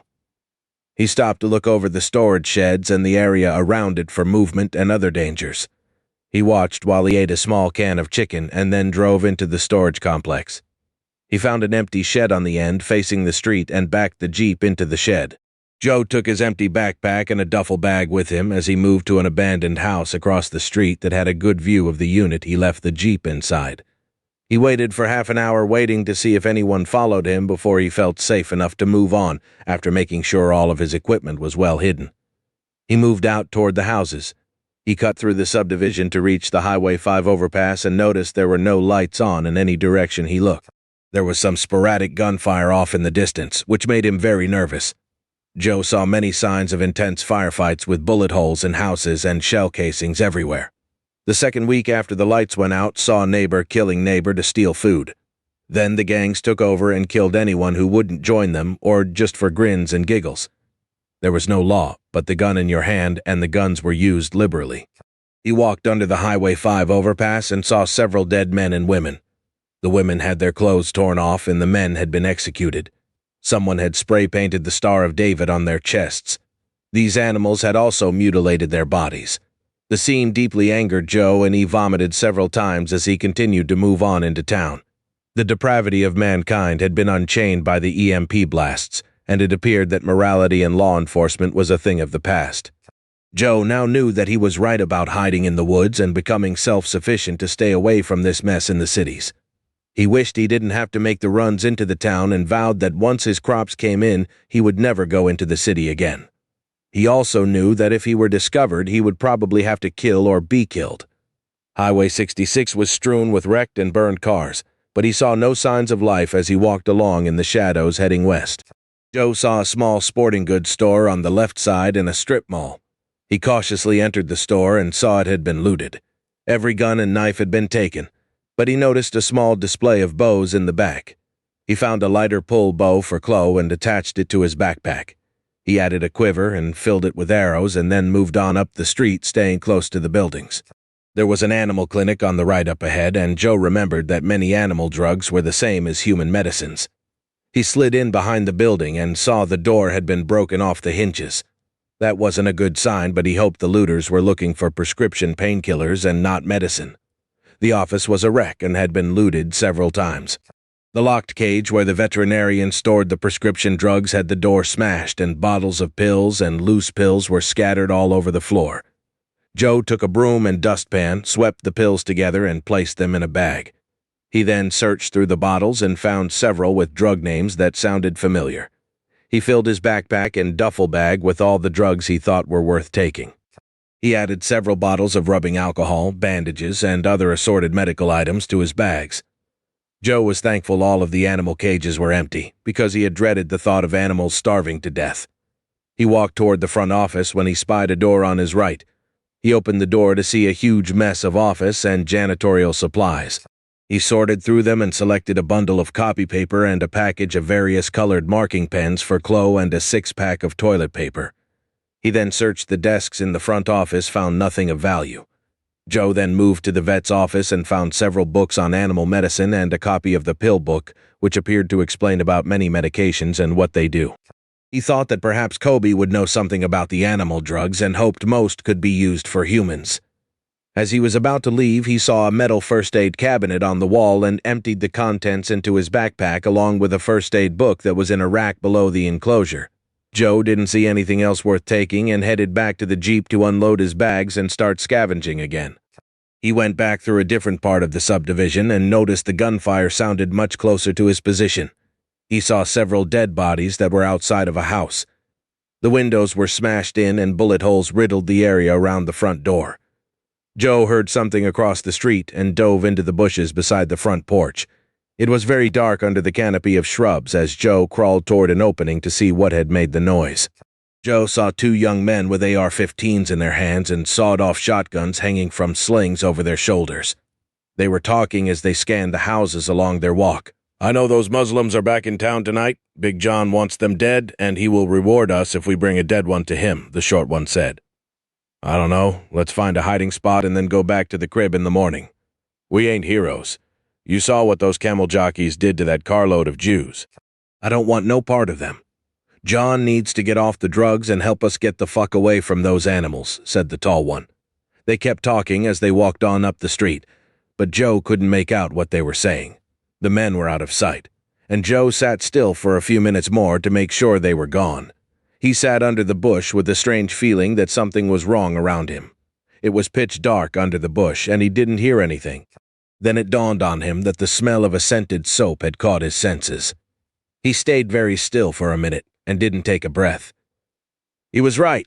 He heard someone or something breathing close to him. Joe said, "I'm not going to hurt you, but if you don't show yourself, I'm going to let loose with this shotgun."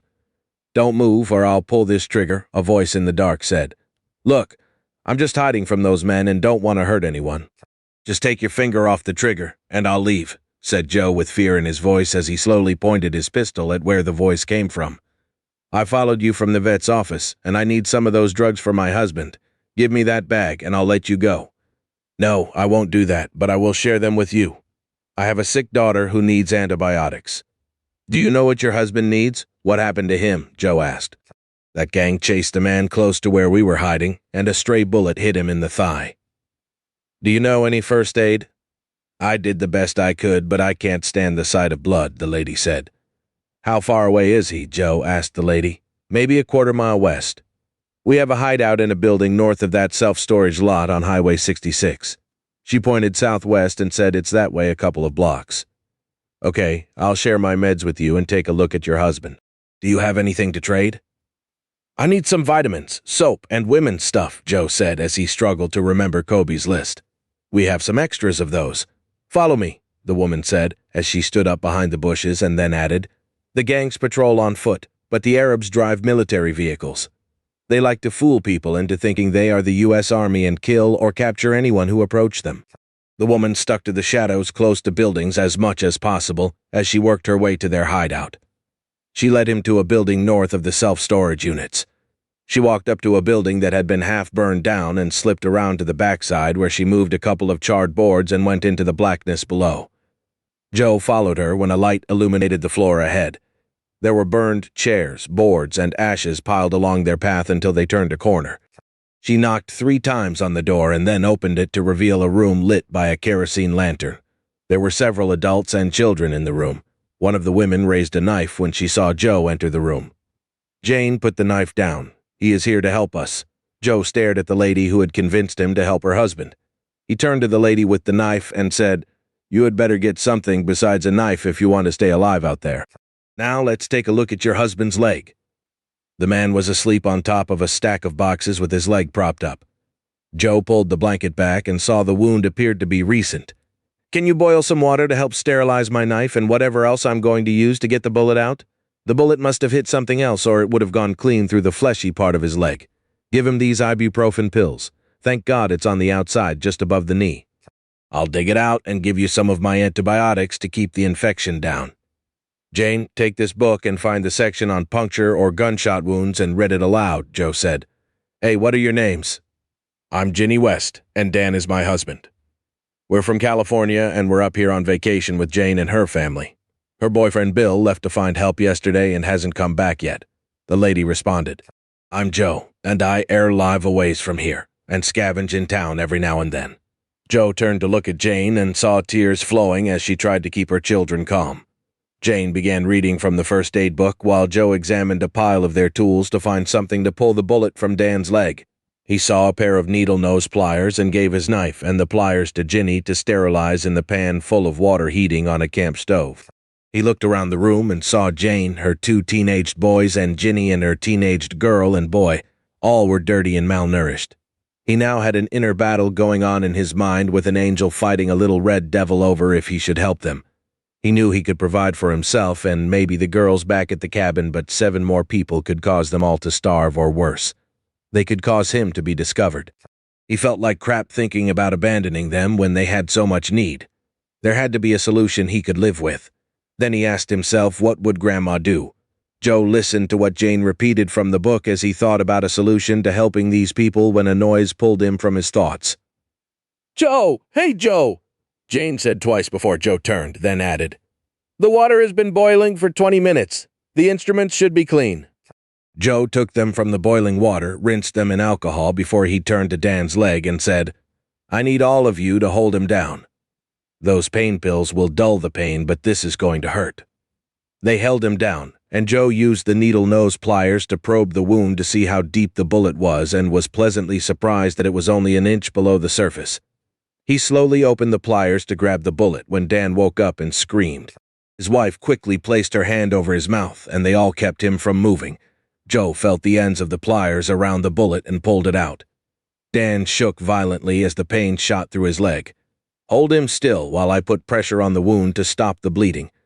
I think Jane said to leave it open and apply the antibiotic salve. Your husband will be fine in a couple of weeks. Now I'm tired and need to crash. Wake me up if anyone approaches," Joe said. Before Joe went to sleep, he pulled the day's letter from his grandma out to read. "Dear Joe, I'm very sick today, and my doctor is a pain in my butt. I talked to you earlier today, and your voice made my day. I hope my letters bring some good to your day, and perhaps a smile every now and then. Have you started the treasure hunt yet? You are a bright boy and can figure it out. I'm tired. I think I'll take a nap after Alfred reads to me. I don't want to shock you, but a couple of years after your grandpa died, Alfred and I got close. Real close. We're both too old to do much in bed now, but he was the second love of my life, as the youngsters say these days. Make that picture go away. Bet you're laughing now? Love, Grandma." Joe thought what treasure hunt, then remembered their walks and burying small boxes. Joe slept until just after dark that evening, until they heard glass breaking from outside the door. Jane said, "Someone just entered the hallway. Grab your knives, Joe. Wake up!" Joe put his boots on and handed Ginny his .22 pistol, then said, "You have 10 shots. Use them wisely." He took his hunting knife from its sheath, drew his 9mm pistol with his right hand, and walked out the door to confront the invader. He walked out into the hallway and hid in a room, waiting inside to see who was intruding on the hideout. He saw a light dash across the wall opposite the room he was in and heard two people whispering. "I know, I hear someone yelling from this building. You hearing shit. Fuck you. Follow me and we'll take hostages back to Day boss, screw dat. We'll kill them and take their stuff unless it's some young sweet thing." Joe waited behind the door until the two shined their light into the room he was hidden and moved on. He cautiously walked up behind the trailing man and froze in place when the two stopped. His sense of smell had sharpened since living in the woods. He could smell the stench of perspiration and urine coming off the two gangbangers. He wondered if this was normal for the two or if they had lost their desire to stay clean after the missiles fell. "There, I done told you I hear something. There's a woman's voice in the room up ahead. We gonna get some tail tonight." The men moved toward Joe's new friends with guns in hand. Joe ripped his knife across the trailing man's throat, dropping him to the ground. The other man turned around, shooting at Joe as Joe slashed his blade into the man's side. The man tried to kill Joe with his rifle, but was too close, and the blade was working deeper into the man's gut. Joe ripped the blade deep across the man's stomach and felt the man's bowels slide across his hand on the way to the floor. The smell of the feces struck Joe hard as he knew the shit was on his gloves. As the man died and fell to the floor, the thug squeezed the trigger, fired one shot, which grazed Joe on the side of his hip. Joe took off his gloves and pushed his free hand down hard on his wound to stop the bleeding. The pressure made the wound sting like hell. Joe searched the men and found two cheap high-point 9mm pistols, a Ruger Mini 14 and a Mossberg pump shotgun. He found several extra magazines for the guns and a pocket full of .00 buck shotgun shells. He took the weapons with him and went back to the room where his new friends were hidden. Joe's hands shook as he knocked on the door and said, "It's me, Joe. The danger is over, but we need to get out of here quickly." "You smell like shit," the dark-haired woman said. "One of the men had an accident. I need to clean up and change clothes," Joe responded. He handed a pistol to Ginny, gave the shotgun to Jane, and said, "Do you know how to use these?" They all said yes, and then Ginny said, "We can't leave now. Dan can't walk. Besides, where would we go?" "What happened to the people trying to get in? Did they go away?" Joe looked at the kids and said, "Something like that. Those two won't bother anyone anymore. Trust me, that gunshot will bring the gang over here in a few minutes. I'll take you somewhere safe. Ginny, help me support Dan as we walk to my Jeep. I'll take you to a cabin up in the hills where you will be safe." Jane saw Joe holding his hip and pushed his hand away. "Joe, you got shot," Jane said as she tended to his wound. Jane made him drop his pants to the floor and she flushed the wound with hydrogen peroxide. She then dabbed antibiotic cream on the wound and bandaged it. "Ginny, Joe is right. We've almost been discovered twice before. We need to get out of this horrible town. Bill is dead, and he won't be coming back. We've waited too long for him," Jane said as she finished tending to Joe. "Okay, let's do it, kids. Grab our bags. Butch, you get the stove, and Dot, grab one of the lanterns," Ginny said. Joe washed off the best he could and put on some of Dan's clothes. He was now ready to travel. They snuck out of their home for the past several weeks and left. Ginny and Joe helped Dan walk using only his good leg. It was just 150 yards to the storage unit where the Jeep was hidden. Joe opened the roll-up door and ushered everyone inside. He watched for the gang while he instructed the others to tie their possessions and his bags to the roof and back of the Jeep. "Look, it's going to be tight and you will have to sit on each other's laps for about an hour, but we will get the hell out of here and to a safe place," Joe told the group. They quickly finished squeezing everyone into the Jeep, and Ginny opened the overhead door. Joe drove away from the storage lot with his lights off and headed across several open fields to Emigrant Creek Road, where he took a right turn. He drove a short distance and then drove cross-country up into the hills for a mile before he stopped to look at one of his maps. Joe had mixed feelings about what to do with the people because he couldn't leave them behind but didn't want them in one of his cabins. He looked at one of the maps his grandma left for him and saw his cabin circled and several others a few miles away. He decided he would take them to one of the other cabins and hope it was unoccupied. He drove through woods and clearings until he found a Forest Service road and took it for a mile in the direction he needed to travel. He went off the road again for half a mile and arrived at a spot close to the first cabin, which was half a mile southeast of the southwest corner of his property. He parked the Jeep several hundred feet from where the cabin was located on the map. He told the others to stay in the Jeep and keep quiet while he checked things out. He had missed the cabin in the dark and he was forced to backtrack to find it. He was surprised to see an older cabin behind a modern-looking cabin. There was no one around, and he searched until he found a key hidden under a fake rock by the porch. Joe let himself into the cabin. The cabin was beautiful on the inside and was much more attractive than his home. Joe took a quick tour of the place and was surprised to see the cabinets held several days' worth of food. Joe walked back to the Jeep and drove to the new cabin. Everyone piled out of the Jeep and headed inside. Joe sat Dan on the couch and started a fire in the fireplace. "This is your new home, and I need to leave you with some rules for staying alive. Don't have a fire in the daytime. There are bad people north of here, and they might see the smoke. Don't make any loud noises. Saw the firewood. Never chop it with an axe, because that would make too much noise. You have enough food to last until I return in a day or two. Please stay close to the cabin until I return. Oh, I'm leaving the shotgun and 2 pistols with you. I need the Mini 14. Joe, please stay with us, Jane pleaded. I have to get back to my family. I was supposed to return yesterday, so I know they are worried. If you do what I just said, you will be okay. I'm leaving the Jeep behind the old cabin. Do not use it unless it is to escape an attack. I plan to leave it here and use it for scavenging trips into town. I need to go now, Joe said as he shouldered his backpack and lifted his carry bag. Where is your home? Ginny asked. It's about 5 miles away, Joe answered as he walked in the opposite direction of the cabin. He liked these people, but trusted no one.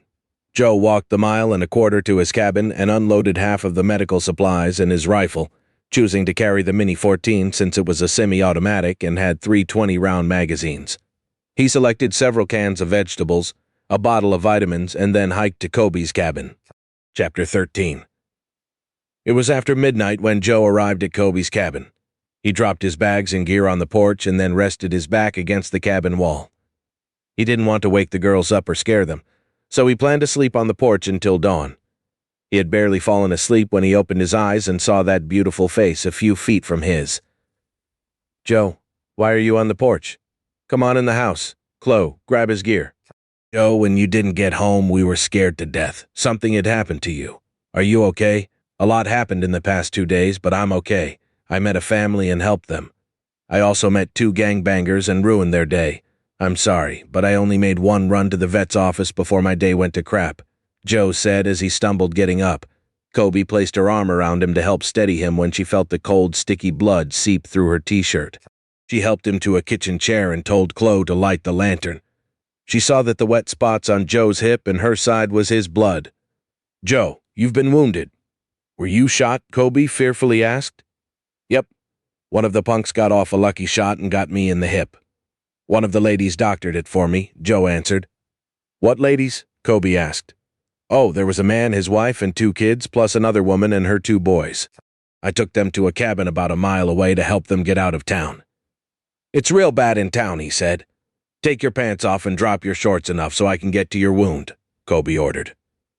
I'm okay. You heard what I said. Do it now, Kobe said with resolve, then added, or I'll kick your ass. Joe needed help standing, and Kobe took his pants off and laid him on the couch. She pulled his shorts down on the wounded side, cleaned the wound, and applied more of the antibiotic salve. She then placed a wad of gauze on top of the 3-inch-long gash. She kept the pressure on it for 15 minutes until it stopped bleeding. Joe fell asleep, and Kobe gently lowered him until his head was on a pillow. She covered him with his sleeping bag and sat up with him the rest of the night while Chloe went back to bed. Chloe woke up an hour before daybreak and saw her mom placing a log on the fire. She looked over at Joe and for the first time wanted him to stay in their lives. He had taught her a lot about trapping, hunting, and survival, and she wanted to continue the lessons. Chloe knew she had to be kinder to Joe or he would eventually get mad and leave them alone. She noticed that Joe wasn't asleep and that he watched her mom through squinted eyes. Good morning, Mom. How is your patient doing? I think he's okay. He'll need some pain pills when he wakes up, but the bullet just made a gash in his hip, her mom replied. Mom, can you teach me how to care for people? Mr. Harp has been good to us, and I'd hate to think something bad could happen to any one of us, and I couldn't help them, Chloe asked. I'd be glad to. We'll start with you reading the first chapter in the first aid manual, and I'll answer questions. Joe's hip was throbbing with pain, and he said, You can start by teaching her to give her patient some pain meds before his hip falls off. Chloe fetched a bottle of ibuprofen and handed Joe the pills while her mom poured a glass of water for him. Joe swung his feet around and sat up as he winced in pain so he could swallow the pills. He downed the pills with a swig of water and grinned to hide his pain. "Joe, I'll fix some breakfast while you give us the details about your trip," Kobe said as she put coffee in the old coffee pot and started a fire in the cook stove. Joe told them every detail except how he killed the punks who were going to attack him and those families. The girls didn't ask. They were happy that Joe had added to the medicine cabinet, but were very happy to see more toilet paper, soap, and a bottle of dishwashing liquid. "Joe, it's amazing how most women wanted a diamond ring or fancy car before the lights went out, and now I'm dancing for joy over toilet paper. I was never a high-maintenance woman, and God knows we never had much, but we always had toilet paper and soap," Chloe said. Kobe went outside to bring in a load of wood when Chloe walked over and sat on the couch by him. "Joe, I'm sorry for being a brat at times. I was raised better than that," Chloe apologized. "Chloe, you never hurt my feelings. I knew your world had been turned upside down and you were only adjusting to the new normal," Joe said. "Joe, my mom worked her ass off to make sure I never knew we were poor. She sacrificed everything a woman would want, so I had decent clothes and a good school to attend. I'll never be able to pay her back. My mom is the best woman in the world," Chloe said with tears in her eyes. Joe pulled the young teen close and said, "You're a good person, and that means more than anything else to your mom. She loves you more than her own life, and all you have to do to repay her is to keep being the good person you are. If you grow up to be half the person your mom is, then you will be one hell of a good woman. You already are almost as beautiful as she is now." Kobe had heard them talking and listened from the other side of the door. Tears came to her eyes. She was so proud of her daughter and liked the way Joe had made Chloe feel good about herself. She thought that maybe it was about time for Chloe to have a father figure in her life. "Joe, when do we meet these people, and why didn't you bring them here?" Kobe asked as she entered the cabin. "Kobe, your #1 job is to protect your daughter. We don't know these people. Even good people are killing for food these days, and they were starving when I found them. I think they are the kind of people we want to have around us, but I still don't want them to know where our homes are until I can get to know them better," Joe replied. "Is the lady single?" "Yes and no. Jane's boyfriend left to find medical supplies and never returned. That is why they stayed so long in the city hoping he would return," he explained. "How old are their kids? Are any my age? Can we go see them today?" Chloe asked in a barrage of questions. "Oh, I'd guess they run from 16 down to about your age. The kids were all scared and very timid when I saw them. Ginny's husband had been shot in the leg, and that forced them to scavenge for food. They weren't very good at it either. I want to observe them for a day or so before I take you two over there. Safety first has to be our motto these days. I'm starving, let's eat," Joe said.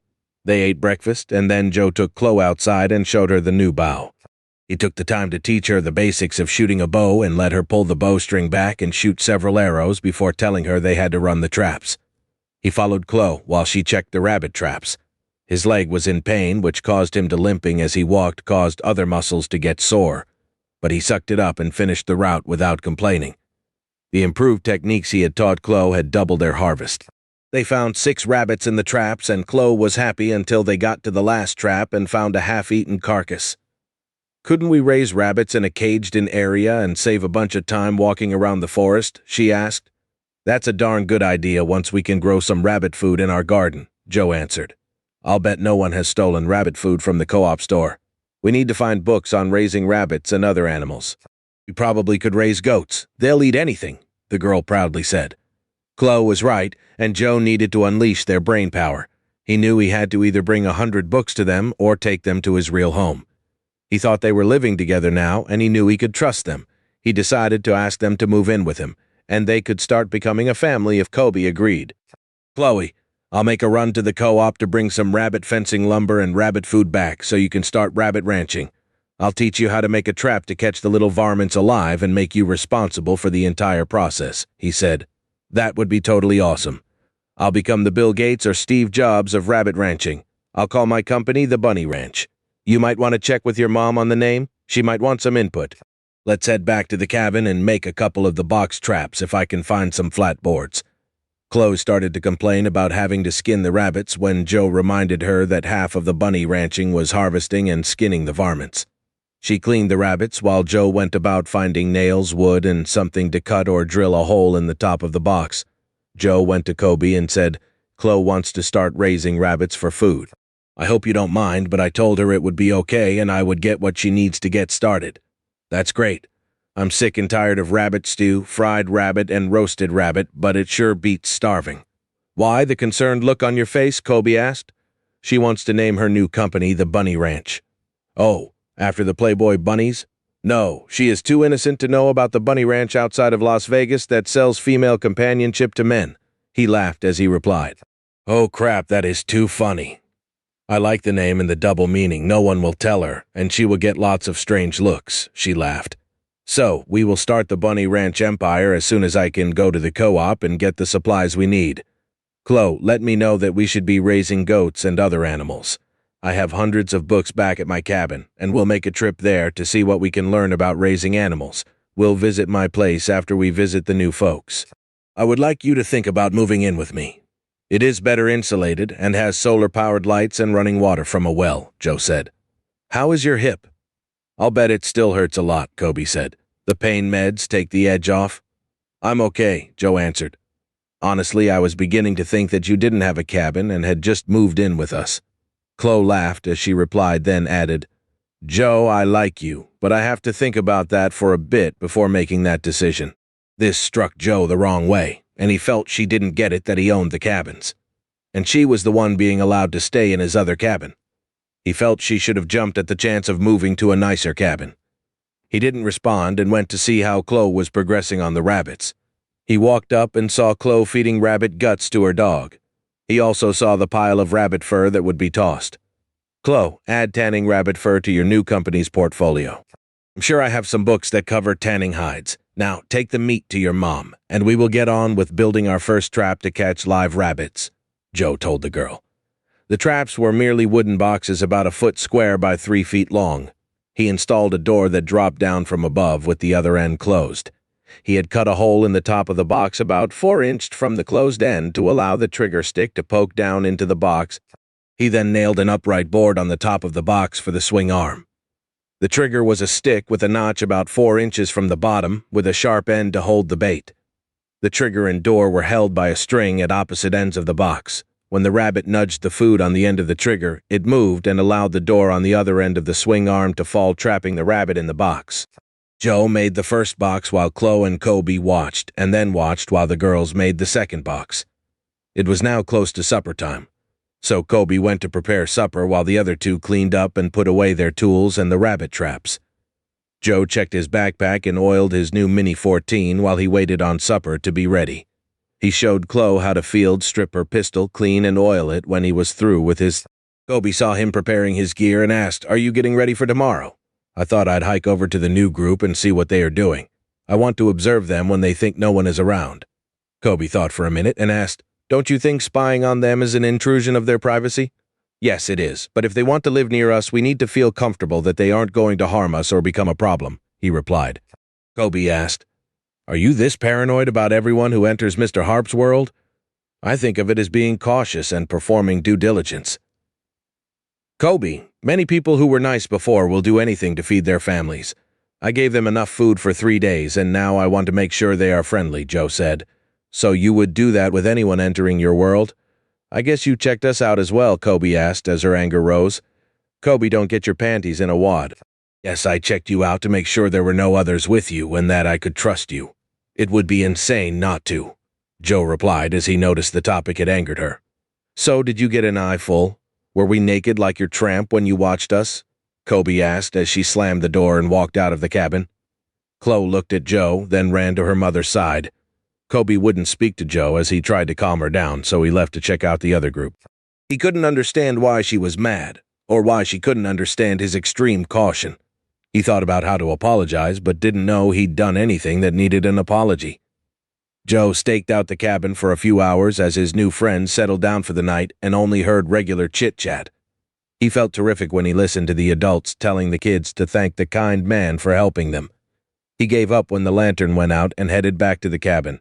Joe knocked on the cabin door before entering and saw Chloe standing in the shadows with her pistol aimed at him. "Oh, Joe, I'm so glad you're back. Mom's asleep. Why is she so mad at you for being cautious? Baby girl, I don't know, but I would do anything to make her stop being mad at me.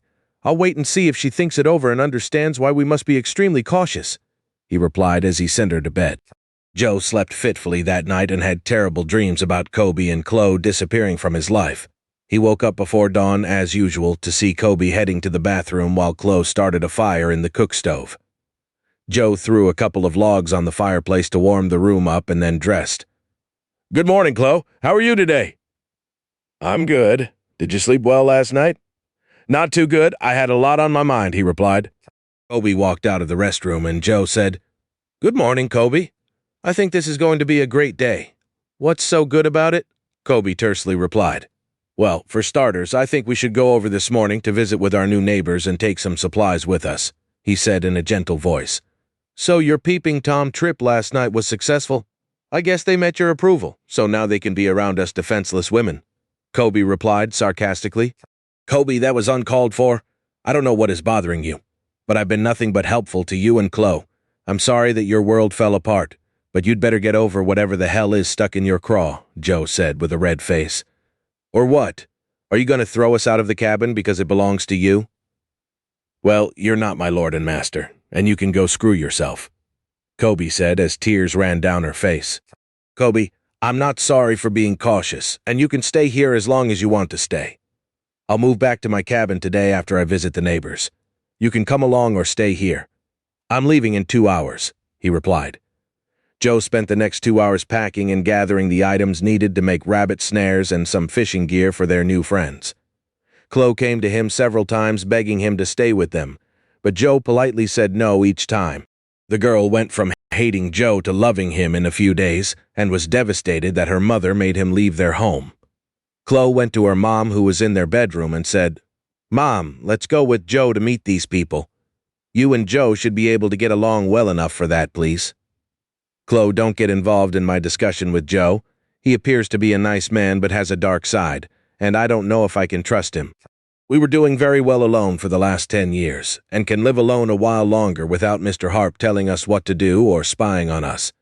We will go meet these people, and I hope they are nice folks," Kobe whispered to her daughter. Joe led the way to the cabin, and as usual stopped 100 yards from the cabin and went ahead alone to make sure it was safe for them. He saw Ginny and the kids gathering firewood from the woods and waved to catch their attention. He then looked back only to see Kobe right behind him waving at the people up ahead. "So, you don't have time to look for danger before barging in, do you?" Joe asked. "I don't need your permission to do anything, Mr. Harp. Now let's meet these people." Chloe walked by Joe, shrugged her shoulders, and shook her head before she said, "I think she went crazy, but she's my mom." They walked up to the front of the cabin where Dan sat in a chair and the others gathered around. Joe began to introduce everyone, but Ginny said, "My goodness, Joe, what a great-looking family you have." Kobe interrupted her and said, "We're not his family, and just met him a couple of weeks ago. He has been very helpful to us." "Oh, my mistake. I thought Joe had a wife and kids," Ginny replied. Joe avoided the issue and said, "We dropped by to leave you some food and other supplies and to show you how to snare rabbits. I wanted to bring Kobe and Chloe Sims to meet you, since we are all neighbors. They live about 1.5 miles northeast of here," Joe said, and then introduced everyone. Chloe went off to the side with the other kids, and Kobe talked with Ginny on the porch. Jane asked Joe, "Didn't you say you had a daughter? I told you that so you wouldn't want all of the drugs." "I did take all of them to the girls, so I'm sorry if I deceived you," he said. "I would have done the same." "Hey, what is that sheik pissed off about?" "Kobe was staring holes in you when Ginny thought she was your wife," Jane said. "I think I pissed her off because I'm a bit paranoid and overprotective. I check out anyone around me to make sure they are friendly before I trust them. She was mad because I snuck down here to check on your group last night. I'm sorry if that pisses you off, but I want to make sure no one is going to harm me or anyone I care about," Joe said. "Joe, it's horrible that you have to feel you have to do that, but we should all be more like you and not worry so much about feelings. I will kill to protect my kids, and I, for one, want to learn anything I can from you." "Thanks for helping us," Jane said, and gave Joe a hug. Kobe saw Jane hug Joe, and it upset her. Then she got mad at herself for being upset about a man she thought she didn't care for. Later, everyone moved to the cabin and sat on the front porch sharing stories about their lives before the lights went dark and were ready to move on to another topic when Jane said, "Joe, you haven't told us about your background. Tell us, please. It's pretty boring, and I'm a private person." Jane took his arm and acted as if she was twisting it when he said, "Ouch, if you're going to torture me, I'll tell you my name, rank, and serial number.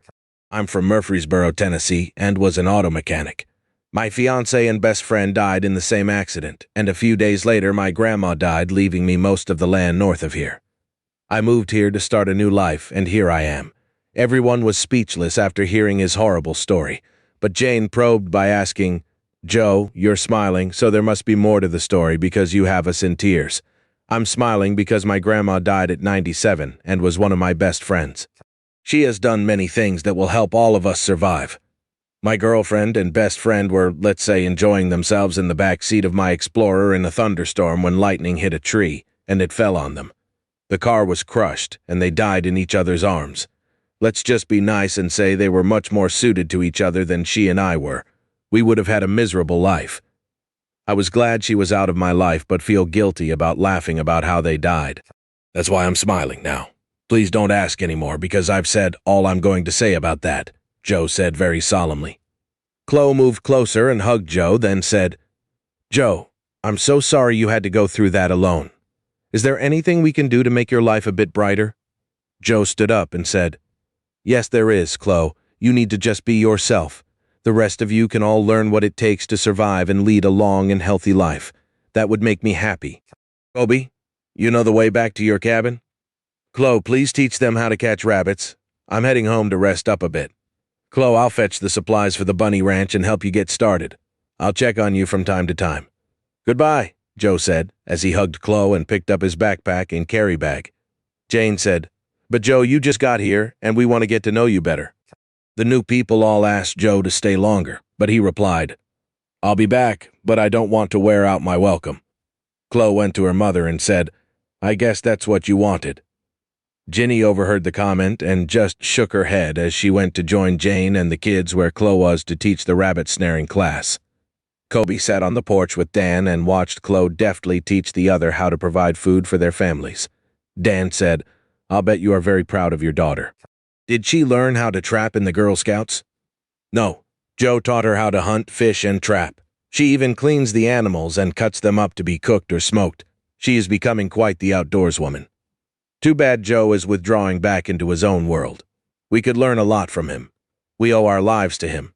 He single-handedly killed 2 armed men who were trying to break into our hideout," Dan said as he watched her face. "He told me he ran off 2 men. I'll bet he didn't kill them. Lady, we had to walk through the blood and guts to escape from our hideout. Joe took both armed men on with a knife because he didn't want gunshots to draw attention to our hideout.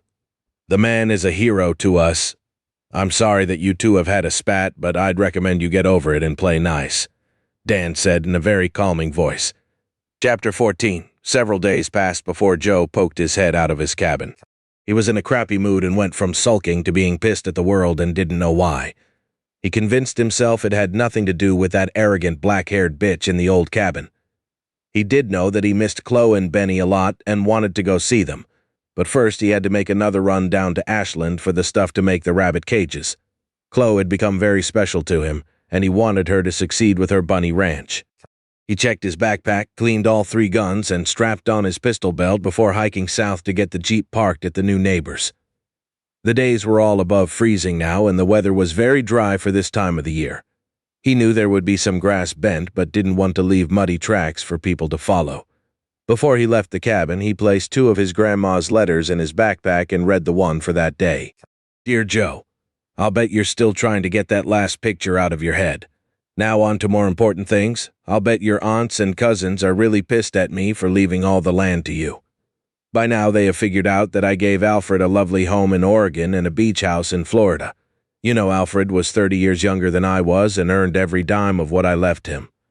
I hope Alfred is lying on a beach with a hot chick that's 30 years younger than he is. He deserves a great life. Well, the medicine fogs my mind and I may not make much sense at times, but never forget that you are very special to me. Love, Grandma." Joe laughed and wondered how his grandma kept the affair a secret so long. He wished his dad were there to fill him in on some of the new tidbits he had learned. Joe covered the 1.5 miles to the neighbor's cabin and was surprised to see Chloe outside cutting firewood with their saw. He saw one of the boys skinning a rabbit and the others fetching wood from farther out in the woods. "Hey, Chloe," Joe hailed. "Joe, I miss you," Chloe yelled as she ran up and hugged him. "Is this the smart-assed young lady that gave me hell for a week?" Joe teased. "Yes, but I learned quickly that you were just trying to help me and not harm us," she said as she glared at her mom as she approached. "You are a good person, and Chloe, I'll always be there for you." Joe hugged her as he replied. "Joe, you can have your cabin back. We moved into the old cabin here so we won't inconvenience you any longer," Kobe said with a touch of arrogance. "You didn't have to leave. It wasn't bothering me. What if the owner of these cabins shows up one day? Will you pack up and live in the forest?" "Oh, suit yourself, Miss Independent. I didn't come here to see you anyway." "Hey, Dan," Joe said as he left Kobe and walked over to Dan. "Good to see you, Joe. Can you sit a spell and tell me a bit about what you plan to do about gardening and raising animals?" "Chloe told me you two had some good plans before her mom got the burr up her ass," Dan said. "Dan, I have more than enough seeds and plan to get more tonight. I'm heading into town tonight to get the stuff for Chloe's bunny ranch and to get a long list of supplies I need. I've decided to raise a large garden and raise goats. We will add some cows when we can find them. Several grassy areas would support the cows, but they might make us targets. I'll be glad to help you, but I will demand that you read some books on farming and do your share of the work," Joe said. "Sounds fair to me, Joe. Why don't you and Kobe patch things up? She's as crabby as a mule since you two split up. She's a great woman and not too hard to look at either," Dan said. "Dan, we were never together. I just helped them out for a while. I'll be honest and tell you that I thought things were going in the right direction. But that woman wants to make it on her own and wants no help from anyone else. She can't stand a helping hand or someone else making a decision. I also think she got jealous when Chloe and I started getting along. I will leave her alone and let her figure her own life out. I think she would be worth your effort," Dan said, "after my last experience." "I doubt if any woman is worth the effort," Joe replied. "Which reminds me to try and find a dog. Maybe one to breed with Benny. Although I'd bet Kobe had him neutered." "Perhaps you haven't found the right woman," Jane said as she walked up behind Joe. "I'm not looking for one, and I kind of like it like that for now. Maybe later I'll change my mind," Joe said. Jane had walked up from behind, laughed, and asked, "Can you put up with one more on your trip into town? We need some supplies also, and I want to go along. I'll tell you up front that I don't like the idea, but I've recently learned that people are free to make their own mistakes. If you go, you will do what I say when I say, or don't go. If you don't do what I just said, you'll never go with me again," Joe said. "That sounds familiar." "Do what the big man says," Kobe said. Chloe replied, "Mom, that was not fair." Jane replied, "Joe, when I get the experience and courage enough to go by myself, I will. Until then, I want your guidance and help. I'm in and won't let you down. Okay, get a backpack and a carry bag like mine so we can haul what we find back to the Jeep. I plan to hit the co-op and the Grange stores." "What do you need?" Joe asked. "We need canned food, ladies' undies, and some chemicals for Chloe so she can tan those rabbit furs," she said. That answer made Joe think back to the night he gave Madison the underwear. He got a big grin on his face, and Jane had to say his name several times to get his attention. "Sorry, I was deep in thought. I'm going to make a quick run back to my cabin and get you another pistol and some ammo." "I also have a few of the items on your list," Joe replied. Jane put her gear together and added several bottles of water, some dried fruit, and a can of Spam to her backpack for the excursion into town. She washed her face and combed her hair in the cabin's bathroom so she wouldn't get catty remarks from Kobe. When she was finished, she had the others gather and asked them to make a list of anything they had to have. Joe returned as the sun went down and gave Jane a Glock 17 9mm automatic pistol and an extra magazine. He then handed her a bag and whispered, "Take these inside and don't let the others see them." Jane took the bag into her room in the cabin but had to look at the contents. There were several bras and panties in the bag, which confused her greatly. Jane came back outside and Joe helped her put her backpack on. They started to leave when Chloe ran up and gave Joe a kiss on the cheek and said, "Joe, be careful, I don't want to lose you." Joe bent down and kissed Chloe on top of the head and said, "Punkin, do what your mom says and don't worry about me. I'm finding that I'm hard to kill and won't get lost. Goodbye." The two got in the Jeep and went away from the cabin, headed away from town, then doubled back a mile from the cabin and drove down the hill toward town. They both had to concentrate on the path ahead with the headlights off, so there wasn't much conversation. Joe stopped at the edge of town behind a building to check his map when Jane asked, "Why did you bring Kobe's underwear to me?" "That's just mean," Joe laughed and said. They weren't Kobe's. She never wore them. The short story is that before I found Kobe and Chloe, I found another woman who moved in with me. She was kidnapped a week later, and I met Kobe when I went to warn them about the kidnappers. Kobe had already killed a couple of those thugs, and she was shot by another. Sorry for the information overload. Did you love the woman? I barely knew her, but she was good company, Joe said. Good company, as in you slept with her, Jane inquired. Yes, but I would probably still be trying to run her off between sleeping with her. She was a high-maintenance, bossy bitch, but she was outstanding in bed. Well, Nosy, is there anything else you need to know? Joe replied. No, but I like to get straight to the point, Joe. I like you, but won't waste my time on you until you get over Kobe, Jane bluntly replied. There is no getting over Kobe because we never kissed, much less slept together, he replied. She laughed and said, Men are so stupid. He laughed and said, You sound like Kobe. Joe saw the two stores were where he remembered, just north of East Main on East Hills Road, and said, Jane, we're heading over to the airport and taking the Jeep up the runway until it ends. Then we'll cut across to East Hills Road. The Grange and Co-op stores were just a block up the road. Hey, before I forget, what do you have on your list? I need ladies' underwear, some thermal underwear, gloves, and canned vegetables, she answered. We should find most of that stuff at the Grange if it hasn't all been looted, Joe replied. Joe headed north, turned into the airport parking lot, and then drove on to the runway. The evening was clear, but the moon was just peeking above the horizon, so they drove along without worry of being spotted. Joe had to dodge some wreckage from a plane crash but made it safely to the end, and then drove to a gate that opened to the main road. He got out of the Jeep with a bolt cutter and cut the lock, freeing them to drive on up East Hills Road to the Co-op. He parked behind the building, cut the lock on an overhead door, and drove the Jeep into the building. Joe looked around the back storage room and found several pallets of animal feed. He placed 4 50-pound bags of rabbit food on the roof of the Jeep, and another 4 of dog food on the hood, then strapped them down. Joe saw several hand push carts, gave one to Jane, and told her what to look for to help with the rabbit ranch. They pushed the carts into the main building and began searching for the other items on their lists.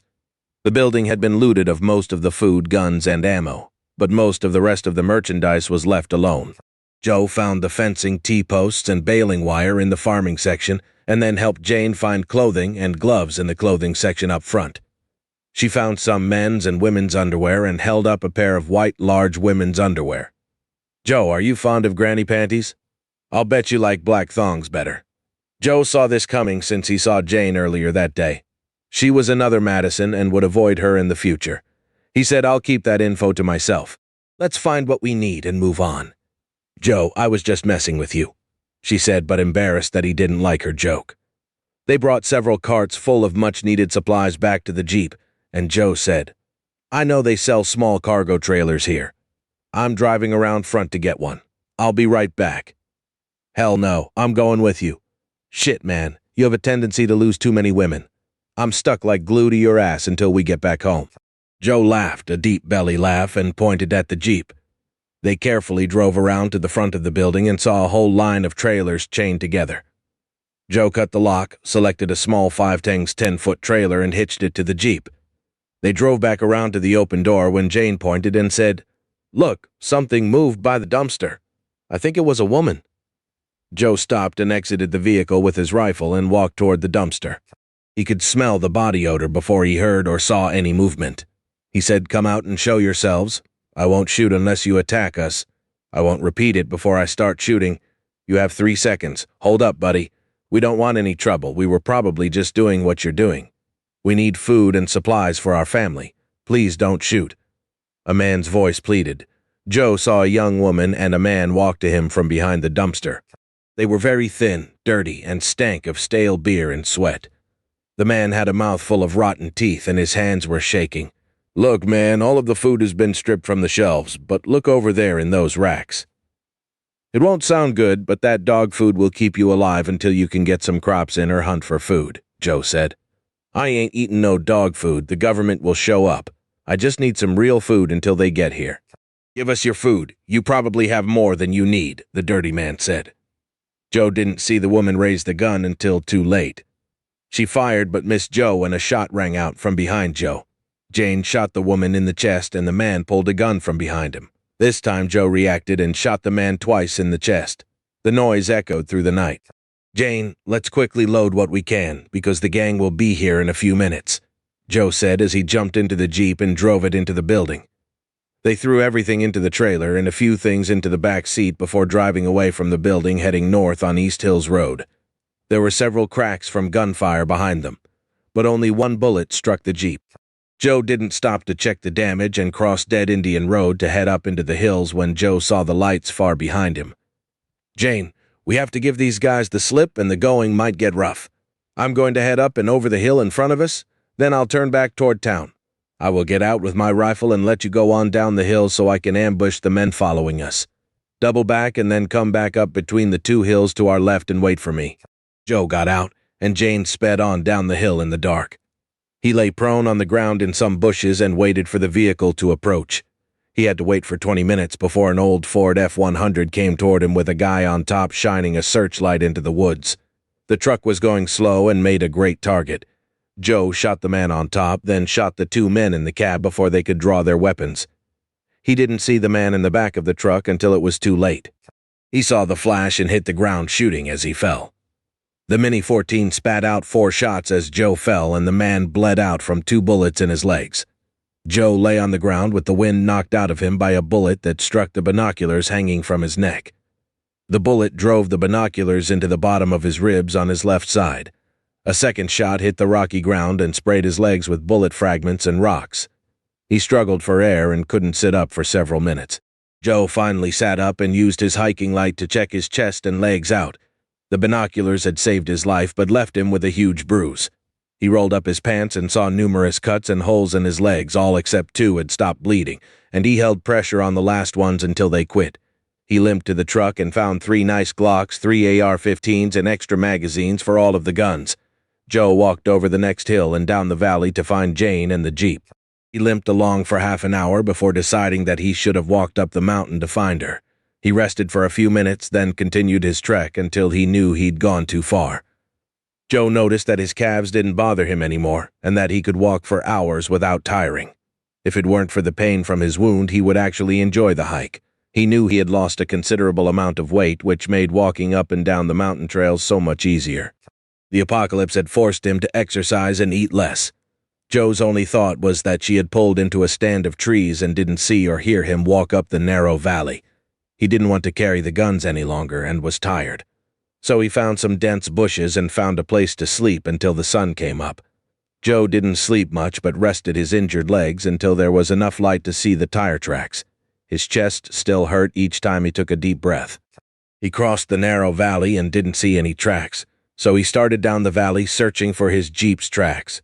He was only a quarter mile from the road at the bottom of the valley when he saw the tire tracks. The tracks headed off into the brush, and he saw the Jeep had cleared a swath of brush through the south side of the valley. He found the Jeep up ahead and was surprised to hear the engine running. He got closer and saw Jane asleep, with her head slumped down over the steering wheel. "Jane! Hey, Jane," he called, but she didn't move. He opened the door, realized that Jane was unconscious, and slumped over the steering wheel with a bloody spot below her shoulder. The bullet had traveled through the back seat, a large box full of seeds, and the front seat before it pierced Jane's jacket and back. She was lucky because the .23 bullet would have ripped a large hole in her chest as it exited if it hadn't been slowed down. Joe took a quick look around him to make sure there was no danger and turned his attention back to Jane. He lifted her head and checked her chest for an exit wound, but the bullet didn't pass through. He found his first aid kit, checked her injury, and found there was a bullet fragment lodged about an inch deep against her back upper ribs. He poured alcohol on the hemostat and then the injury to help sterilize them. Jane didn't move as he probed for the jagged bullet fragment until he dislodged it from between 2 ribs. Joe finished tending to her wound and decided to make her comfortable. He laid the passenger seat back and made Jane as comfortable as possible. He covered her with a blanket and checked to make sure no one was around. Daylight was only a few minutes away and they were stuck there until dark.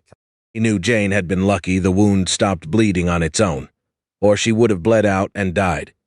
He remembered one of the survival manuals mentioned a powder that could be poured on a wound that stopped the bleeding. He would look for a supply of that on his next trip into town. He heard something move and quickly raised his rifle, but no one was around. He searched the area and saw footprints heading across the hillside.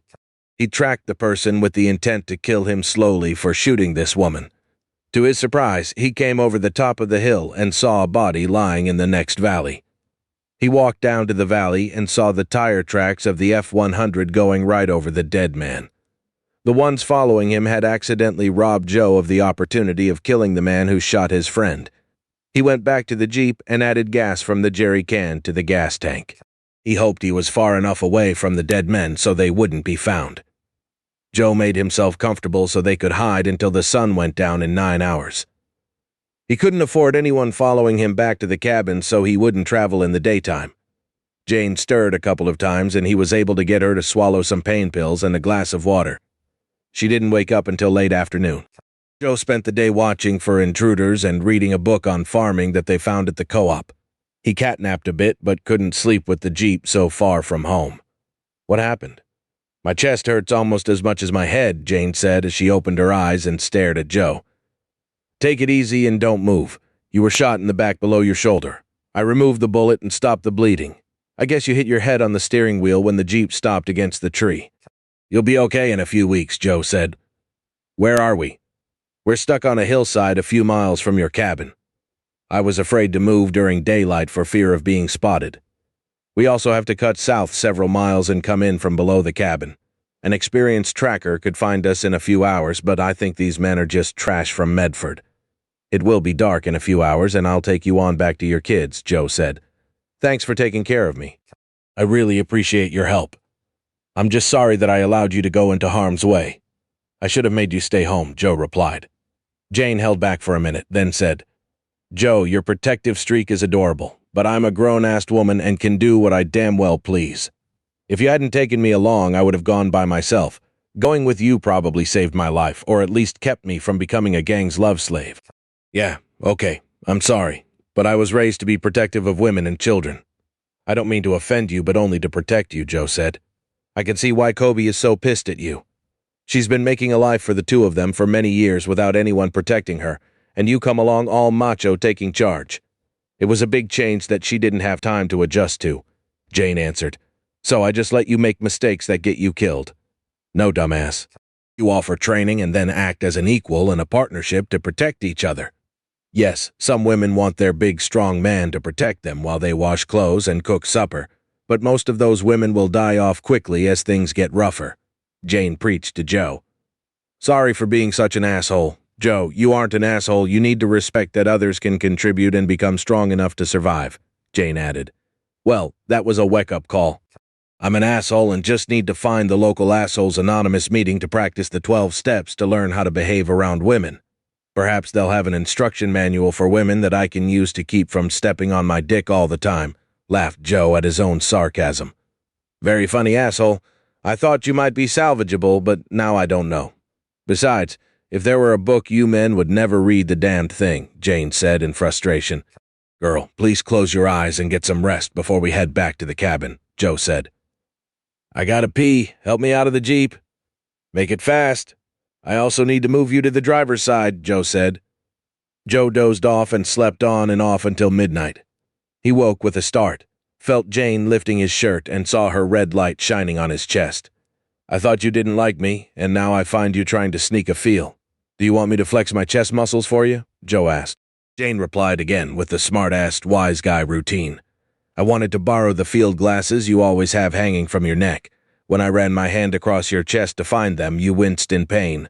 I lifted your shirt and saw a nice black and blue impression of the field glasses on your shirt. What happened? I found the men that were following us, and we traded shots until they were dead and I was on the ground. I thought I was dying for half an hour. I guess I bruised some ribs. I'll be fine in a few weeks, Joe said. Everything will be fine in a few weeks. Will those dead men be fine in a few weeks? Nope, I guess they are on their way to hell where I sent them. I say stuff like that so you won't worry. I guess it's what you call being overprotective, he said. Holy crap, we just had a breakthrough. That was the first step. You actually admitted that you had a problem, Jane said. Now who's being the smart ass, he replied. The drive back to the cabin was painful but uneventful, as Joe wound his way south, then back toward his neighbor's cabin. He stopped a couple of times to make sure no one followed them, which gave them a chance to talk. Jane, all kidding aside, I do appreciate you schooling me in how to respect women's abilities and treat them as equals. Hey, isn't that one of the 12 steps? I'm sorry that I was so blunt, but if you want to get back in good with Kobe, you need to treat her as an equal and not try to shelter her from life, Jane said. Well, like I said, I'm not interested in seeing any woman right now, but the advice you gave me can't hurt, Joe said.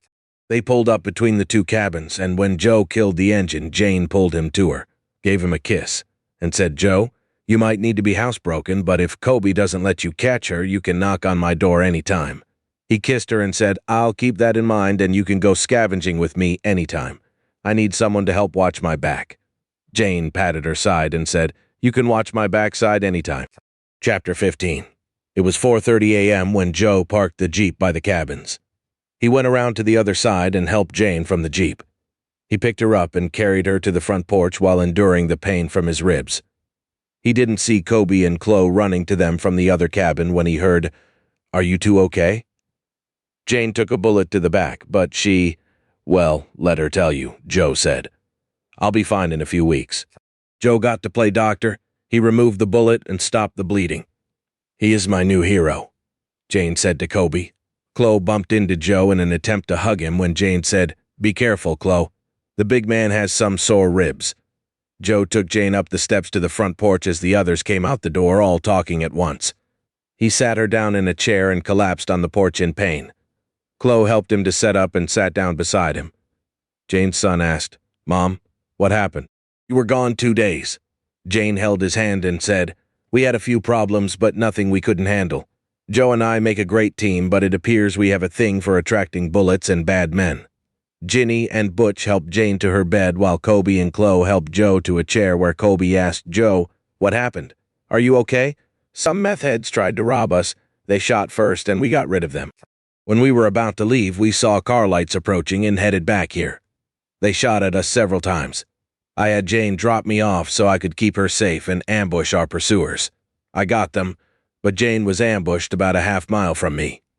That thug was killed by his own men when they accidentally ran over him in the dark. That's all I got for now. Help me back to the Jeep so I can get some rest, an exhausted Joe said. No. I'll get you some blankets and your sleeping bag from the Jeep so you can lie down on the porch. Mom, let's take him to our cabin, Chloe begged. No, he'll be better with the others, Kobe answered. Chloe fetched the blankets and sleeping bag and set them down beside Joe. She gave him a gentle hug and had tears in her eyes. Get some rest, and then we can hear the rest of the story tomorrow, said Kobe as they walked away to their cabin. Kobe, yes, Joe. I'm sorry for being such a dickhead. Joe watched the two go as he sat on the porch in pain. He tried to get comfortable, but sleep eluded him. He couldn't be mad at Kobe for being independent and cautious about whom she let get close to her, because she was just doing exactly what Joe had done. He started to feel lonely and sorry for himself when, like an epiphany, it came to him what he had to do. Joe struggled to lift his backpack and began the trek to his cabin. He left his portion of the supplies behind and walked as fast as the pain in his ribs would let him. Dan watched Kobe abandon Joe on the porch and then walk away. He felt that this was a horrible way to treat the man who had helped them so much. He was shocked when Joe rose up and walked into the woods. He wanted to stop Joe and take him into their cabin, but knew the man had decided to leave and wouldn't change his mind. The walk to the cabin was the worst hour of Joe's life. He stumbled in the dark and fell twice, tripping over roots. He carefully stepped around his traps and nail boards to enter his cabin. Joe didn't like strong drugs but found the bottle of Lortabs he'd scavenged from town and took 2 before crashing on the couch. He slept without moving until after dark the next day and only woke up then to use the bathroom. He took 2 more pills and drank 2 glasses of water before sleeping for 9 more hours. Joe woke up and walked to the bathroom. He stopped to see himself in the full-length mirror, which was hanging on the bathroom door. He saw a dirty, unshaven man who was thin and hard-looking. He had lost 40 pounds and gained muscle since he didn't have the junk food and walked everywhere. He also saw a man who had a new goal in life. He took a bed sheet from the linen closet, cut it into 6-inch wide strips, and used them to bind his chest tight. This helped reduce the pain and made his life bearable for the tasks ahead of him. He cleaned his leg wounds, applied the usual antibiotics, and covered them with bandages. Joe didn't feel appreciated or loved by Kobe, so he vowed that morning to get away from Kobe until he could clear his head. He had to get away from her because when she was near, he wanted her and needed her like no woman before. He felt that she acted as though he was only needed to protect her. He decided to use his spare time to sneak into the cities nearby and see if any were still functioning with at least some law and order. Joe spent the next 2 weeks recovering from the wound to his leg while thinking about what he wanted from life. He wanted to avoid the others, but Dan or Jane checked on him every other day. He gathered his gear for his trip, checked and double-checked everything. Joe was ready to go. He left a note on his door that said he would be back in a couple of weeks. Joe drove the Jeep down the mountain that night. He went around Ashland on back roads and hid the Jeep in a barn between Ashland and Talent on West Jackson Road. He explored the area around him, found a deserted house for his base of operations, and crashed until early evening. Joe watched the neighborhood from inside the house and only saw a few people venture out during the daytime. He did see several pickups and SUVs with armed men roaming around. Just before dark, he saw 3 young men with rifles in the ready position walking on Ashland Mine Road. They looked like typical biker trash with their Sons from Hell logos on their back and numerous tattoos. Joe placed his crosshairs on each of them but didn't shoot. He returned to the safety of his hideout and slept most of the day. He gathered anything of value that he could carry and took it back to the house to be transferred to the Jeep later. Joe mainly searched for medicine, ammunition, and food during his forays. After finding several loads of the necessities, he began searching for luxury and trade items. He knew whiskey, bullets, Viagra, and birth control items would be great for trading. He didn't find much, but always found something. Joe left the house a few minutes after midnight and worked his way southwest to Highway 99, and then down that highway to the Billings Reservoir. He stopped several times along the way to watch the neighborhoods and began noticing which houses and businesses where people still lived. The survivors were being careful to avoid the gangs and thugs prowling the streets. He mainly saw the survivors during early morning hours after most of the gang was sleeping. There were only a few guards awake from about 2 a.m. to mid-morning, and the survivors scavenged from around 3 a.m. until daylight. Initially, Joe found more food and weapons than he could possibly use. After the Jeep was full, he began placing small quantities of food, guns, and ammo in places where the survivors could find them. This became Joe's routine, but soon he found it difficult to find enough to help the people. Joe knew the gangs had gathered most of the items necessary for survival and had discovered where they hid their cash. It was easy to find the gang's food and supply storage locations because they were always guarded. There would usually be guards at the front of the building with all other doors locked. Joe found a storage site that had been a beauty salon in a strip mall on the north end of town. The guard was posted outside in front of the building. Joe watched the guard for an hour, then went behind the building to see how the door was locked. The doorknob had been destroyed, and the door was secured by a hasp with a standard master lock. Joe went to the nearest hardware store, found a similar lock, and took a bolt cutter. He checked on the guard before he cut the lock and entered the building. Food was stacked against the door, so Joe tunneled into the food taking boxes of pasta and canned meat. He filled his carry bag and backpack before placing his duplicate lock on the door. Joe made several trips to the warehouse that night without being discovered. He dropped most of the food off where he knew the survivors would find it. This kind act made Joe feel good about himself, and he decided to try harder to help people. The next night, Joe was in the storage building with the door closed. He filled his bags and slowly opened the door with his pistol at the ready. He peeked around the door to make sure the coast was clear and was struck on the head by a hard object. "The boss ain't going to like this. You fucking asshole stole from the gang," the man standing above Joe said. Joe lay still with his eyes closed but heard, "Damn, I killed him. The boss don't need to know that I need your pistol and that rifle more than you do. I'm gonna hide your carcass and take what I need." The man wrestled with the rifle sling that was trapped by Joe's arm on the ground, as Joe slowly drew his knife from its sheath. The man leaned closer to move Joe's arm. Joe brought the blade around and shoved it deep into the man's lower chest while rolling over on top of the man to stifle any scream. The man died silently.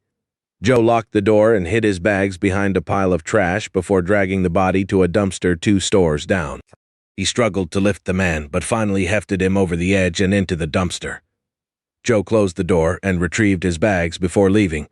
The narrow escape scared the crap out of Joe, so he walked carefully back to his hideout and shook as he thought about what had happened. He wanted to help these people, but he didn't want to die to get the job done. He spent the next day working on a better plan that he hoped would keep him safe as he gathered the supplies. He finally came up with a plan to help the survivors help themselves. Joe followed 3 men from the city to their basement hideout. Only one of the men had a pistol, but all were very vigilant as they cautiously wound their way back to safety. Joe watched them long enough to know these people could do what he needed so he could free himself from the nightly scavenging. The men disappeared, and then Joe slinked his way through the bushes to just outside the entrance to their hideout. He placed the contents of his bag where they would find the food and left a note, some locks and keys, and the bolt cutter. The letter gave the survivors instructions on how to pilfer from the gangs without being caught. He always signed the notes with Joe in small letters. Joe was pleased with his accomplishment and left for his hideout. Joe left the same care package and note for several groups the next day. Then he loaded everything into his Jeep after midnight and drove to the south side of Medford. He drove around the towns by heading up into the hills and taking back roads to avoid being spotted by the gangs. Joe remembered that Medford had a National Guard armory and he wanted to find some military rifles. He hid the Jeep in an industrial complex several blocks from the armory. He slept until midnight and had a breakfast of jerky and peanut butter. He missed the good old country breakfasts his mom used to prepare for him and his dad on the weekends as he stuffed his mouth with jerky. He liked jerky and peanut butter, but not for breakfast. He could remember the smell of strong black coffee waking him up on Sunday morning and the smell bacon frying. Just thinking about those days made his mouth water. He swore to himself that he would find some chickens, pigs, and a way to make bread so he could have a proper breakfast in spite of the apocalypse. Joe crept around the Walmart building to see that the armory was guarded by 2 men with AR-15s. He walked back around the Walmart to approach the armory from behind and found himself in the fenced-in NG vehicle staging area. There were signs that a major fight had occurred around the trucks. Joe saw hundreds of bullet holes in the trucks and shell casings on the ground. He searched around on the ground with his penlight and saw where pools of blood had dried. Joe began searching the trucks and found some useful equipment and several flashlights. He saw a line of large trucks and broke into the end truck, which was full of construction tools. He moved on to the next and found what he was looking for. The truck had several locked metal containers that only took Joe a minute to open with his pry bar and bolt cutters. One had metal ammunition boxes and the other had metal cases with scopes, red dot sights, and walkie-talkies. Joe took several cases of each of the items and made 2 trips back to the Jeep before he began his search again. He walked along the line of trucks and noticed a foul odor coming from one of the trucks.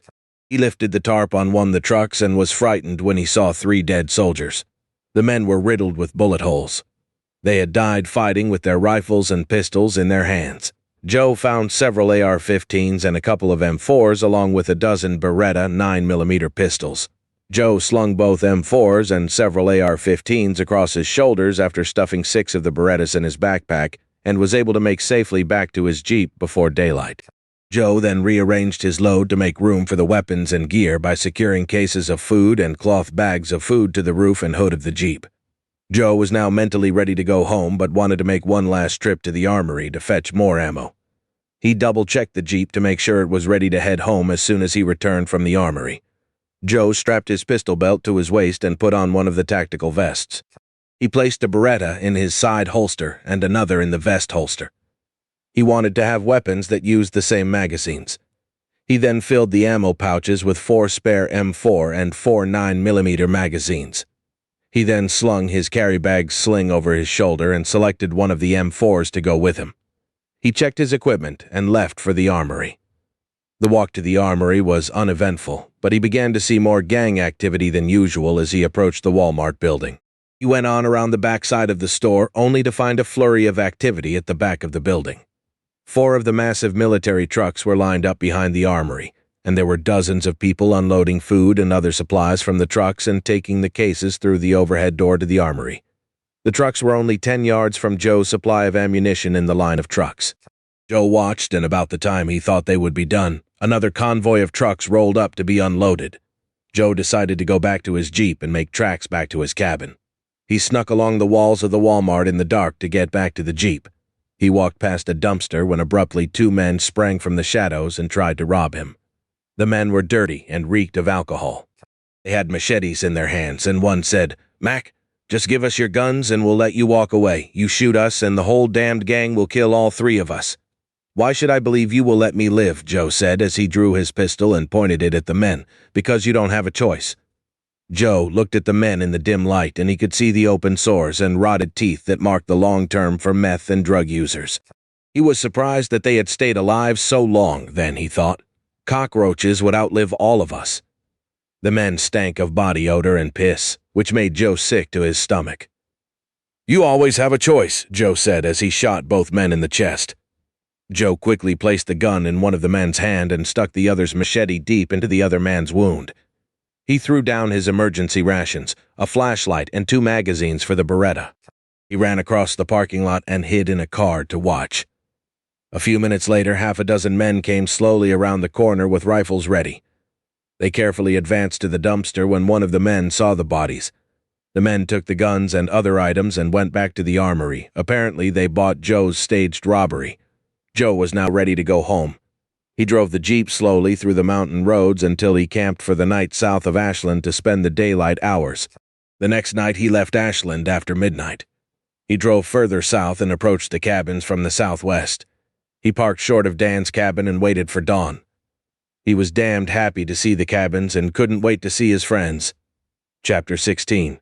Joe sat in the Jeep reading one of his grandma's letters before greeting his friends. "Dear Joe, I hope this letter finds you in good health and ready for an early spring. Anyway, I hope spring is early this year because I hate long, hard winters. I do hope you plant a large garden in the clearing by the cabin and grow fresh vegetables. Have you found a girlfriend yet?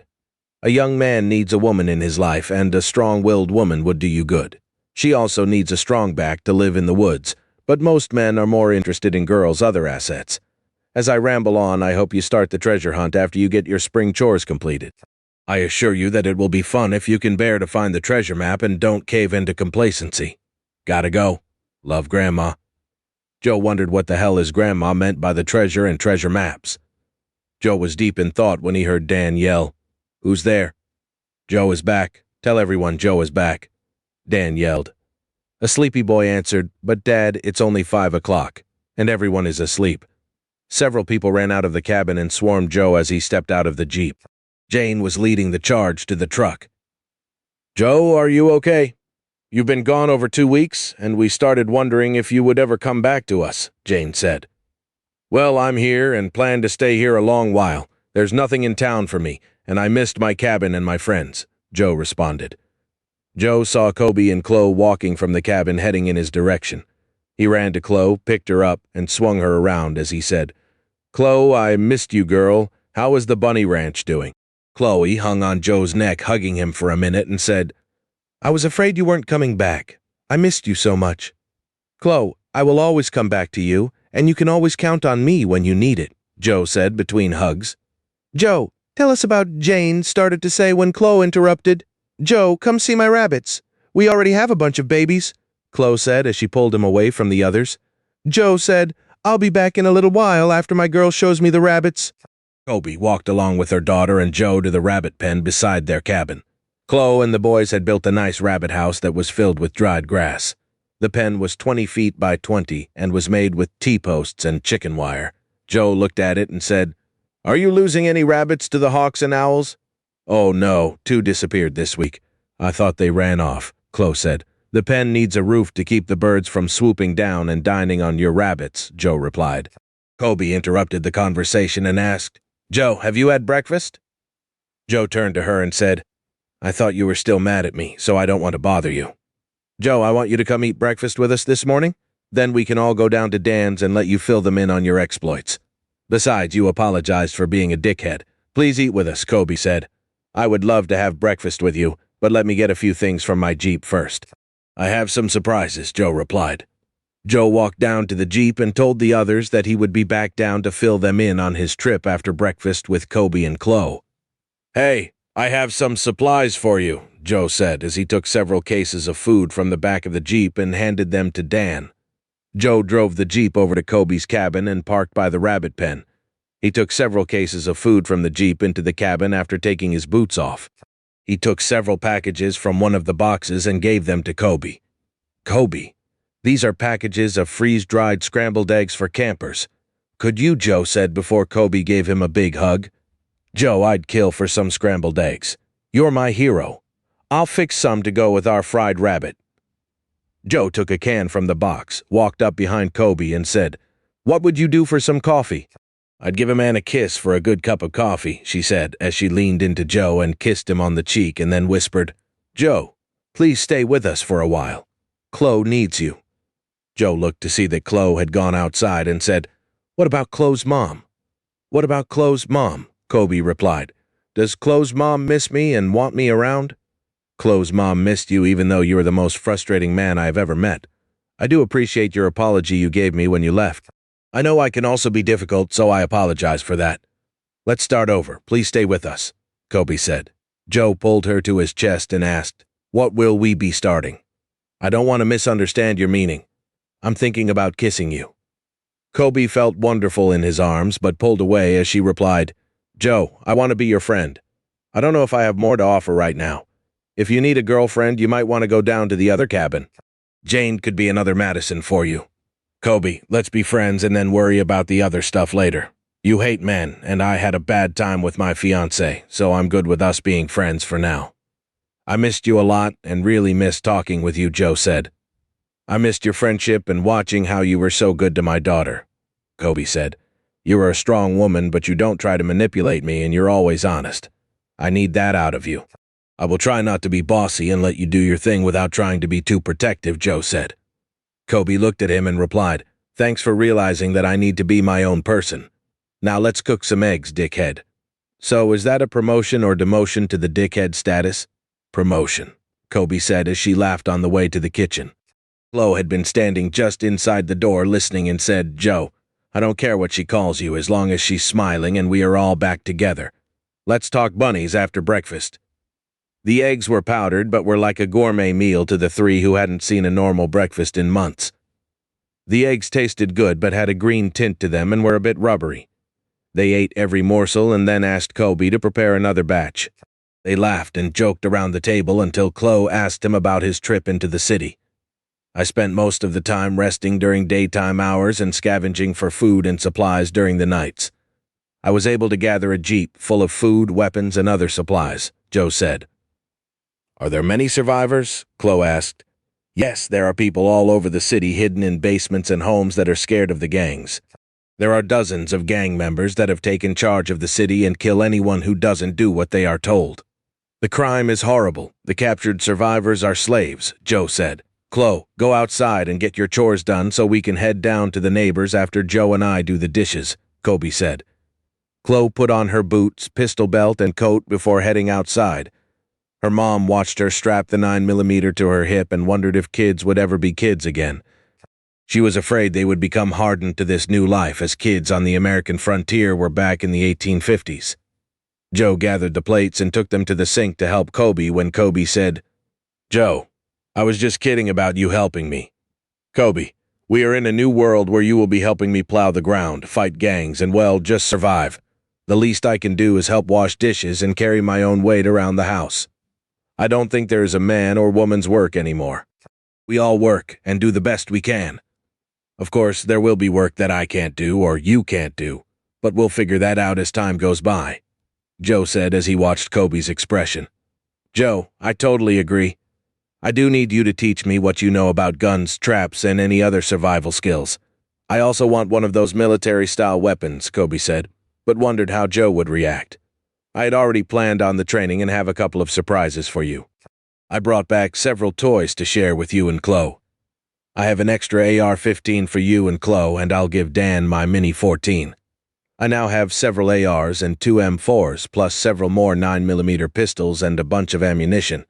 We need to share with the neighbors, but our first concern is to protect ourselves," Joe replied. Kobe looked concerned and said, "My first reaction was that we are selfish, but now I know that you are right. My first concern is for Chloe's safety, then ours before the others. Share what you can with them, and we'll keep the rest and hide any weapons we don't use right away. Oh, I forgot to tell you that Dan was once a policeman in his home city. He can help with the training. So I'm a dickhead, but worth saving. You'll have to do until something better comes along." Kobe pinched his side and laughed. Joe didn't even mention that what she said goes both ways since Kobe was in a good and playful mood. He cut his losses and said, "Kobe, my cabin is much larger and better equipped than this one. I have electricity and running water. I even have a hot water heater that works. I want you to move in with me. It would mean less firewood to cut and would save me travel time. I have 2 large bedrooms. You and Chloe can have one and I'll take the other. I'm not hitting on you, just trying to be practical. Oh my God, we could take regular baths. I've been afraid that my smell would run you off, Kobe said. Joe pulled her close, moved his face close to hers, and breathed deeply. He then said, "You smell pretty good to me. So what do you think?" "I agree on moving into your home." "I'll ask Chloe, and if she agrees, we'll move." "Oh, you'll have to build another bunny ranch at your cabin. You know that Chloe loves you and really missed you while you were gone," Kobe said. "I missed both of you and thought a lot about you while I was gone." "Kobe, promise me that if I do or say anything stupid that you will let me know, don't hold back," Joe said. She patted him on the back and said, "There's hope for you yet." Kobe thought for a moment and asked Joe, "Why did you go on the trip to town?" "It was very dangerous and you could have been killed. Han, when I left, I really didn't care about living or dying. You hated me. I lost Madison. Damn. I just felt powerless and wanted to take charge of my life. I ended up helping a bunch of survivors by teaching them how to steal food from the gangs." "What about Jane? She was worried sick about you and cares for you," Kobe said as her voice trembled. "Jane is a great woman, but not the one I want," Joe answered. Kobe changed the subject and asked, "Did you kill enough men to make you feel better?" "No. I only fought to protect myself. There are many thugs that need to be killed, but it was time to come home to you and Chloe. I was mad at you when I left, but couldn't hold it against her. Are you still mad at me?" "I was for a while, but couldn't get my mind off you and my little munchkin." "Kobe, I love you," Joe said. She pushed him away and said, "Later, we'll discuss that when we get back." They put their coats on, grabbed their rifles, and went outside. The sun felt good on their faces and warmed the morning up to moderate spring temperature. The day would warm up to the low 50s by mid-afternoon. They walked over to the bunny ranch where Chloe had a large rabbit in her lap. It was an expectant mother rabbit, and Chloe was petting and talking to it. "Honey, what would you think about moving into Joe's cabin? It's much larger and has several advantages over this one," Kobe asked. Chloe looked at her mom, and Joe then looked at her rabbit pen and said, "I like the idea, but we have to move my rabbits and the rabbit pen." Joe replied, "I'll build you another pen before we move, and if you're okay with it, we'll leave a few rabbits for the neighbors." "That works for me," Chloe said as she rose to her feet and hugged Joe. "Put the rabbit away and we'll join the others so Joe can tell them about his trip." "Get your rifle and we'll head out," Kobe said. Joe opened the passenger side door and brought out 2 AR-15s and 6 extra loaded magazines. He also retrieved 2 tactical vests that had a holster for their Glocks. The vests had numerous pockets for the rifle and pistol magazines. He handed them to the girls and said, "Please take these. This will give you much more firepower. I'll give the Mini-14 to Dan along with some of the other weapons. I want my Woe Air You 2 gals to be prepared to fight if necessary." Both weapons were Springfield M&P 15s with tactical stocks, red dot sights, and a 1-point sling. Joe demonstrated how to load, aim, and fire the rifles and then showed them how to load the magazines. "Joe, I thought all electronics got fried by those EMT bombs," Chloe said. These were stored in metal foil bags inside of fully enclosed metal boxes. They were shielded from the EMT waves. The 4-power sights take a bit of getting used to, but are perfect for up-close and medium-range targets, Joe replied. Joe gave them an AR, a 9mm pistol, and spare loaded mags while he took the M4 and 9mm Beretta. The extra weapons would go to Dan and his crew. He slung a bag filled with additional boxes of .223 rounds over his shoulder, and they left to visit the neighbors. Joe saw Butch first and waved at the boy as they approached the neighbor's cabin. Butch ran up to meet them with his shotgun cradled in his arms. He stopped beside Chloe and said, "Hello, Chloe. Are you going to be here for a while?" "I have guard duty for the next hour and don't want to miss you," Kobe replied. "Don't worry, Butch. We'll be here for a couple of hours. Chloe, why don't you hand us the extra guns and keep Butch company while we visit with the others?" "Mom, I'd like that. Butch and I are planning how to breed hybrid rabbits and get more meat from them," Chloe said. They walked away with Joe laughing and Kobe punching him in the side. Joe said, "I'll bet your heart skipped a beat when she said Butch and I are planning how to breed. If she had stopped at the word breed, you would have shot the poor boy." "Joe, that wasn't funny. I don't want her growing up too fast, even though I know she has to. I don't want to think about her in that way," Kobe said. I'm sorry, but it's not what you think. It's what those two think, and that boy is sweet on Chloe, Joe said, and then added, I'm sorry. That was probably the type of comment that gets me in trouble. Kobe pulled Joe close to her and kissed him on the lips before she said, I was kidding you, but we do need to watch them. Joe saw Jane and Dan approaching and knew the kiss was Kobe marking her territory in front of the competition. He replied, Darling, I will always watch over Chloe and you. I'll try not to stifle you, but I won't let anyone hurt you. You can kiss me anytime. Hey, Dan. Hey, Jane. I brought Joe down for a visit, and we are bearing gifts, Kobe said as she handed Jane a rifle and the pistol. It's great to see you, Joe, and thanks for the gifts. Let's sit out on the porch in the sun and enjoy this spring weather, Dan said. Jane walked up to Joe, gave him a hug, and then went into the house to get some more chairs. She watched Kobe sit down close to Joe. That was all Jane needed to know about her chances with Joe.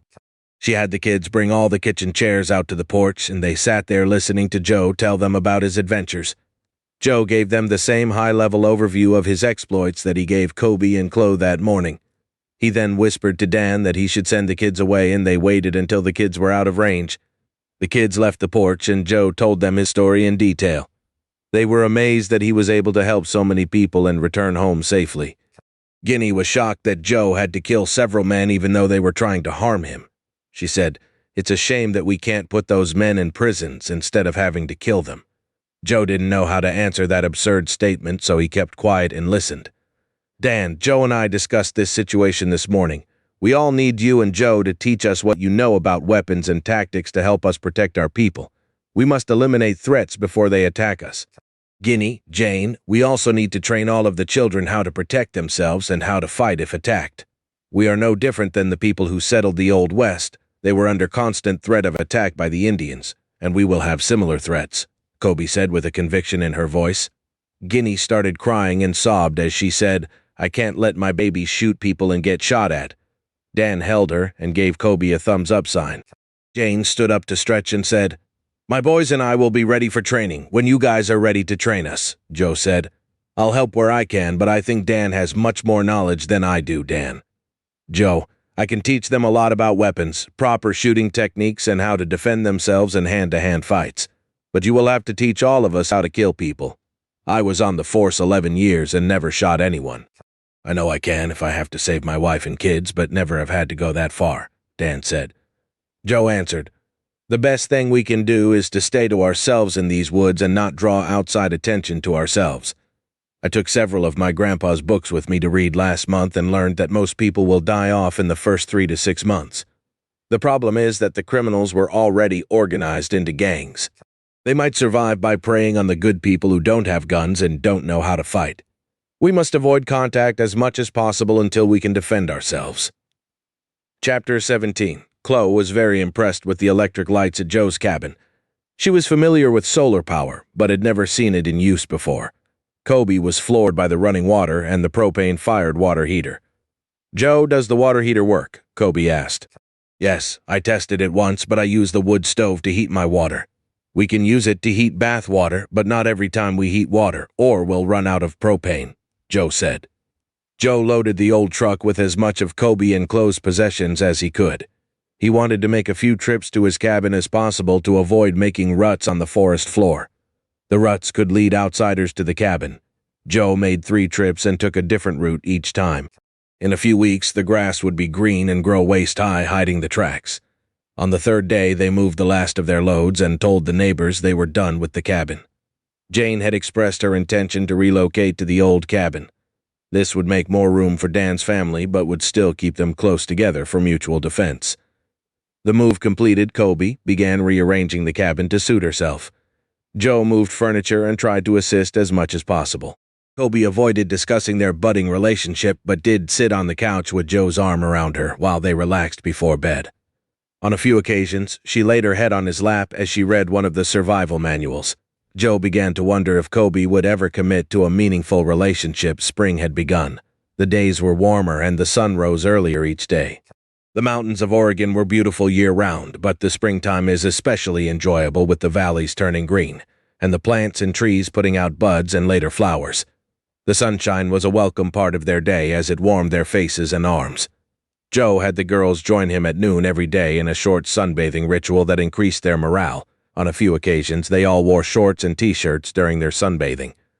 Ann and Joe took 2 hours every day after lunch to teach the others about their weapons and how to use them effectively. Joe shared his stock of pellet rifles so they could demonstrate proper shooting techniques. The live but silent shooting exercises significantly increased everyone's accuracy. Joe taught everyone the art of fighting with a knife after he read every article on the subject from his grandpa's books. He made the books available to everyone. They all worked hard to become proficient enough on several survival topics so they could teach the others. Joe watched Kobe and Jane wrestling on the ground after Dan taught them how to fight. Chloe laughed as her mom pinned Jane to the ground for a minute before Jane looped a leg around Kobe and pitched her to the ground.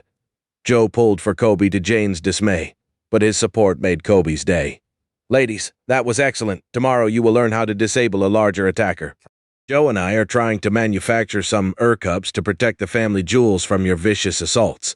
Yes, girls, I want my hubby's jewels intact after we beat up on them tomorrow." Ginny laughed as she spoke. "Mom, that's too much information," her daughter Dot exclaimed. Joe took a towel and a bottle of water over to Kobe, who was exhausted from the training. She took a drink and poured the rest of the water on her head. Joe sopped the water from her hair with a towel and tried to dry it. "Joe, I'll look like a weightlifter when we get through with the training." "My muscles are so sore," Kobe said. "I have a jar of Blue Emu back at the cabin. You can rub on your muscles," Joe said. "Could you do it for me?" "I'm so tired I could fall asleep right now," Kobe replied. "Well, we need to get on back to the cabin. Chloe, grab your gear. I'll get mine and your mom's." Kobe asked Joe to haul water to the big tub so she could take a bath, and Joe answered, "Let me turn the hot water heater on, and the tub will fill itself with nice hot water." She lay on the couch and asked Joe to hang the sheet up that hid the tub from the rest of the cabin. After the water was hot, Joe filled the tub to about 5 inches deep. The water was hot but perfect to soothe Kobe's sore muscles. She walked behind the sheet and began to take her clothes off. "Chloe, go out and tend to your rabbits," Kobe said. "Okay, Mom, I'll be outside until super," Chloe said as she left the cabin. "I'll go out and join Chloe with the rabbits so you can bathe in private," Joe said. "Please stay and keep me company. I'm behind a sheet and you can't see anything. Stay and talk to me, please, Joe," Kobe begged. "I don't want you to think I would take advantage of our arrangement," Joe replied. Kobe stuck her head around the sheet and said, "Joe, come here." Joe walked over to her and she reached around with one arm and drew him close to her. She kissed him long and hard and then said, "I'm so glad you came back. I think I know how to keep you here with us." "If that was a sample of things to come, I'm in," Joe replied. "Joe, Jane is so jealous that you're living with us. She tried to kill me this afternoon." Kobe smiled to herself as she washed. "Yes, she is jealous. During our trip back from town, she told me that if you didn't want me, that her door would always be open," Joe replied. "Joe, do you want to go to her door?" Kobe said as she toyed with Joe. "I don't know how to answer that. I have this other woman who kinda likes me every now and then, but not enough to commit. I care for her a lot, and I'm waiting for her to make up her mind," Joe said. "I hear she is warming up to you, and rubbing that sore muscle stuff all over her body might seal the deal," Kobe said as she stood up and dried off. Kobe walked out from behind the curtain with only a towel on, walked over to Joe, and kissed him. She then lay down with her back up on the couch. She pulled the towel down until it only covered her butt and said, "Rub that stuff on my legs first, then my arms, and then my back." Joe began rubbing the cream onto her legs and then said, "Darn, Chloe might come in. This wouldn't look good. I told Chloe to give us a couple of hours of privacy to discuss a few things. Get back to rubbing my back that feels so good I'm pretty sure that after tonight there won't be any going to Jane's door," Kobe moaned. Joe finished her backside and she said, "That was damned good. Turn your head so I can roll over." He turned around until she said to begin rubbing again. When he turned, she had placed the towel over her waist and a washcloth covered her breasts. Kobe looked up at him and said, "Rub that stuff on every bit of skin you can see. Don't touch any other parts. I think your girl is warming up to you, but really wants the rub down before she makes up her mind." Joe rubbed the cream on her arms, legs, and upper chest before moving to her stomach. He rubbed her in a very sensuous way until he said, "You know that you are killing me?" "I know, and it is so much fun watching you squirm. I think your girl has made up her mind. Lock the door and take your clothes off," Kobe said. She threw the towel to the floor and then drew him close and kissed him long and hard. Joe locked the door and scrambled to take his pants off. They lay down on the couch when suddenly Benny began growling and barking outside. Then they heard Chloe screaming, "Help me!" Joe put his pants on, grabbed his rifle, and ran out the door. He saw Chloe on top of the truck swinging a stick at a mountain lion that was trying to attack her. The lion jumped onto the hood of the truck and crouched to spring at Chloe. There was another that had Benny cornered against the porch. Joe aimed and fired at the one trying to attack Chloe. He shot twice, and the beast fell to the ground. He turned to shoot the other lion and saw it running off into the woods with Benny chasing it. He shot the first lion twice more to make sure it was dead. Joe went to Chloe, who was down on her knees crying. He picked her up off the truck's fender and carried her to the house. Kobe came running out of the house half-dressed and met them on the porch. "Baby, are you okay?" "What happened?" Kobe asked. "A huge cat tried to eat Benny, and I hit it with a big stick. I forgot to take my gun out with me." "Please save my dog," Chloe sobbed. Kobe held her daughter on the couch and asked, "Joe, what do we do?" "I want to save Benny, but we don't want to get anyone else hurt." "Darling, I'll track Benny and bring him back. He's probably got the cat stuck in the top of a tree by now and is too stubborn to come home until he catches the cat." "I'll be back in a few hours," Joe said. Joe finished dressing and took his gear and rifle to the door. He turned as he saw Kobe coming over to him. She said, "Be careful and don't get hurt." He left the cabin and found tracks leading north toward the top of the ridge where the old Forest Service road ran across the top of his property.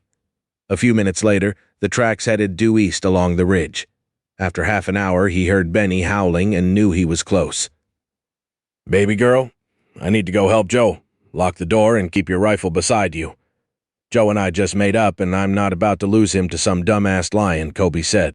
"Mom, my guess is your discussion with Joe went very well since you both ran out of the cabin half-dressed. Please bring Joe back. He is more important than Benny. Be careful," Chloe said.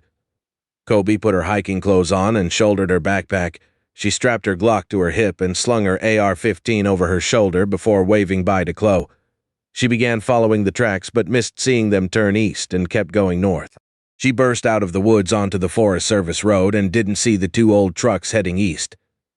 She was in such a hurry that she slipped on wet leaves and stumbled out in front of the lead vehicle. The driver saw her at the last second and slammed on the brakes. The vehicle came to a stop, but not before hitting Kobe. Her rifle flew through the air and landed in the woods. Her body was thrown clear of the truck and struck the ground violently. She lay there as blood flowed from a gash on the side of her head, leaving her unconscious. "John, you hit that man? We need to check on him," Gail said. "There might be others. It could be a trap," John replied. "I'll watch the woods with my gun ready." "Please check on the man," Gail replied. A man and a woman came running up from the trail vehicle and asked, "What happened? Did you hit something?" "Hey, Gail, come here. It's a young woman, and she's barely alive," John replied. "Pick her up and put her in the back of the truck. I'll tend to her so we can get back on the road. She can join us. The poor thing looks like she's had it rough living in the woods alone," Gail said. A third man came from the other truck and helped place Kobe in the back of Gail's truck. He looked at Kobe and said, "She sure is a pretty young thing. Gail, tend to her. We've got another 10 miles to go before it gets too dark to travel." Joe shot the lion and left it at the base of the tree where it fell. He planned to come back and skin it the next day. He grabbed Benny by the collar and forced the dog to go with him as they walked back toward the cabin. Joe heard a noise coming from the direction of the Forest Service road and ducked down into a crouch behind a tree. He looked in the direction of the sound and saw two trucks speeding east. He stayed hidden until they were long gone. It took a lot of effort, but he was finally able to drag Benny back to the cabin and knocked on the door. Chloe came out, hugged Benny, and smothered Joe with kisses. "Joe, thanks so much for saving my dog. I love you, Joe." "Hey, where's my mom?" "What do you mean? Your mom is here with you?" "Joe, Mom took off after you." "Oh no, go get my mama," Chloe said as she broke down into sobs. "Chloe, this is important. Do not follow me or leave the cabin. I will bring your mom back in a few hours. Stay in the cabin. If for some reason it takes me longer than I think it will. Go to Dan and stay with them until we get back." Joe left the cabin and tracked Kobe's footprints to the road. He saw the fresh tire tracks and followed them east for a few yards until he saw numerous footprints. The sun was going down as he found the pool of blood in the gravel. He fell to his knees crying because Kobe's tracks ended in the mass of footprints beside the pool of blood. Joe cried for several minutes as he tried to clear his head. He had to find Kobe. He knew she had to be alive or he would have found her body. He searched the entire area and found her rifle in the weeds just inside the forest. The stock was bent and the handguard was shattered. He also saw where the gravel had been pushed as the trucks braked hard just a few yards from the pool of blood. Joe now knew that Kobe had been run over by the lead truck and taken by the people in those trucks. His mind raced through the possible things that could have happened and couldn't come up with a good one. The best he could pray for that the truck accidentally hit Kobe and the people took her with them and were caring for her. Joe would not admit to himself that Kobe was gone, and chances were that he would never see her again. Joe followed the trail using his flashlight until he lost the tracks several miles from where he found the blood on the road. The road split in two, and it was too dark to see the tracks. He wanted to pursue the trucks until he found Kobe, but knew he couldn't find the tracks in the dark, and Kobe would want him to go back to Chloe and make sure that she was safe. It was now 5 hours since he had left Chloe, and he stopped by the cabin for some water before going to Dan's to get her. He opened the door to find a rifle pointed at his chest and a frightened girl. "Where's my mom? You said that you would bring her back?" Chloe asked. Joe had thought about what to tell Chloe on the way back from his search. He didn't want to mention the blood and the accident. He said, "Chloe, your mom has been kidnapped, and I'm going to find her and bring her back." "Who took my mom?" "I'll kill those bastards," Chloe said between sobs. "Darling, I don't know, but I will find her, I promise," Joe replied. "Why would they take my mom? Was it those Muslim terrorists?" Chloe asked. "I don't think so. The tire tracks were from a pickup." "The terrorists drove military-style vehicles," Joe said. "What do we do now, Joe?" she asked. "I need you to stay with Dan and Ginny while I search for your mom." "I can travel faster by myself," Joe said. "I won't go, and if you make me, I will follow you after you leave. I have shot men that tried to hurt my mom before, and I can do it again." "Take me with you," Chloe pleaded. "Damn, you're hard-headed enough to do just that." "Okay, we get some rest and head out in the morning. We will tell the others what happened and ask them to watch over my cabin. Chloe, this won't be easy. We will plan a 2-week trip to be on the safe side. We'll take Benny with us to help pack some gear and to be our watchdog at night. Now get to bed so we can get up early," Joe said. Joe lay in his bed thinking about how unfair life had been to him when he said to himself, "Grandma, I need to read a letter that tells me how to save the woman I love." His mind heard Joe. "Go find your woman and kill the assholes that took her. Get off your ass and get moving before it's too late." "Yes, Grandma," Joe replied. Joe fell asleep thinking that he was crazy for talking to a dead woman. The next morning, Joe gathered supplies while Chloe slept a while longer. It took another couple of hours for them to leave on their quest. Joe looked back at the cabin and wondered if they would ever return. He looked at Chloe and said, "We're burning daylight. Let's go find your mom and my best friend." Chloe took his hand and said, "Joe, I'm not coming back without my mama." The end.